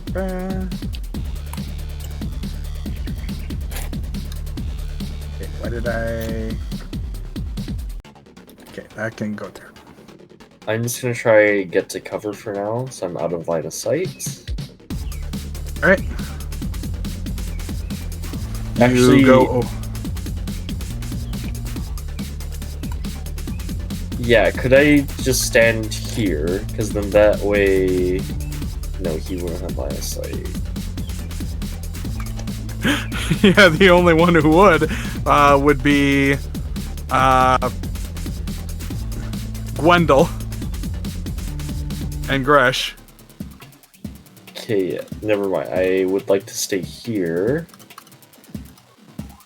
Because, yeah, I would rather have Goner and Gwendol target me than Abby. So I'll stay here and then I'll reroll my save. What was it? Wisdom?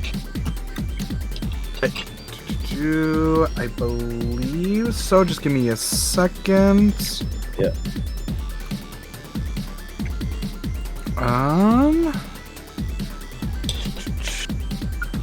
Was the frightful presence? Yes, it's a wisdom saving throw.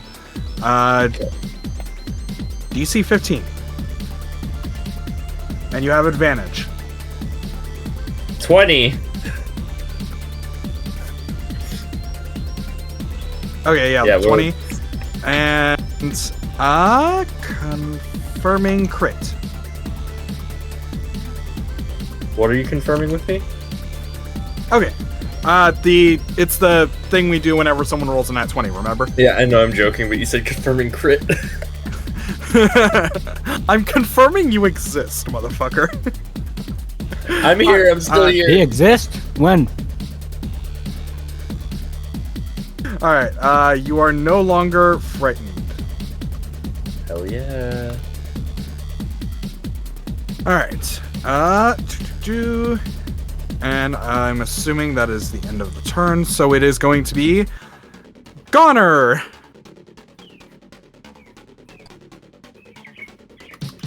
Goner, he's gonna try shoot me and then reroll his save.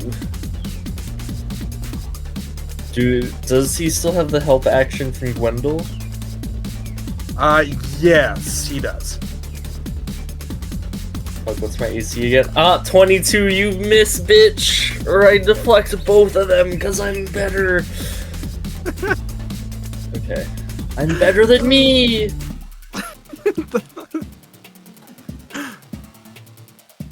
Okay, 12. So, Goner's still frightened. It's just time for Gwendol. It's Gwendolyn time. Alright. Gwendol, All right. you are currently still under the effects of that spell, which is making you happy. I'm just gonna keep helping Goner, being like, come on, buddy, you got this! There's nothing to be afraid of! It's not like it's a giant, scary lizard lady that could eat you. It's your boss. You love her, right? She's your, what do you call her? I don't even remember. Like, something about, princess My or queen? bratty type. Yeah. My queen? Exactly, she's your queen, so there's no reason to be afraid. Come on, snap out of it, buddy. I'm Gwendolyn, I'm super happy. Thank you, Gwendol. I'm Gwendol and I'm super happy. Oh, God. You know, life can go nowhere but up.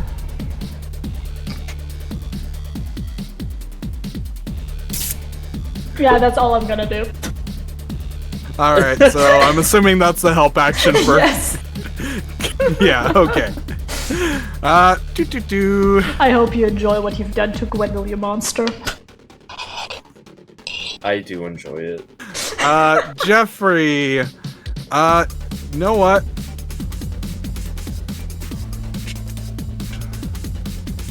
Wait,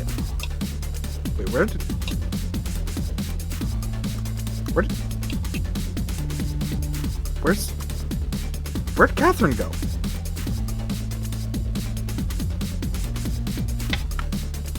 She got deleted from the board for some reason. What? What? No, I see Jeffrey. Yeah, no, Catherine, aka your Catherine. mother. Catherine. Mom. Oh. She just went to buy some milk. Don't worry about it. If I remember correctly, she was right here. Yeah, she just Okay. she just went on a smoke break. Don't worry about it. You know, that's what moms do. Famously. Leave the children in a giant fire-breathing lizard battle and smoke.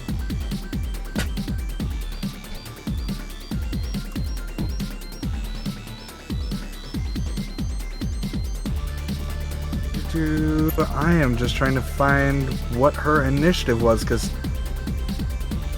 that's weird. Why she disappear? I didn't delete her.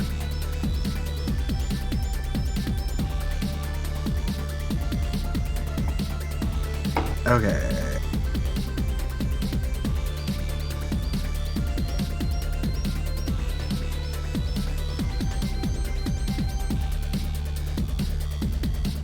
Okay, so she had initiative 15. She should have... Okay, so she will go just after Jeffrey. Got it. Okay, that's fine. Adding to combat, and I will readjust. But Jeffrey is just going to... Ooh, what would Jeffrey do? He's hurt. Doesn't... As you know what, I'm going to say Jeffrey is going to do. Yeah, no, he was right there. Oh, come on, controls. This is why I don't like breaks sometimes. Meh and meh, and then boom, boom, boom, boom, boom, boom, boom, boom, boom, boom. He's dashing over there for now.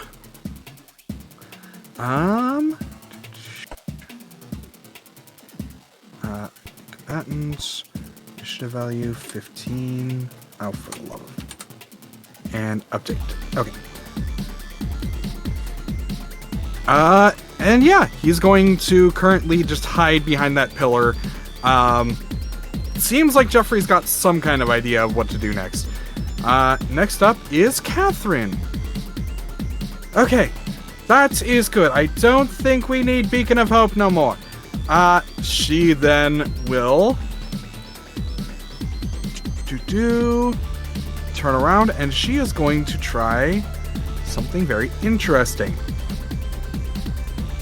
She's going to end concentration on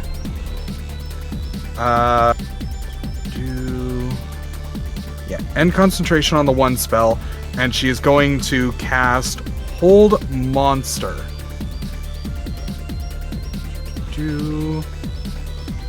My mom has been a Pokemon trainer, I knew it. She is going to cast Hold Monster on Gresh. Do Wisdom saving throw for Gresh. Gresh succeeds. Okay. Then nothing happens. Can't get them all.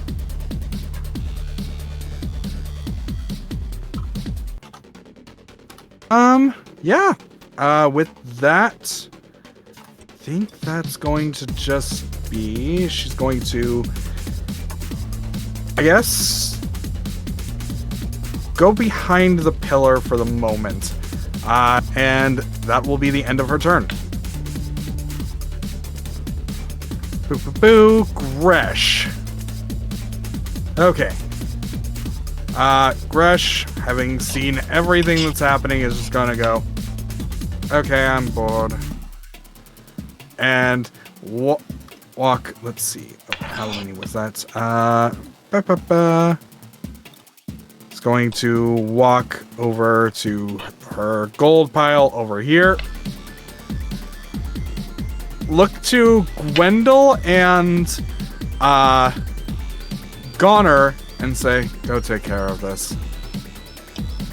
Yes, ma'am. You got it, madam. And yeah. That is your turn, or that is Gresh's turn. Appy, your turn. You just watched the big dragon that you just slashed and attacked went into the gold cave and talked to two combatants, or you assume they're combatants. I mean, one's actively shitting their pants.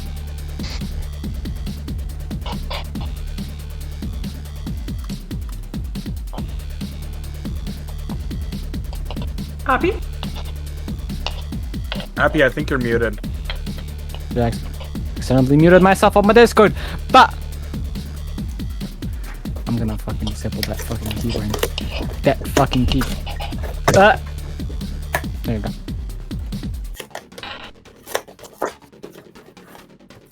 Okay. So what are you doing? I saw you move, but I don't know exactly what your plan is. I was like 30. I was like over here. I was saying I'm not close enough to actually go near them. So I'm just gonna get closer. Okay. Around here so I don't get fucking hit with a fire attack next round. I mean, she said she's bored. I don't think she wants to, you know. But if you try to poke the sleeping bear, then she might. We're supposed to be fighting her, so. You can probably get a free hit in.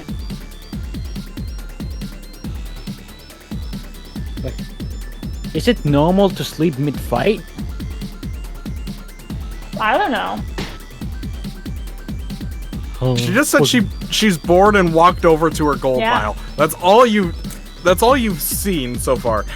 Other than her talking to like these two people. So Casually you don't know what slashed she's going to do. Casually gets slashed twice.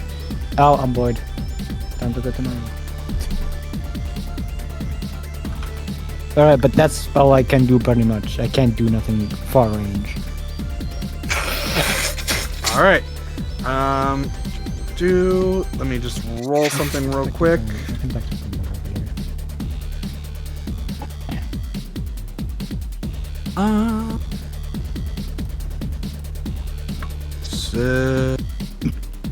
Yeah, okay. Okay. Yeah, we're good. Okay, so you wanted to go there. Alright.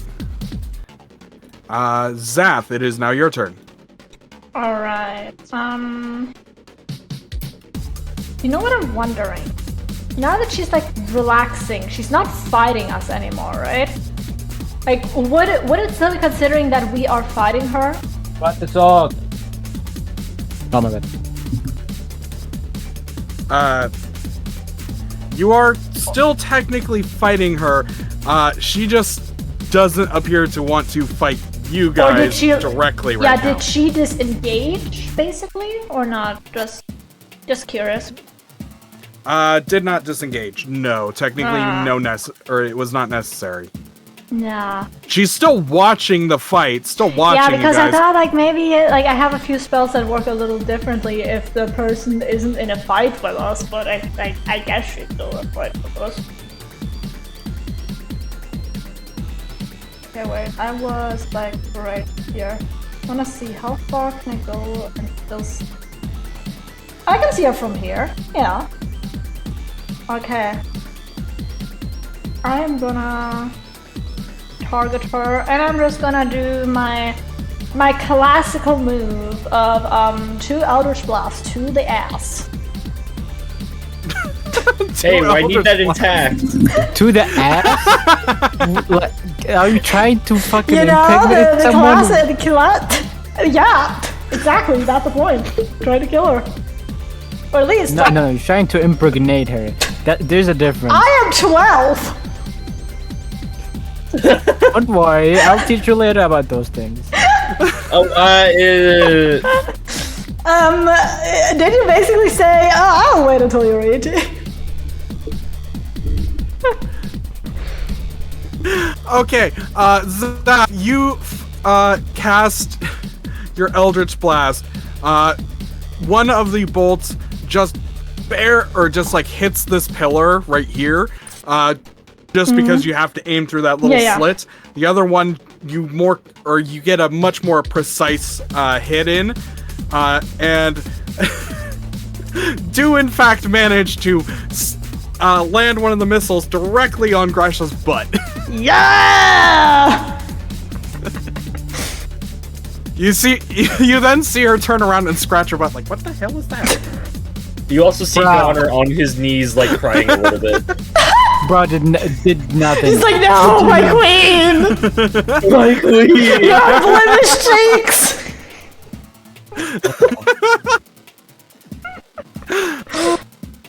Your 2 full moons!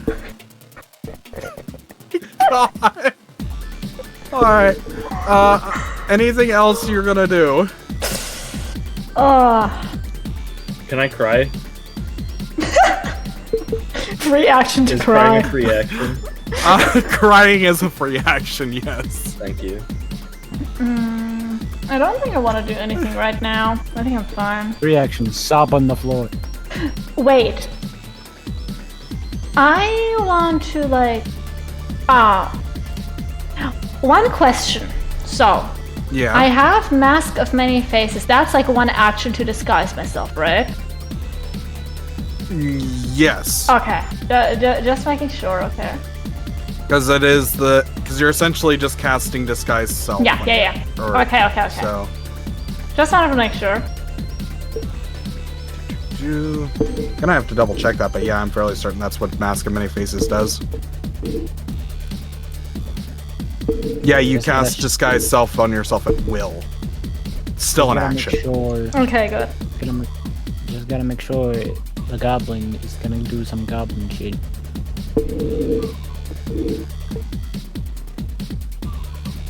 Then yeah, I'm done. Alright. Ergon, your turn. Alright, with my reawakened will. Fuck, I can't move very far. Here. Dash. Okay, that's my turn. Got her. My queen, they're getting closer!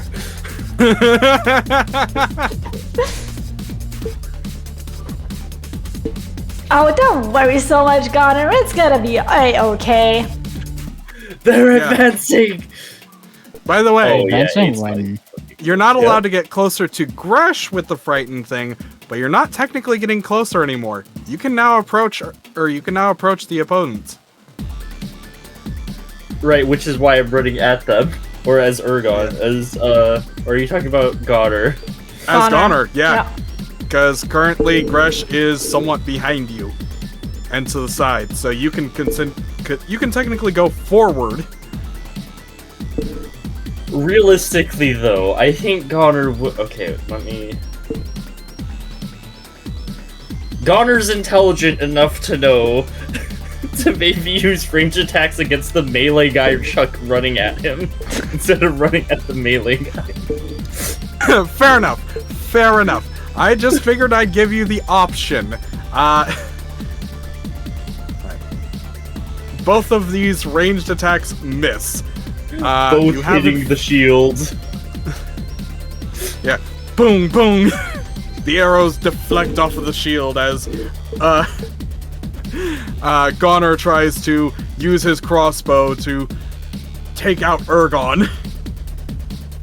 As this, relative to him, small knight, because fuck, Goner would be massive. Goner would be a massive boy. As this knight runs at him. And... okay. Still frightened. Yeah, still frightened. Gwendol, I can handle them here. It is okay, I know you're trying to help me, but attack them! Attack them for our queen! Should I attack them or should I restrain one of them? Because I just thought like Gwendol is pretty strong, right? He can probably. That would be a grapple check. I think you should try tackle Ergon. Okay. Okay, the armor guy. All right, let's try that. I wanna like go in and go behind him, to like hold him still for Goner. And how do you grapple? Like, what is that? So that's going to be a strength, your strength, versus either Ergon's athletics or acrobatics. Oh, you can do his athletics. Athletics. Oh, it was nearly a 20. Oh yeah, I think I 14. grapple. It's a total 21. It was nearly a 27. Huey starving man. What the fuck? Yeah, so Ergon, you see this this kind of like stick of a man who looks absolutely like non-consequential run up right past you and then slip on by and try to hold you. You try to break out of this and are shocked at the amount of strength this little thing is outputting. Gwendol is just smiling How at much does him. it have? Gwendol's like smiling at him, but his eyes are empty. The smile doesn't reach his eyes as he just stares at Gwendol.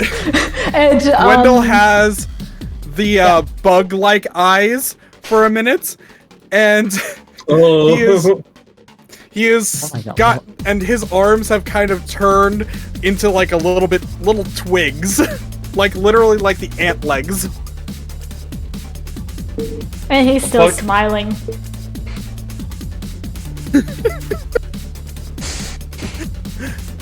Appy, you are seeing what seems like a half human, half ant holding Ergon.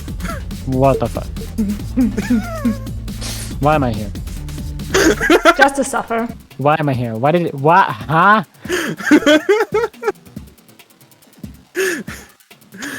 Yeah, yeah, you are grappled. Now, give me a second, because I know there's a grappled condition. Don't worry, it's just a very tight hug. It's a very tight hug indeed. Boop. You have been grappled. You now have no walk speed. Thanks, I hate it. You fought so long to walk, and when you finally can walk. I ran 60 feet and then that's it. I love how the side characters that they were playing now are buff as shit. I mean, They really are. I mean, you have to understand, Wendell is now partially ant, and an ant can lift up to like 100 times its like 100 body times weight. its weight. Yeah, I know science. So, and he's a A grown little bit of man. entomology. I'm just saying, there's a reason he's so strong. The only thing that Jeffrey. was like debuffing him was, or nerfing him was his like crippling depression, but that was taken care of. Wink wonk you tell me the brainwashing. only thing that kept a fucking hunk. Can we give him back depression? Like what the fuck? Could we do an investigation check Like, for can I do an Appy so he investigation? can find the source of Gwendol's depression? So he Can I just remind him of his ex? The Is that source of possible? Windows depression suppression.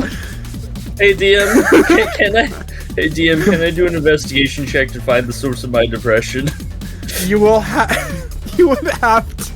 God, that's going to. Can I do an Gonna have insight to be check? that's.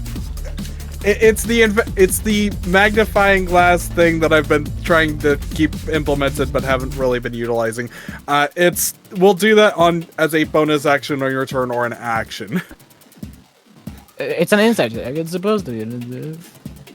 That would still be an action. Anyway, Okay. Jeffrey. Bop. Bop, bop. Jeffrey runs over here, sees Ergon being restrained, and is going to target No, Wendell! Watch out! Wendell with 2 bite attacks. No, Wendell! Watch out! First one missing. Second one hitting for 19. Oh, As Gwendol gets bit while holding Ergon. oh wow, that really hurt you, holding stupid it little dog. Stupid mutt. Oh, I forgot. There's advantage because of pack tactics. Is it? Oh yeah, that is pack tactic. Fortunate. Yeah, I wouldn't know. Does he get a... Nope, okay. Wow. Release me, you ant thing! Well, Alright, if you didn't yeah, challenge Jeffrey- my boss, I'm here for the you wouldn't be dragon. here. Too bad. Someone else is already here for her. Alright, What? Who?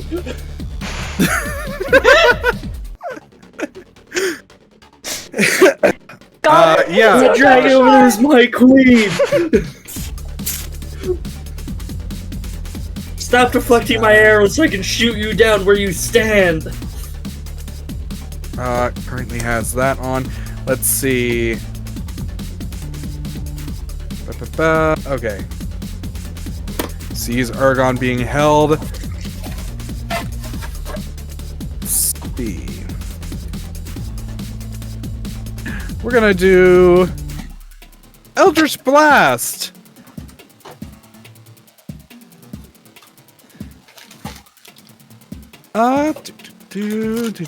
Yeah.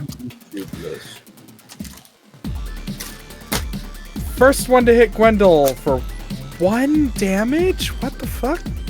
One What? That's insane. How Hold on. How tough is Hold it? on. It's because... Okay, so it should be 6 damage, but yeah. Is it 1d6? No. Why is it 1d6? Why is this... God damn it. It's 1d10 of force damage, apparently. Yeah, 1d10 damage. Yeah, you get more beams the more you hit, or the more later on, but it is because of class things that she gets the increase on damage. I'll fix that real quick.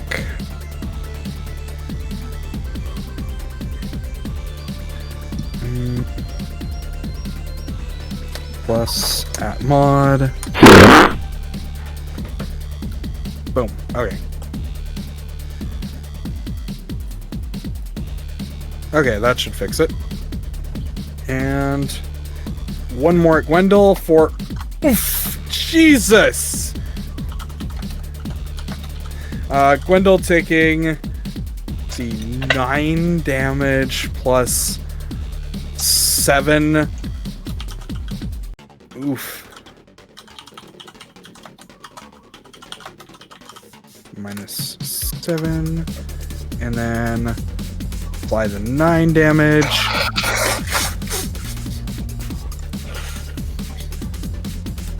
Alright, and then she can see Goner as well, so she will be firing, or so she also has 2 more blasts. First one, 13 damage, and last one misses. So, out from the side, you hear boom, boom, boom, and then ping, as 3 eldritch blasts just smack into Gwendol and Goner. And oh, wait a minute. Goner has to make a constitution save or concentration. Yep. 1 concentration check failed. Oh no, Gwendol's depressed.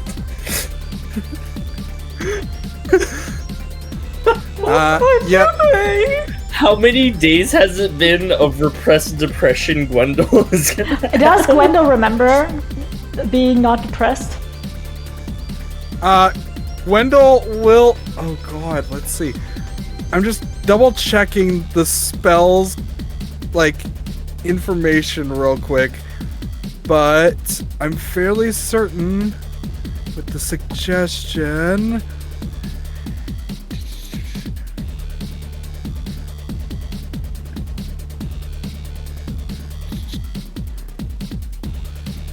Gwendol, use antidepressants.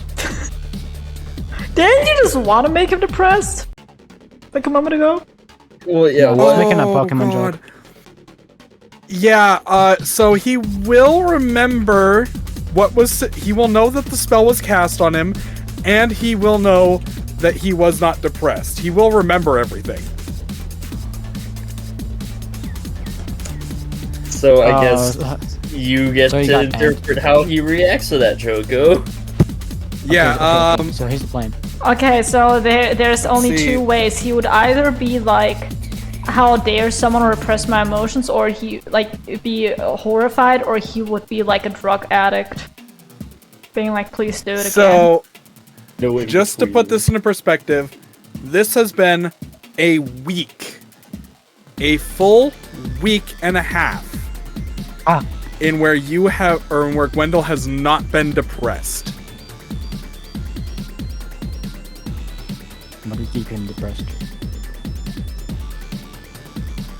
I don't know, So do do I with that make him- information how you Do I will. make him a drug addict or no? If he's already depressed, he's probably already a drug addict. He's not. He's an upstanding citizen. Okay, he's the Yeah, no, fun he one. just has an absurd debt. So he's depressed because of his debt? Pretty much. Okay.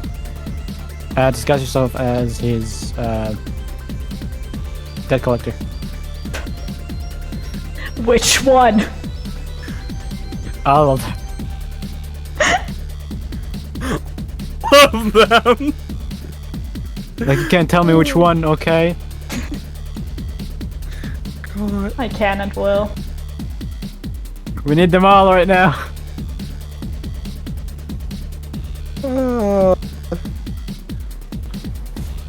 Okay.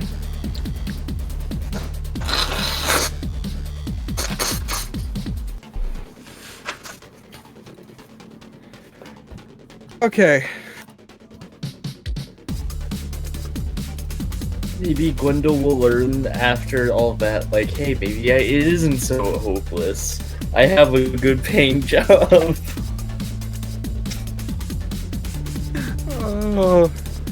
We'll see. We'll see. Do. All right. So. Yeah. Catherine casts that spell. Walks over to here. Gets ready to do something and ends her turn. Gresh. She will look over at Gwendol and go, "Come on, snap his neck or something. You got this." Giving Gwendol a little bit of encouragement, but otherwise not doing anything. She'll walk up to her gold pile. Okay, is Goner like jealous of Gwendol getting encouragement, or is he happy for him? Yeah. nice, Gwendol. You're getting praise. As a tear rolls down his face, or not a tear, a drip of oil rolls down his face.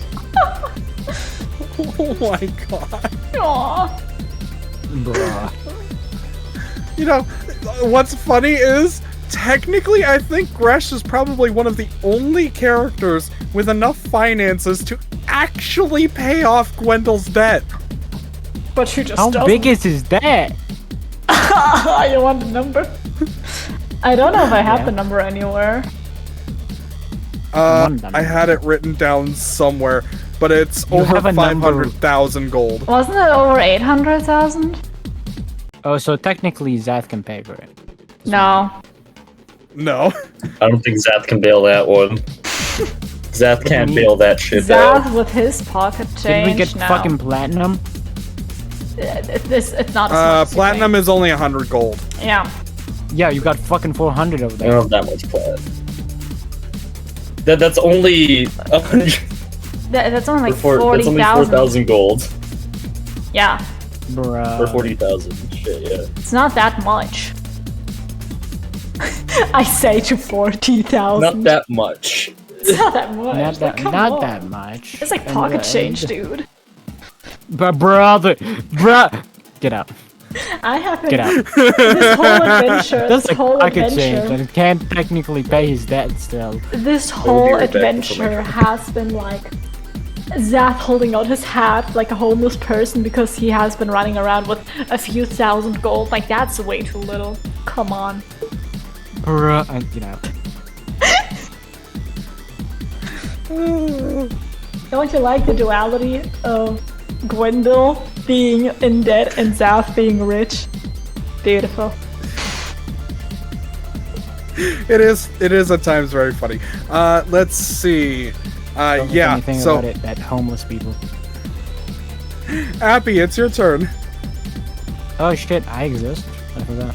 Yep. Give me a second. Alright, can I do an insight check on this guy? Yes, I'll do that as a bonus action. Yippee! Insight check. Fuck me. With an 11. This motherfucker went from happy to he is now depressed. He is also, for some reason, partially an ant. Or some type of insectoid. You're not sure what the hell's going on with that one. Alright, I'll try to kill him now. Can I remove one of his arms that has been amplified? Oh god, you're gonna try and rip his arm off? It's Okay. fine, he got fucking 2 more. What? You're gonna rip his arm off and it's fine because he has 2 more? He doesn't have 3 fine. arms. He has 2.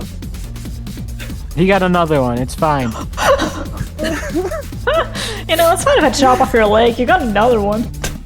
We're in a world of magic. He can probably get another. You know what? I'm just gonna take one of your lungs because you like got you like got 2 of them. Look, we need Aegon to be released, okay? Alright, with a 24 on 7 damage, yeah, you do a decent job at hitting Gwendol. I love the fact you said decent job. Okay, I'm just gonna do that now. Gwendol, you watch as a sword comes slashing down and cuts into your bicep, or cuts into like the half bicep, half insectoid arm you currently have. That's disgusting. Good, Appy, good.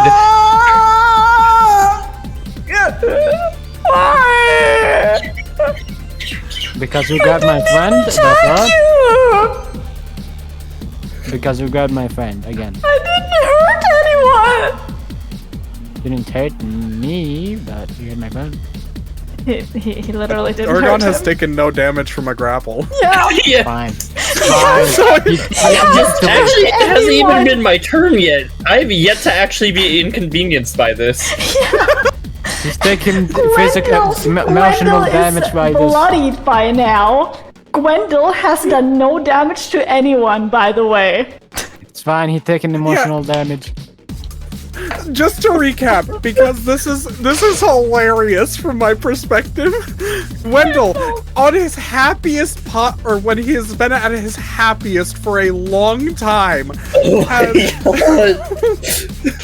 It's true. enters this combat. It does next to nothing. He Tries cheers to be up his supportive friend. to Yeah. Yeah, he tries to cheer up and support his friend. He then turns around, goes to restrain a dude. Not actually harm anyone. Just hold the guy. No one And then turns around and gets attacked by a shark hound, a woman who's firing lasers at him, and a wolf beastkin who is trying to slice his damn arm off. I feel bad for Yeah, him. get rid of that arm. I don't feel bad. It's just I find this absolutely hilarious. Like And he rightfully was so. like bad at for his Gwendol. at one of his worst, at his lowest in regards to like his emotional state, he has done feats of strength that make gods jealous on some level, and then turns around at his happiest as having the worst days or the worst possible things happen to him. Gwendol really can't win. Yeah, Gwendol, not my bad. Okay. So you, oh god, give me a Constitution check, Gwendol. I just want to see if this will break the grapple. I gotta double check the. I need the grapple. I got 14. Let me double check the rules for grappling. But I'm fairly certain that'll break it anyway. Conditions grappled.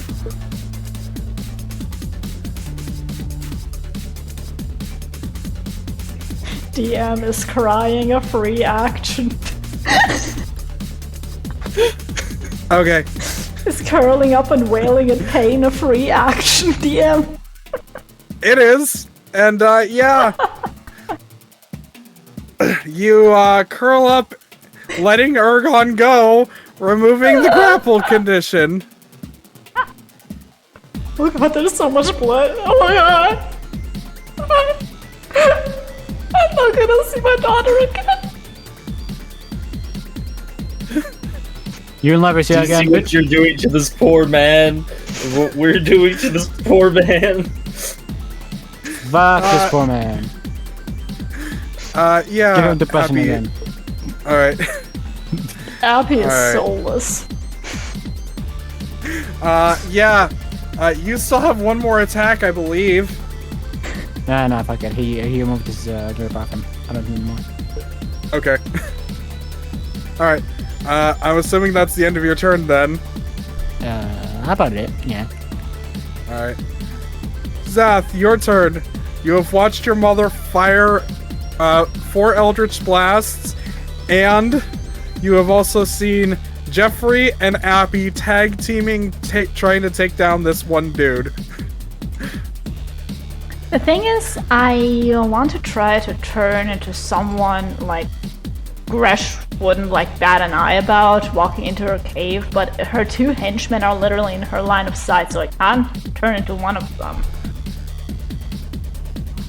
You've seen several gilded goons. So can I just turn into a gilded goon? That is very much an option. If you want to do that, go right ahead. Would she question like, hey, what are these goons doing here? Maybe. You have no clue. I mean, the thing is, I would turn into like Gwendol or something, but like I said, they're in her line of sight. So maybe I wait one more turn, and then I try to turn into one of them. Question is, can I even attack? Wait. Ah, no, I don't think I can attack her there. Wait. I mean, I can go hear it. Yeah. That's... You'd be standing near the precipice of something, but yes, you can attack from there if you want to. I just want to be able to attack her and I need line of sight, so...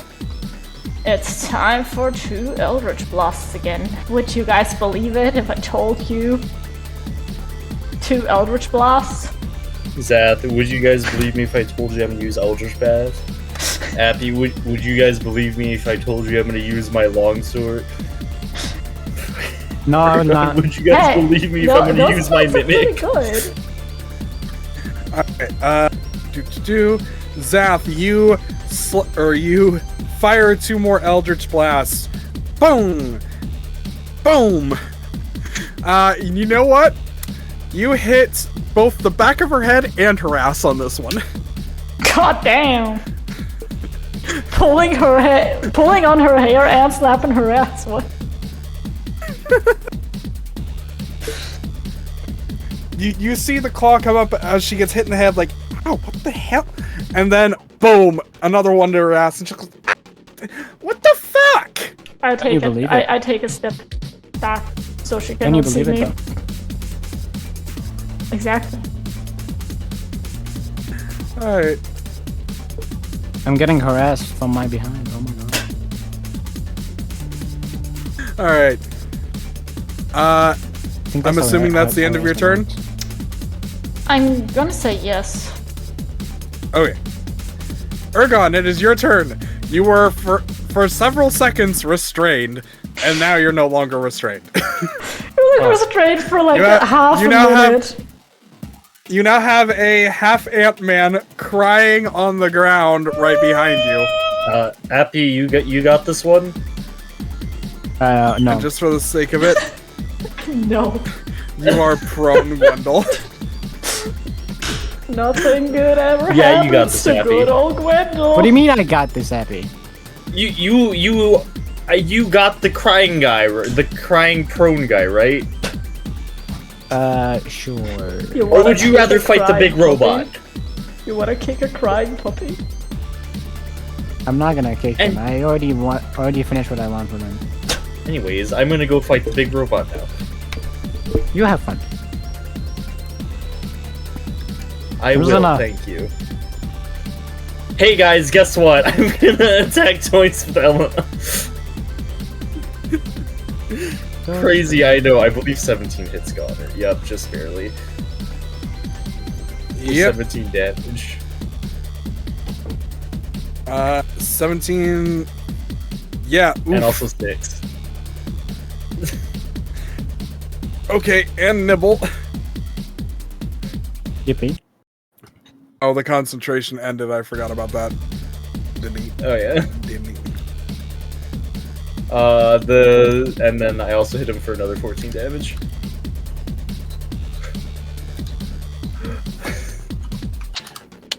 Oh fuck! Because he's a robot and him losing his limbs doesn't matter as much, can I just say I cut one of his arms off? Yeah. Wait, have you He's been my applying the character, so I can damage? touch it. Huh? Have you been applying the damage as well? The second one I did, so he should have 14 health left. Okay. 14! Cause Wait, no. 'Cause yeah, that doesn't he make lost. sense. Wait, what? No, yeah, I only applied this last one. Okay, wait. Okay. So if he was at full health, he would have taken 17, 23. And 14. So 49 damage. okay. No, I'm doing the math wrong somewhere. 16 Hold on. plus 6, that's 22. Okay, so here this Plus this 17, is easy to. that's 30. This is an easy fix. 39. 39. Okay. Oh right, the Eldritch Blasts earlier. Oh, yeah, right, the yeah, Eldritch Blasts earlier. Okay, that's probably why he's on 14. Yeah, so 13 I plus mean, 17, I 30 damage right there. I targeted And then the Eldritch 6. Blast on her, so like. No, your mother's Eldritch Blast. Oh, Your mom's. my mom's. Your mama's. My mama's. So 30 plus 17 plus 6 plus 14. Yeah, I think you would have been at 34. And then 7, or in the, what was that, the 6? So 20, yeah. So he would be at pretty low health. He would be in the red. Boop, boop, boop, boop, boop, boop. Let me just do this. So 34, enter, and then -6, and then -14. Yeah, so he is at 14 health. Okay, yeah. That took some math. Yeah. You hear the Pokemon low health. Ba-doop, ba-doop. Doo-doo, doo-doo, doo-doo. Yeah. I'm assuming that's the end of your turn? Then yes, I will end Ergon's turn. Go into Goner. Oh yeah, wait, gold pain, gold gain. How much damage have we been doing? Oh. I haven't done anything. right. to I them. did all that 39. So half of 39, I owe him 9. No. Yeah, rounding up to the nearest coin. I owe him 19. I forgot about so the gold pain, gold gain. I'll subtract Oops. 19 from myself. I forgot about Oh, was that something I was supposed to shut up about? Guys, don't remind the teacher we have homework. Oh, I didn't hit any of them. I'm in the clear. I don't care. So Thanks. hit one of total.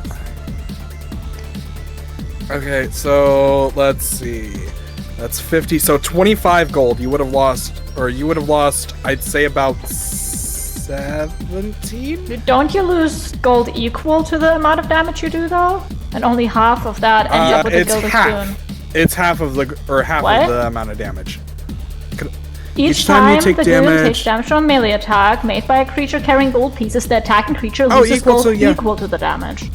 Half that many gold Half of- coins appear in the goon's coin purse, the other half gold appears in Gresh's sword. It was that part. That second half is why my brain was like, okay. I So, want yeah. you guys to suffer financially. You're welcome. So 20. So Ergon, you would have lost 37 gold. Crit, you were like, teacher, you forgot to give us homework, and I was like, teacher, you said the task would include this and this and this as well. Motherfucker.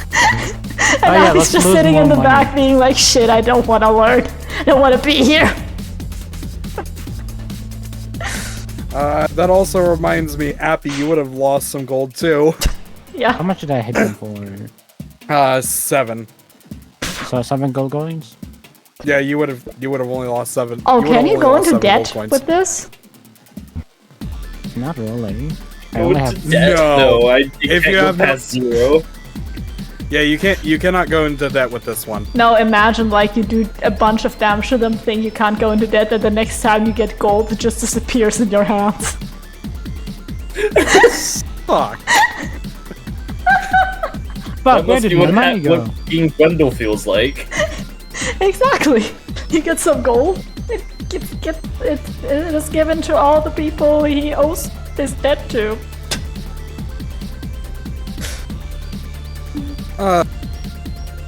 But yeah.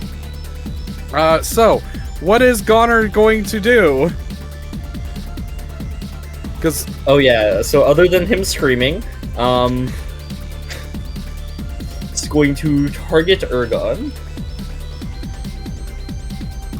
Let me just Oh, open no. this little book here.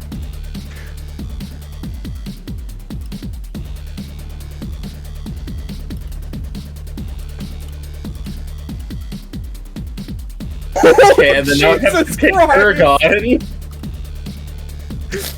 oh god, you're casting dominate person. Wait, So hold do on. I get to play as Ergon this turn or the next turn? Hold on. I love how you're just basically the meme where the guy's You are punching humanoid himself. because of the way that I rolled this. So okay. Wait. Hold on. Let me double check. No, you're not a humanoid. You're a monstrosity. Fuck. So the spell would instantly fail. Shit, never mind.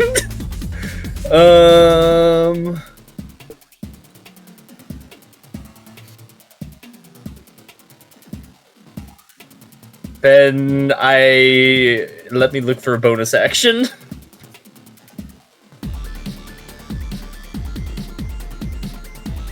You know what? This is hilarious.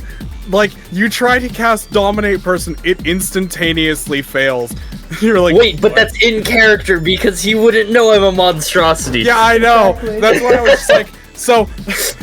That's why I was just about to say, as Goner, you go and you cast Dominate Person, saying, "I'm going," or like, "Dominate," or something like that. I'm dominating you. You see what seems like the spell try to take effect, but just fails. Like it should have worked, but it fails. Like, oh.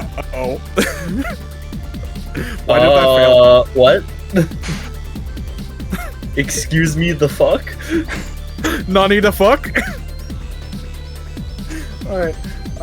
Yeah, you then cast Healing Word. Are you casting it on your... You I cast cast it on myself, I applied it already. Okay. And then that's Goner's turn in confusion. It's Gwendolyn time. Hold on. Before we do that, you can make a saving throw, wisdom saving throw, at disadvantage. Oh yeah.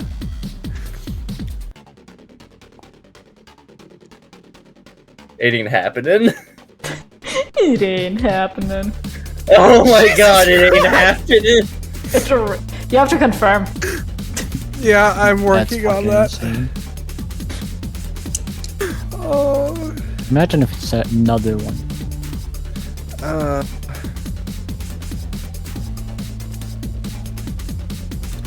Oh, one. Request roll.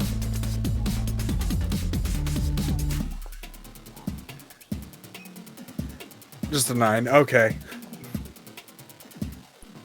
Request roll, no. You know, if you had rolled like two more nat ones in a row, you would have been in the same permanent level of depression as Gwendol. I wouldn't have killed you for it, but that would have been no, you now have permanent depression, same as Gwendol. Perma depression. You can't leave it. Perma sadness. Alright, Gwendol. Perma bitchless. Okay, since I'm prone, can I crawl? Yes, that's just moving 15 feet. Yes. That'll be your max. Now he's gonna crawl away from the shark hound. He's just gonna very slowly. You are going the away. opposite way. You know what? Sure.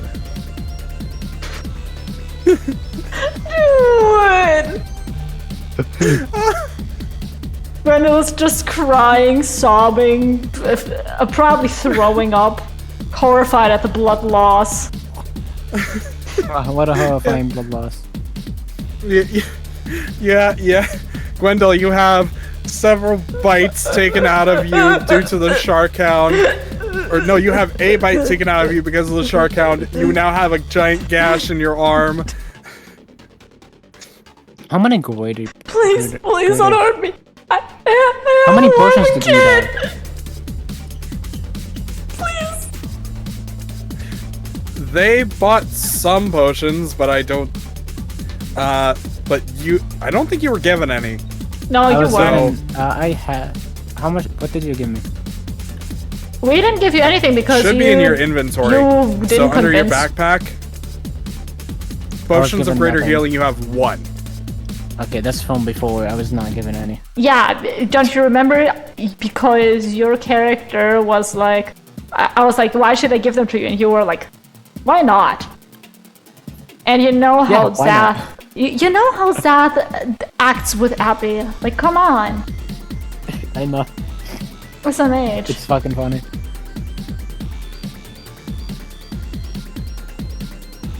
Oh, Zath, you will also hear at this point, maybe you should slip in and grab the crystal. Right now? No, There is a lot of confusion on the battlefield. I mean, I'd rather wait until that bleeding guy on the ground is like gone from the line of sight and then turn into him, and then I can go in without any issue. Wait a minute, I want to check something. Fair. I mean, right now he is out of the line of sight, huh? So Yeah. He's truly out of sight. Yeah, Gwendol, just looking from where Gwendol is, or from Gwendol's point of view, he does not see Zath at all. yeah. He's also prone and crying on the ground, so he would not see Zath at all. Anyway. Yeah, no, the most important part is that Gwendol is out of sight for his teammates. That's the thing. Because if he's out of sight for his teammates, then they won't know the switch. Fair enough. Yes. All right. That's Was there the plan. anything else Gwendol is going to do? He's gonna beg Besides- for his life. Being like, please no! I have a little daughter, she's just 7, please! I just wanna go back to her! I don't wanna hurt anyone, please! Please, I just need the money, please, I don't wanna die! Oh, goodness. Are you really gonna kill a begging man? He didn't hurt a fly. He didn't do anything. Please. Jeffrey sees no harm in this person, but does not also does not want to go to the dragon. So, cause last time he went near dragon burned him. He's gonna go to the next safest area he can think of, which is gonna be over this way, where he last saw Zath.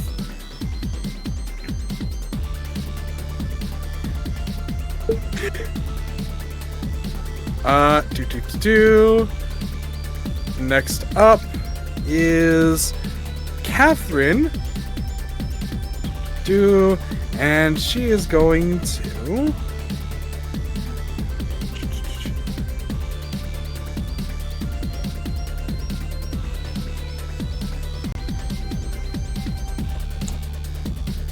Yeah, I guess. Just... Ooh.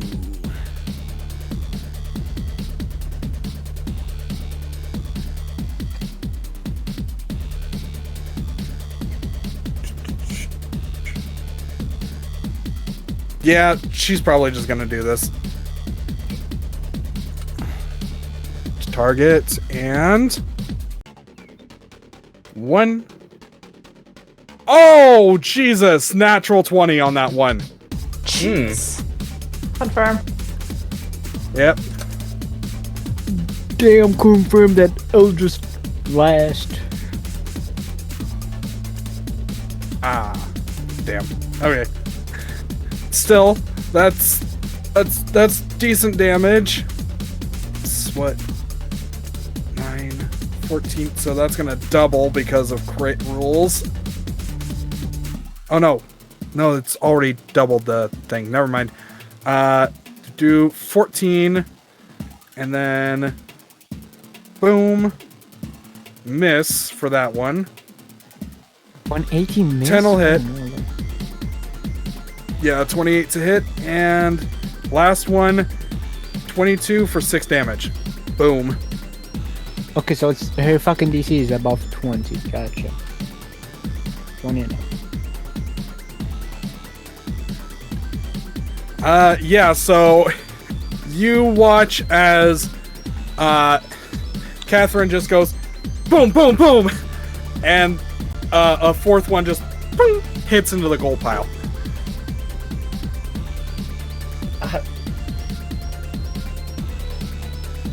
So, how much damage is it? 16? 16 plus 14, so 30 damage total. Good shit. Boo boo. And yeah, she will, I guess,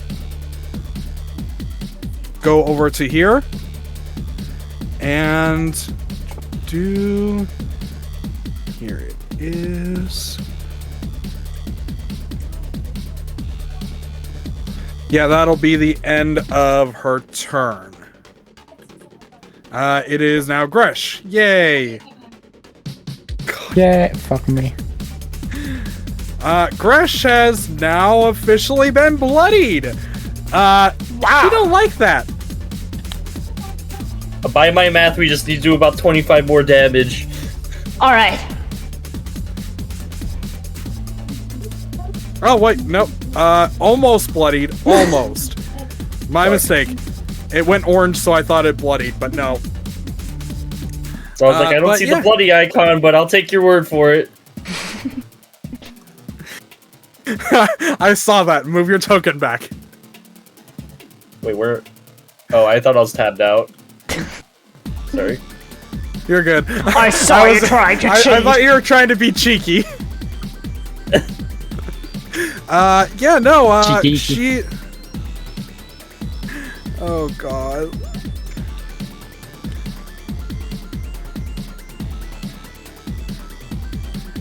Okay. She sees you, Ergon, goes over here and says, fine, I'll do this myself. And is going to target Ergon and try and claw you.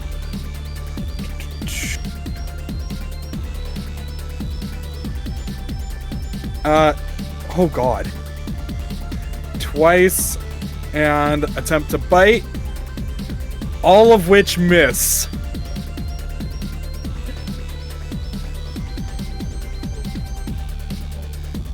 One of which I think was actually pretty decently close.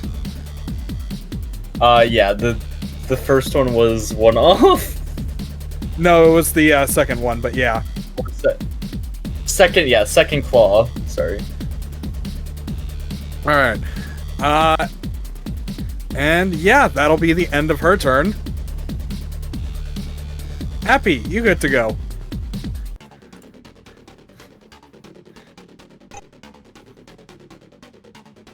Happy? Are you muted again?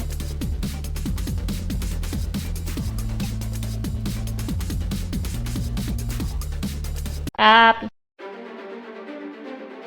Why the music change? Goddamn. Oh fuck. Oh fuck. I'm just trying phase. I'm just trying to actually get music on my stream because for some reason my thing is not wanting to work. I mean, have you put on the window capture like audio recording? Have you allowed that? No, I mean like in the browser itself, it Oh, will in not the load browser. the music. Oh, that's weird. Yeah, that's why I'm like. But God you're damn it. using Linux, so. Well, it Just shouldn't be saying. the browsers that are the problem with that. It's literally just for some reason they won't load on my end. It's like, why? Damn.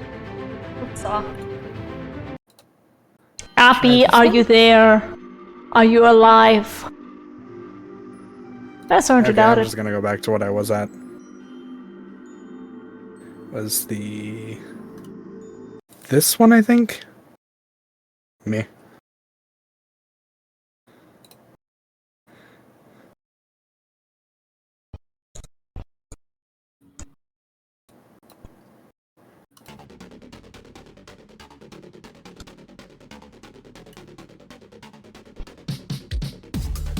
Approval.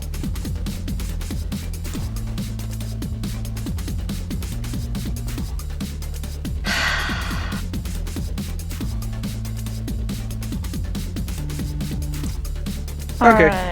Alright.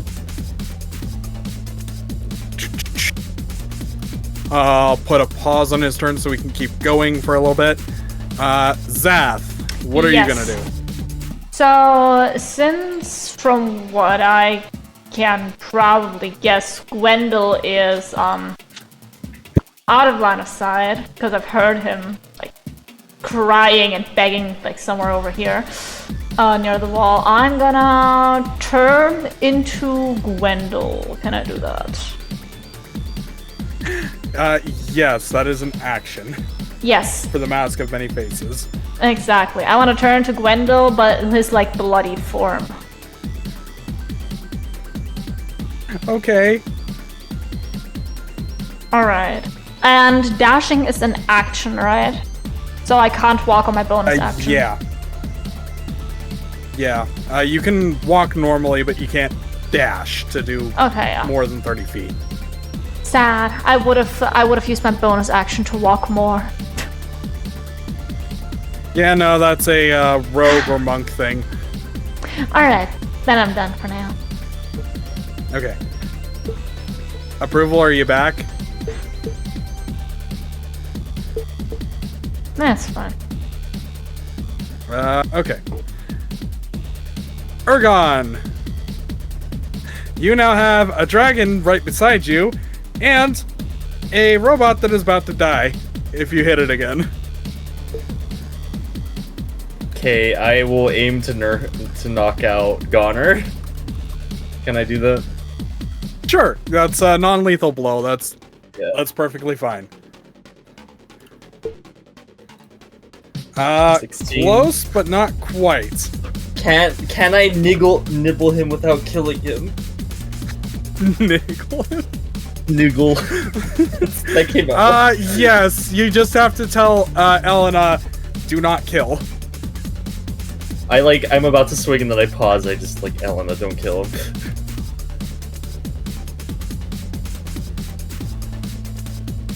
Six damage. That is more than enough. He is unconscious.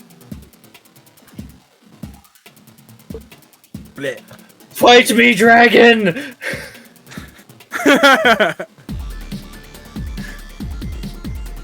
It's 28 Ooh, hit. nice one.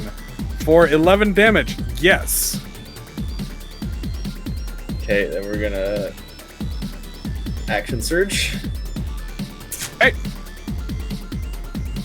Oh, is she bloodied after the 11? Maybe. Maybe. Matt says you're close. Okay. It's 18 hit. No. Does 19 hit? A 19 does hit. For 17 damage, Gresh has been officially bloodied. Okay, fuck, we have to do 40 more damage.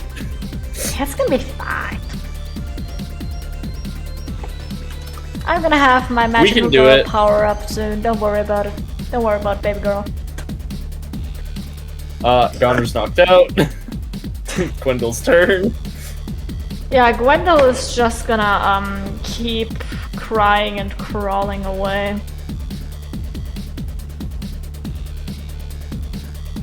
Okay. He's just like in this corner now, and he's just putting like his arms over his head, trying to shield himself. Alright.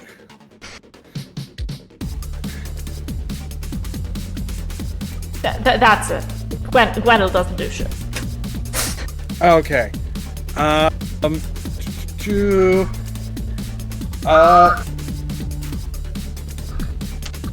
Okay, got it.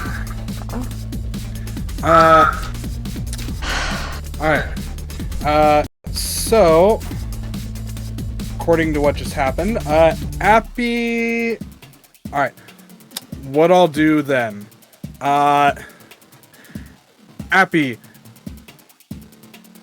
throw my greater heal at the depressed guy, and make me sit next to him. Sure. By the way, Gwendol, just because this happens, or this is funny, as you crawl over to this area, Gwendol, you see kind of like a blurred version of yourself through your tears while you're on the ground right over here.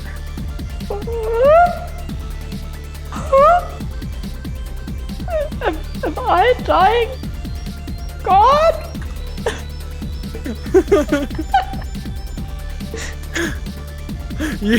You are confused as you see yourself bloodied and just standing over there. I imagine him looking up being like, God, and then the potion of greater healing like hits him in the back of the head, knocking him out. No. What Appy does, yeah, I mean, that would be funny, but no. Appy is more of the nicer guy type. So he goes over there and gives the greater healing potion to Ant Boy. Ant Boy. Easiest thing I can do. Meh. Yes, are used. And some of the wounds close on you.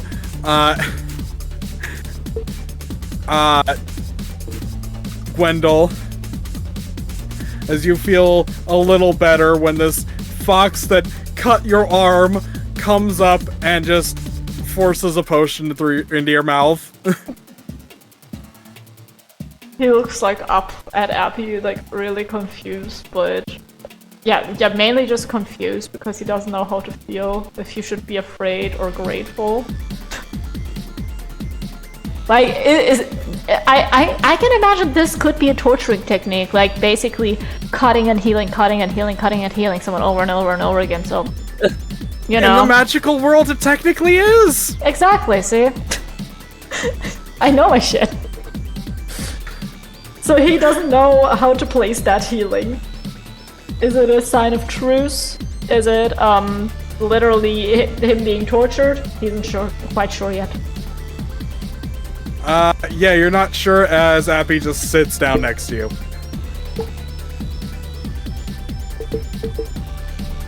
You're confused as to what's going on.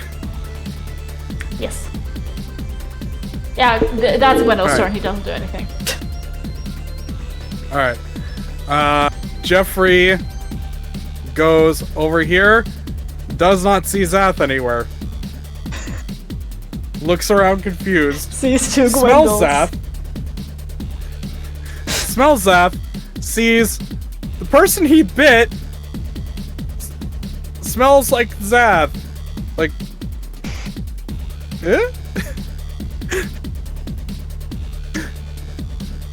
Jeffrey is like, you know what? Jeffrey is stunned. Like, what? Why smell like owner? But I thought not he. owner. I thought he would be like, that guy smell like owner. Owner not visible. Guy eat owner.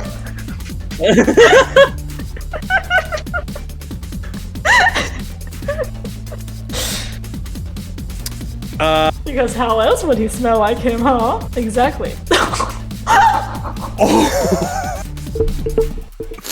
This is the path you're going down, I see.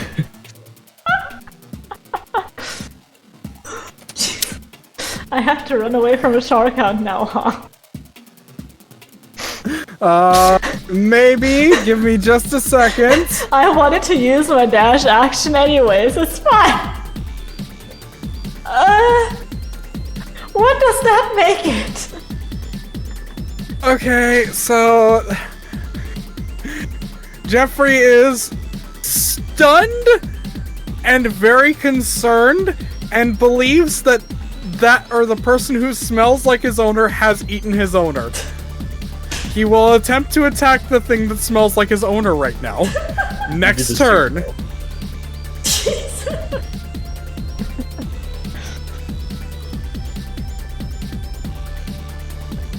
Yeah. Catherine.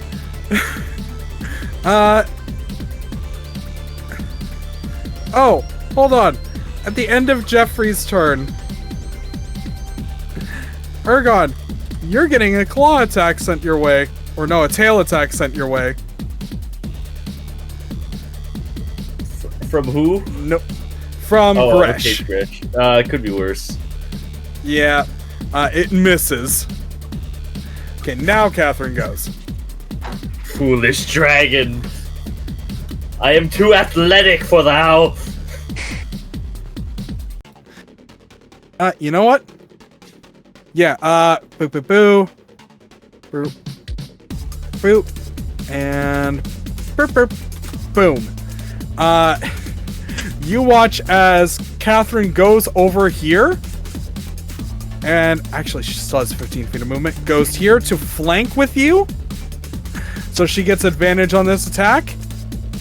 And she is going to... oh god, where is it? I gave her a weapon. Why did... You know what? Screw it. I'll just give her the weapon again. Hate when this little small things like this happen. Weapon...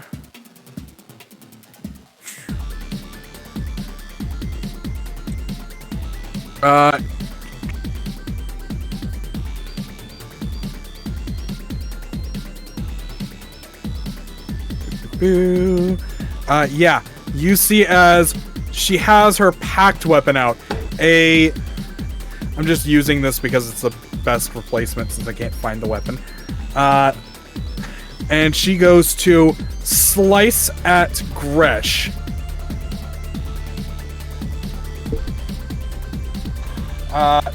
Dealing 5 damage. And... ooh, 4 damage.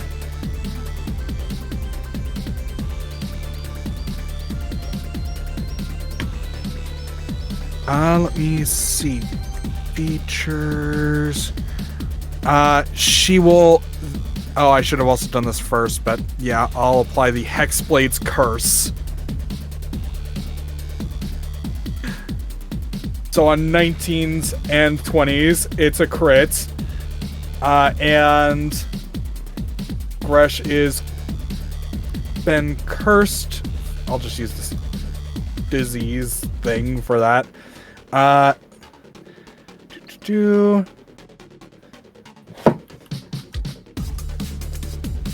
Rolls, or you gain a bonus damage rolls against the creature equal to the, so +6 twice, or +5 twice? 5 twice. So that will be another 10 damage.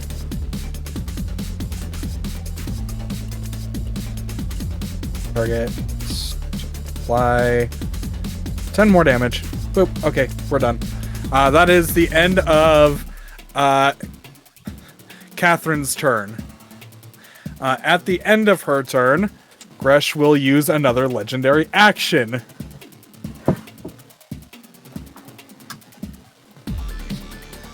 And is going to tail attack Ergon one more time. That hits for 16 damage. Yep. Give me your best. You get smacked in the face with the tail.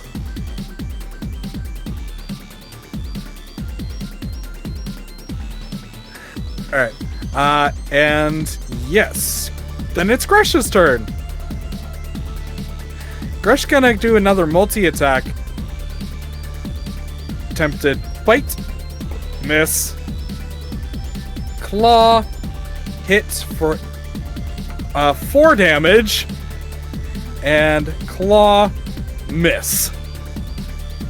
Damn, your AC is high.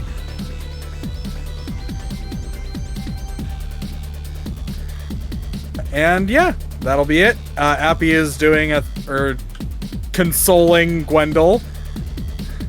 Zath, it is your turn. Yes. I would like to, okay. I like to dash, so I go 15 feet here.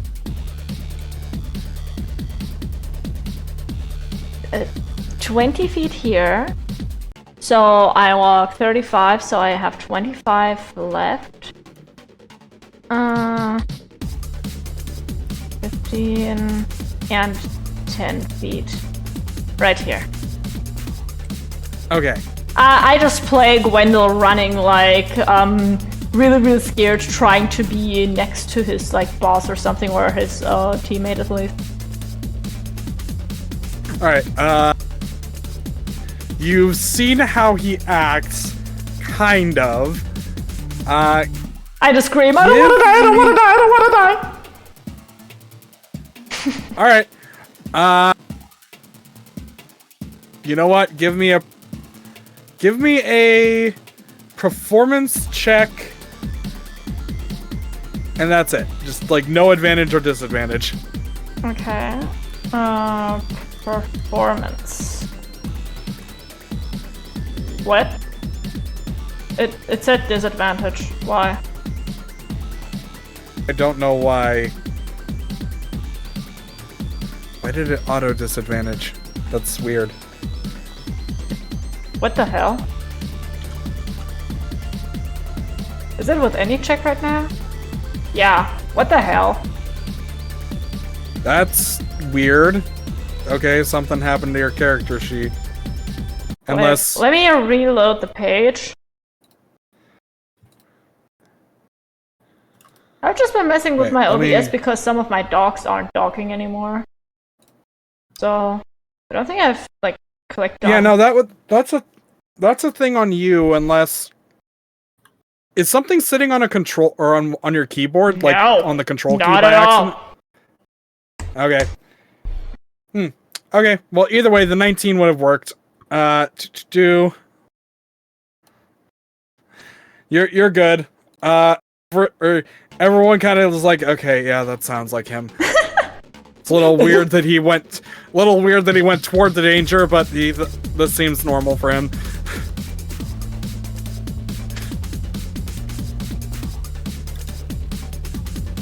Alright. You do so. I'm assuming that's gonna be all you can do right now. Actually, if you have reloaded the page, yes. Try and give me a perception check. 1 moment, I need to open the character sheet. Okay. Character... Zath. Perception. There we go. Yeah, there it is. A 3. Wow. You're not sure. You're kind of like, okay, where is the thing I'm looking for? Just like you're trying to do a quick glance, but you're also not trying to like keep an eye on the fight just in case. Yep. And you're just too distracted. All right, Ergon, your turn. All right. So would I be flanking, or is just Zat's mom You would be flanking flanking as well. Oh hell yeah! This is where the big bucks start coming in.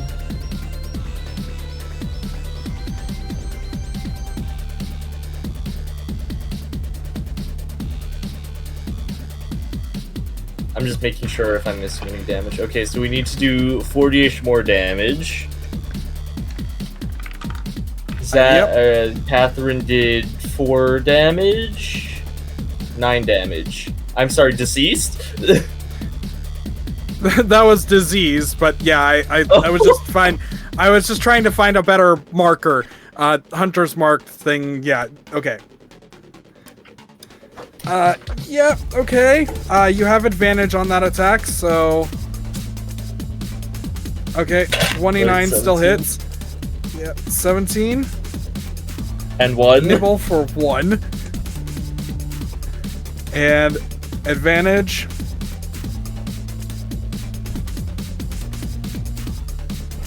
Oh yeah.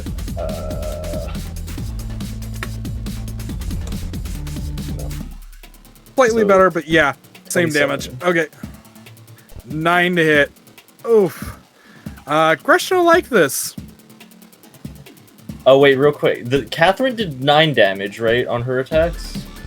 That was her turn? She did 8 damage. Or no, her attack. She did 4 plus 5, so yeah. 9 plus 10. Because I hadn't applied the thing for the mark.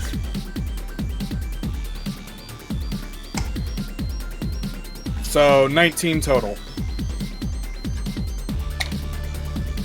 She did 19. Yeah. Okay, so she should be on quarter health.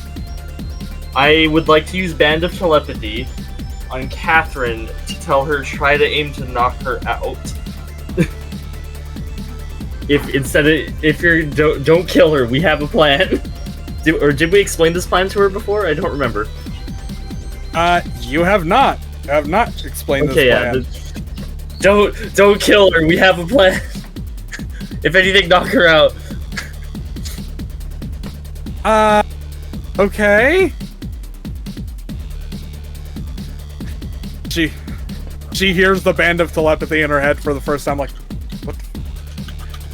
Okay. I'm assuming that's the end of your turn.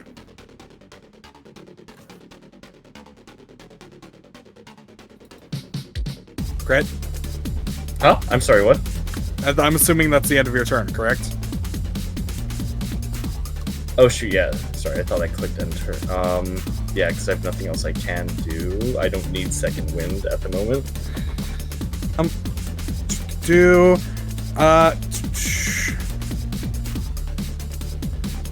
Alright.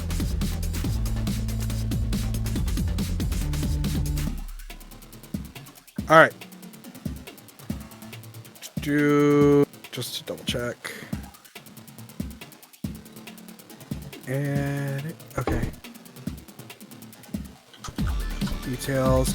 Yeah. Okay, so at the end of your turn, Grush is using 2 legendary actions to use the wing attack from before. I need everyone within 10 feet of Gresh, so that's Zath, Ergon, and Catherine to make DC 19 Dex saves. I sounded just like the dog. Like I was like, the dog was like, whoa. Yeah, I fail. Yeah. Welcome to the. Oh my god, we're the same. I had the same role with my mother. Like mother, like son. Yep. Like exactly. Yeah, it was exactly the same. Okay, I'm gonna mute myself for a bit. Okay. Oh, that's an automatic failure for. Oh. For who?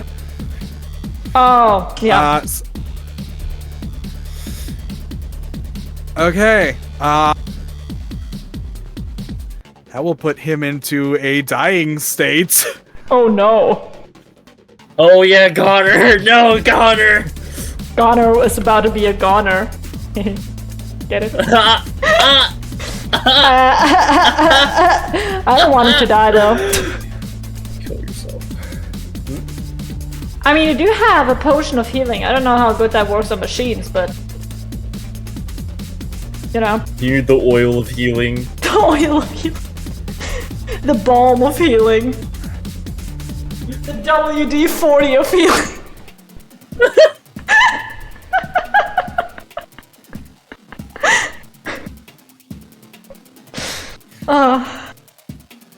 Alright, so. You are. Yeah, oh god. So this is gonna be death saves for this man. Oof. So what happened to us? Because she did the legendary action. Oh, we all failed. Yeah, you guys are going to take 3 damage. And be prone?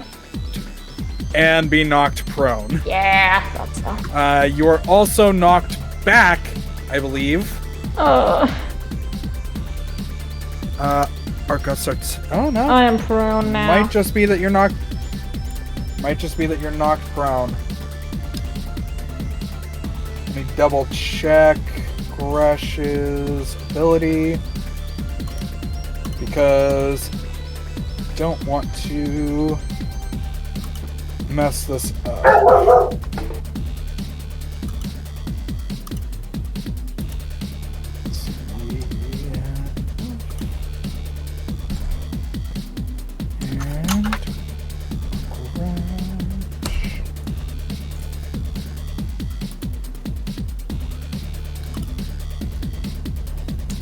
Fairly certain it's really good. Crash. Okay.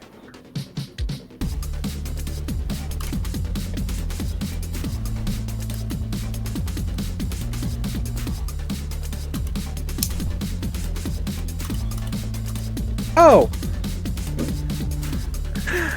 Yeah. No. As she does this, she then flies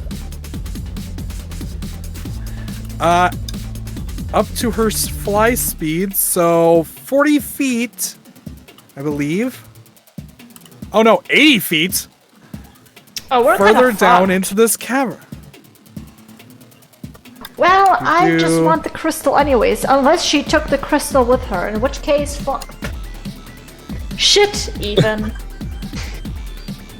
Yeah, she flies, bashing through this door, and goes further into the cavern. Fuck, we should have bet on ourselves. Doing pretty good. Yeah, I don't think we're allowed to bet on ourselves. Mom, did Anastasia bet on us? Oh wait, I'm Gwendol right now. Mom, did Anastasia bet on us? Why are you Gwendol? You're still... She looks... This woman looks over at... Yeah, Catherine looks over at this person who just called her mom, and... Just goes... Zeth? Oh, Zeth, you mother... Mother, language please.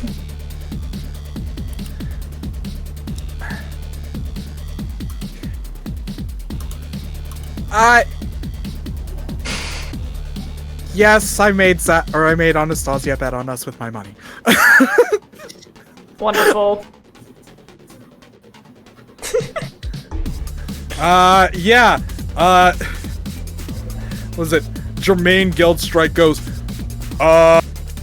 that's unusual. all the people who bet on Gresh would be like, no, the stock market! What were the odds? How much to 1 was it? A lot. Well, we didn't win yet, but We're very fucking close. we're doing not bad. We're very fucking close, Alright. dude. I don't think she's getting out Yep. of this. She fucking escaped. Actual Gwendol, what are you doing? You now have this fox person who is just standing, or is just sitting there with you, trying to, like, seemingly comfort you? I just imagine Appy like basically curling up next to Gwendol and Gwendol being like very hesitantly petting like Appy being like, okay, please don't hurt me, I guess.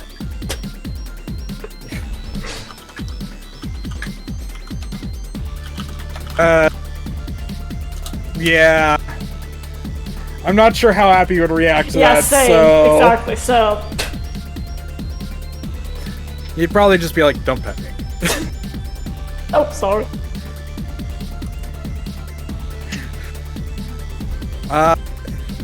Alright, Jeffrey! Well, favorite ship. Insane. Jeffrey, go. Boop, boop, 15.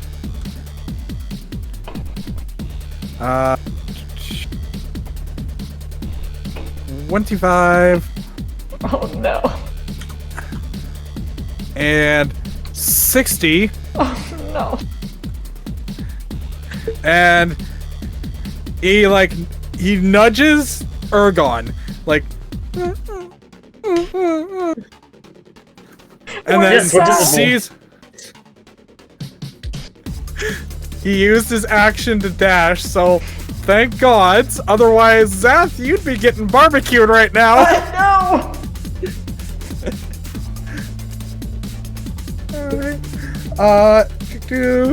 Catherine, can she cannot see it. Gresh. She's like,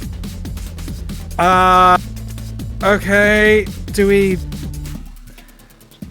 She is obviously running, but where to? Gets up from prone, and is going to move 15 feet.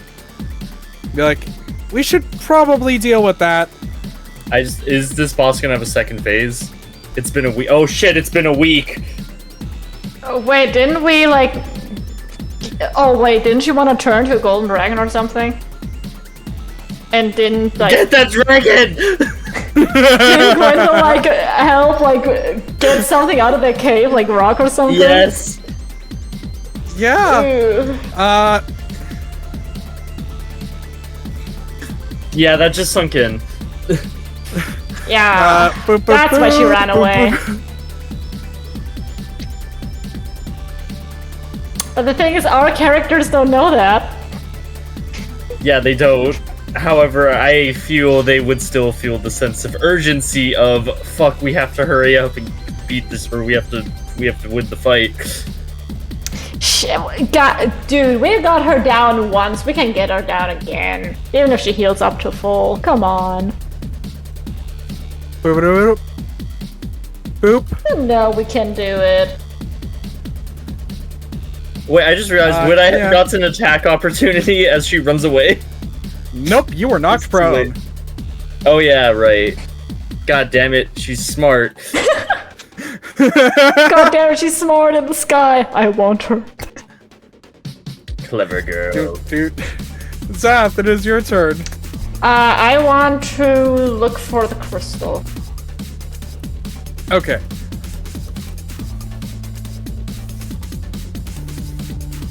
Zanu will give you help on this. Yippee. So, perception check at advantage. Okay. And I get advantage. So. Yeah. Okay. Would have been the same without. So, an 18. You sense the presence of the crystal. It is right over here. Okay. Wait. I am prone. Can I crawl there? It's exactly 15 feet. Let's go! I don't want to waste an action getting up. You actually only use half your movement getting up, so it'd be the same no matter what. You can actually Doesn't just matter. get up. Alright. Crawls for style. You No fucking like that. reason You know other than that the fact fucking. He's a gremlin. You know that fucking crocodile walk you do during sports or something? That's what he fucking does. Yeah. Zath, you grab, or you immediately find the crystal. Object interaction, you have it. Give me a charisma save. Charisma save. Oof. Mm-hmm. Charisma save. Oh no, whatever shall I do with my +8? Oh no, whatever shall I do with my +8? It was DC 30. Motherfucker, that would be impossible. Give me a second. It was actually DC 30 dude. at 29, I'm sorry. Oh, I could get a maximum of 28, doesn't matter. Where did I put this? Yes. Oh, for the love of... You know what? Search...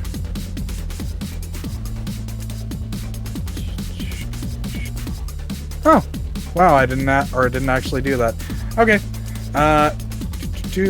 This is private, then...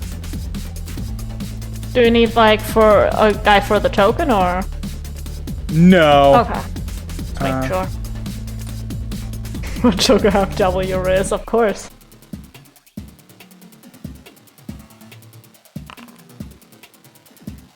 Oh god, a contested roll, oh no! Yep. Actually. Yeah, you succeed. Okay, I'm stronger. As you grab the crystal, it's just in your hand.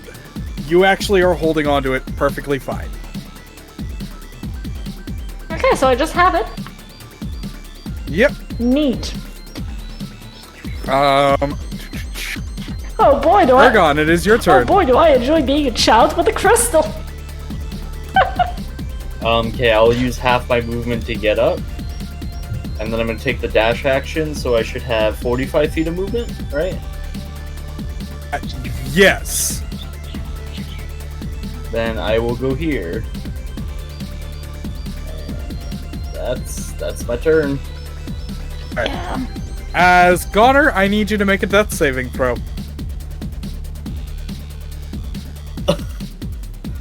Right, what do I roll for that on the NPC sheet? Normally that's not a thing. So just roll 1d20 plus 2. So give me just a second while I do a request thing. Okay.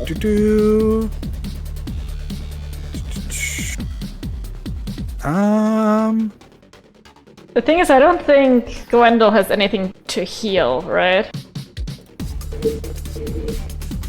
Or can Gwendol go up to stabilize at least? Is that a thing? I don't think a stabilize is possible. Okay, Yes. that is so. Currently, Goner has 2 failed saves and 1 successful. I'm sorry, he has 2 failed? Yep, because he took damage while unconscious. Right.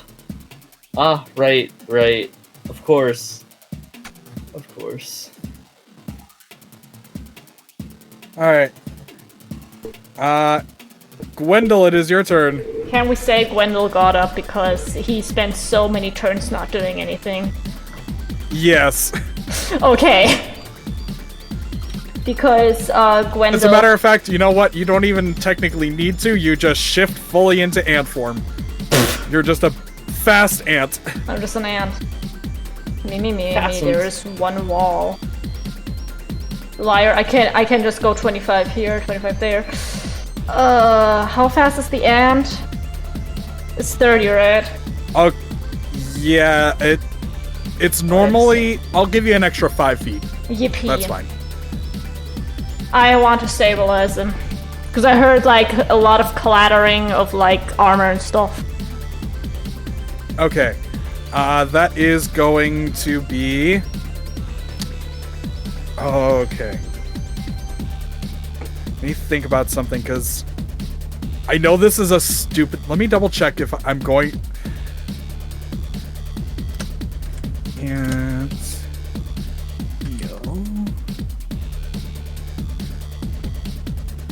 I have to double check this because...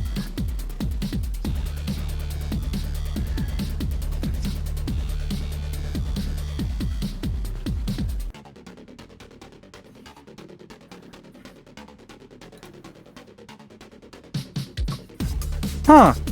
Okay.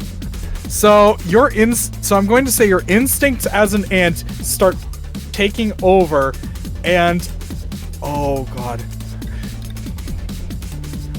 I don't like where this is going. Give me I guess on the NPC character sheet, give me a wisdom check at advantage. Wisdom. Please, advantage, please. Big money, big money, big money, big money. Mediocre money. Not enough, unfortunately. Since he is a robot and not a biological creature, your instincts are screaming at you to try and do something or some things to help, but none of it is really working as well as you would hope.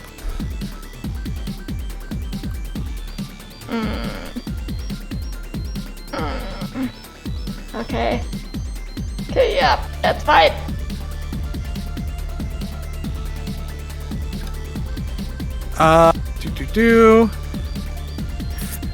Oh god, it's Jeffrey.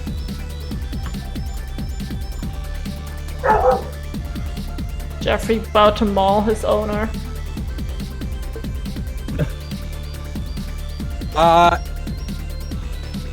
I mean, he sees two Gwendolys. Isn't he confused about two Gwendols? He's more focused on the scent right now. But like two Gwendols, like when do you see that? 15. Very 15. rare.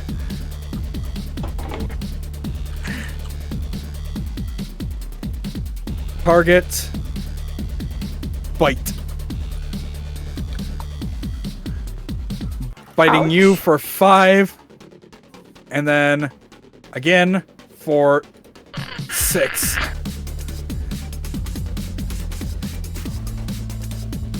Oh, yeah, that's right, I have resistances against a bunch of things. Yep. So as you grab this crystal, Jeffrey comes over and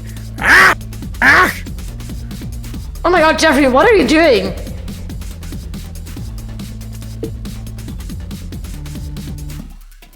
Are you gonna drop the illusion, or what are you just doing the I guess so, speech is because free? I have the fucking crystal.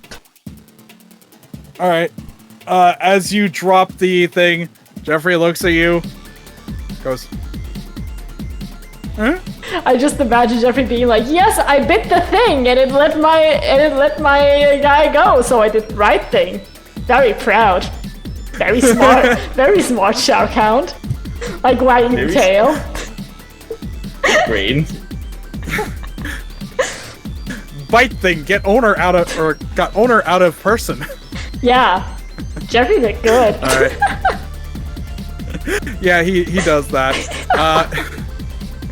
That is exactly what he thinks and believes. Okay.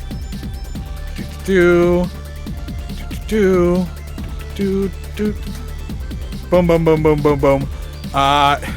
You watch as your mother runs through the tunnel, or runs into that tunnel in the back. She's like, getting a bad feeling! Boom, boom, boom, boom. Okay. Oh, this is gonna be interesting. It's never good when he says that. It's never good. You sure? Maybe it's sometimes good. But only sometimes. Okay. No, it's better when he laughs. This will be fun. This'll be Oh, very yeah, fun. that's not good. I heard Noah laughing me like, this is gonna be fun. No, this is gonna be fun. Okay. A man going to I war. Okay. Let's see. I'm gonna have guess. Okay. Yeah, okay. Crit or Choco? Yep. Which one of you wants to roll a d20? I'm scared. Who has had the better rolls today? I'll do it. You can do it. I believe in you. Okay, I'm gonna have you. I feel like my Okay. rolls have been pretty ass today. Okay, Okay. I apologize. And now it's like, you have 3 rounds until she transforms. Okay. You have 3 seconds left to live. You know, at least like, at least it wasn't in that one, you know?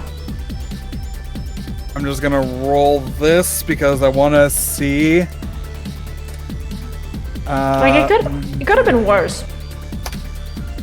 It could have been.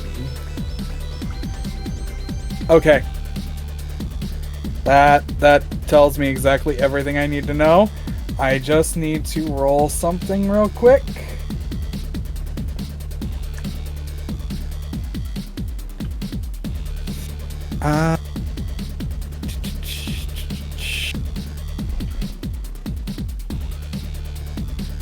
Is this the one? Yep. Okay.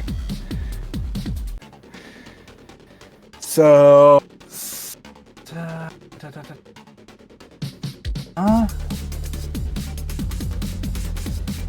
Oh goodness.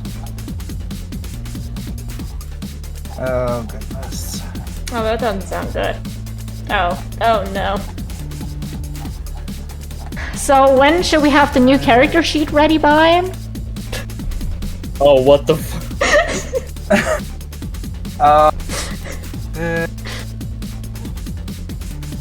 791.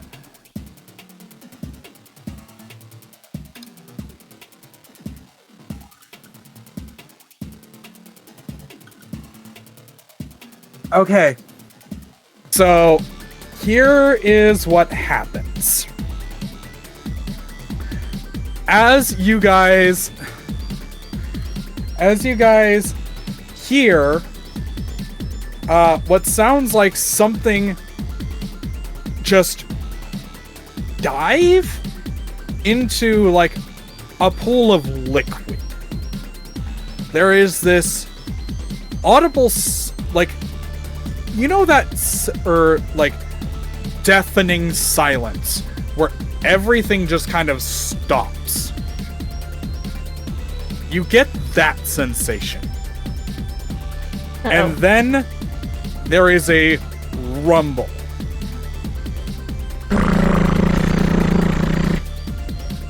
Starts out small, builds and builds and builds, and Zath, you feel an electricity go down your spine. A familiar sensation. Should we get down? I think it was it was electricity down your spine. Earthquake? No. No? This is not an earthquake.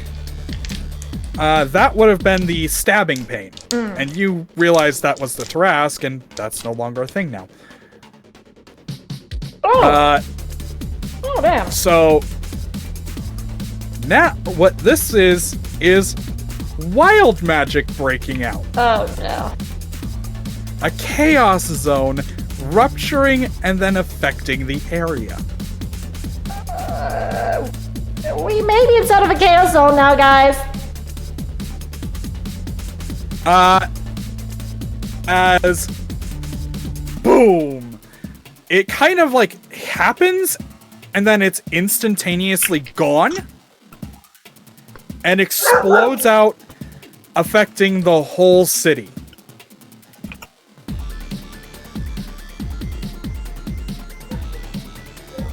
So the whole city is a You chaos guys zone all now? feel... No. Oh. It has been affected with a blast of wild magic unlike anything you have ever felt before. You guys then feel your hands kind of like go weird, and you have a pair of retractable fangs and a hand on your mouths, or on your mouths on your hand. Why did my brain did that backwards? Mouths on your hands, weird. Hands on your mouths, kinky. Yeah. But yeah, no. You guys all, while within the city, now have mouths on your hands with fangs. Retractable fangs. Okay. I can eat with my hands now? I already had fangs. Debatably.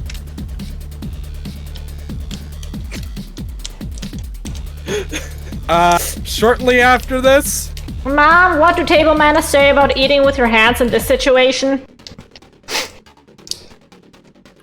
your mother is not in immediate vicinity, Oh shit. so you can't ask. Oh god. But yeah, we'll continue this next time, as I'll just say this now, combat is officially over. Oh. So do we win or lose? You'll Yes. find out next time.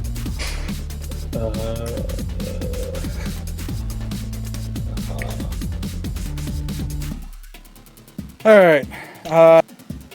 Thank you for joining me. Did you guys enjoy? Yeah. I'm personally just more of a role player, so I get a it. lot of combat heavy things. I like a bit of both. However, we need to capture the fucking dragon and put her in a box.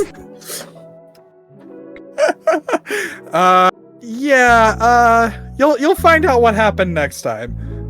I have a guess. I think I have a pretty solid guess. I have a guess. Or So- pretty good idea. I have two guesses. Either she turned into the golden dragon, or it failed and now everyone just has mouths on their hands. Fair enough. Alright. I wanted to be gold, but now everyone has mouths on their hands. See you guys next week. Yeah. Bye-bye. Bye. Alright. This is where I'm gonna stop stream as well, so thank you all so much for watching me today. I hope you did enjoy it. We had a rather long stream. If you did, and I'm not following yet, feel free to do so. If you're already following, thank you so much. And I hope to see you next time. Yeah. Next time is gonna be probably,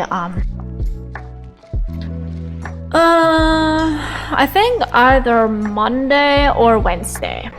Probably more Wednesday-ish. Yeah. So, have a very pleasant morning, day, evening, night, whatever time it may be for you. Happy time zone, as always. And hope to see you soon. And with this, the stream is choke.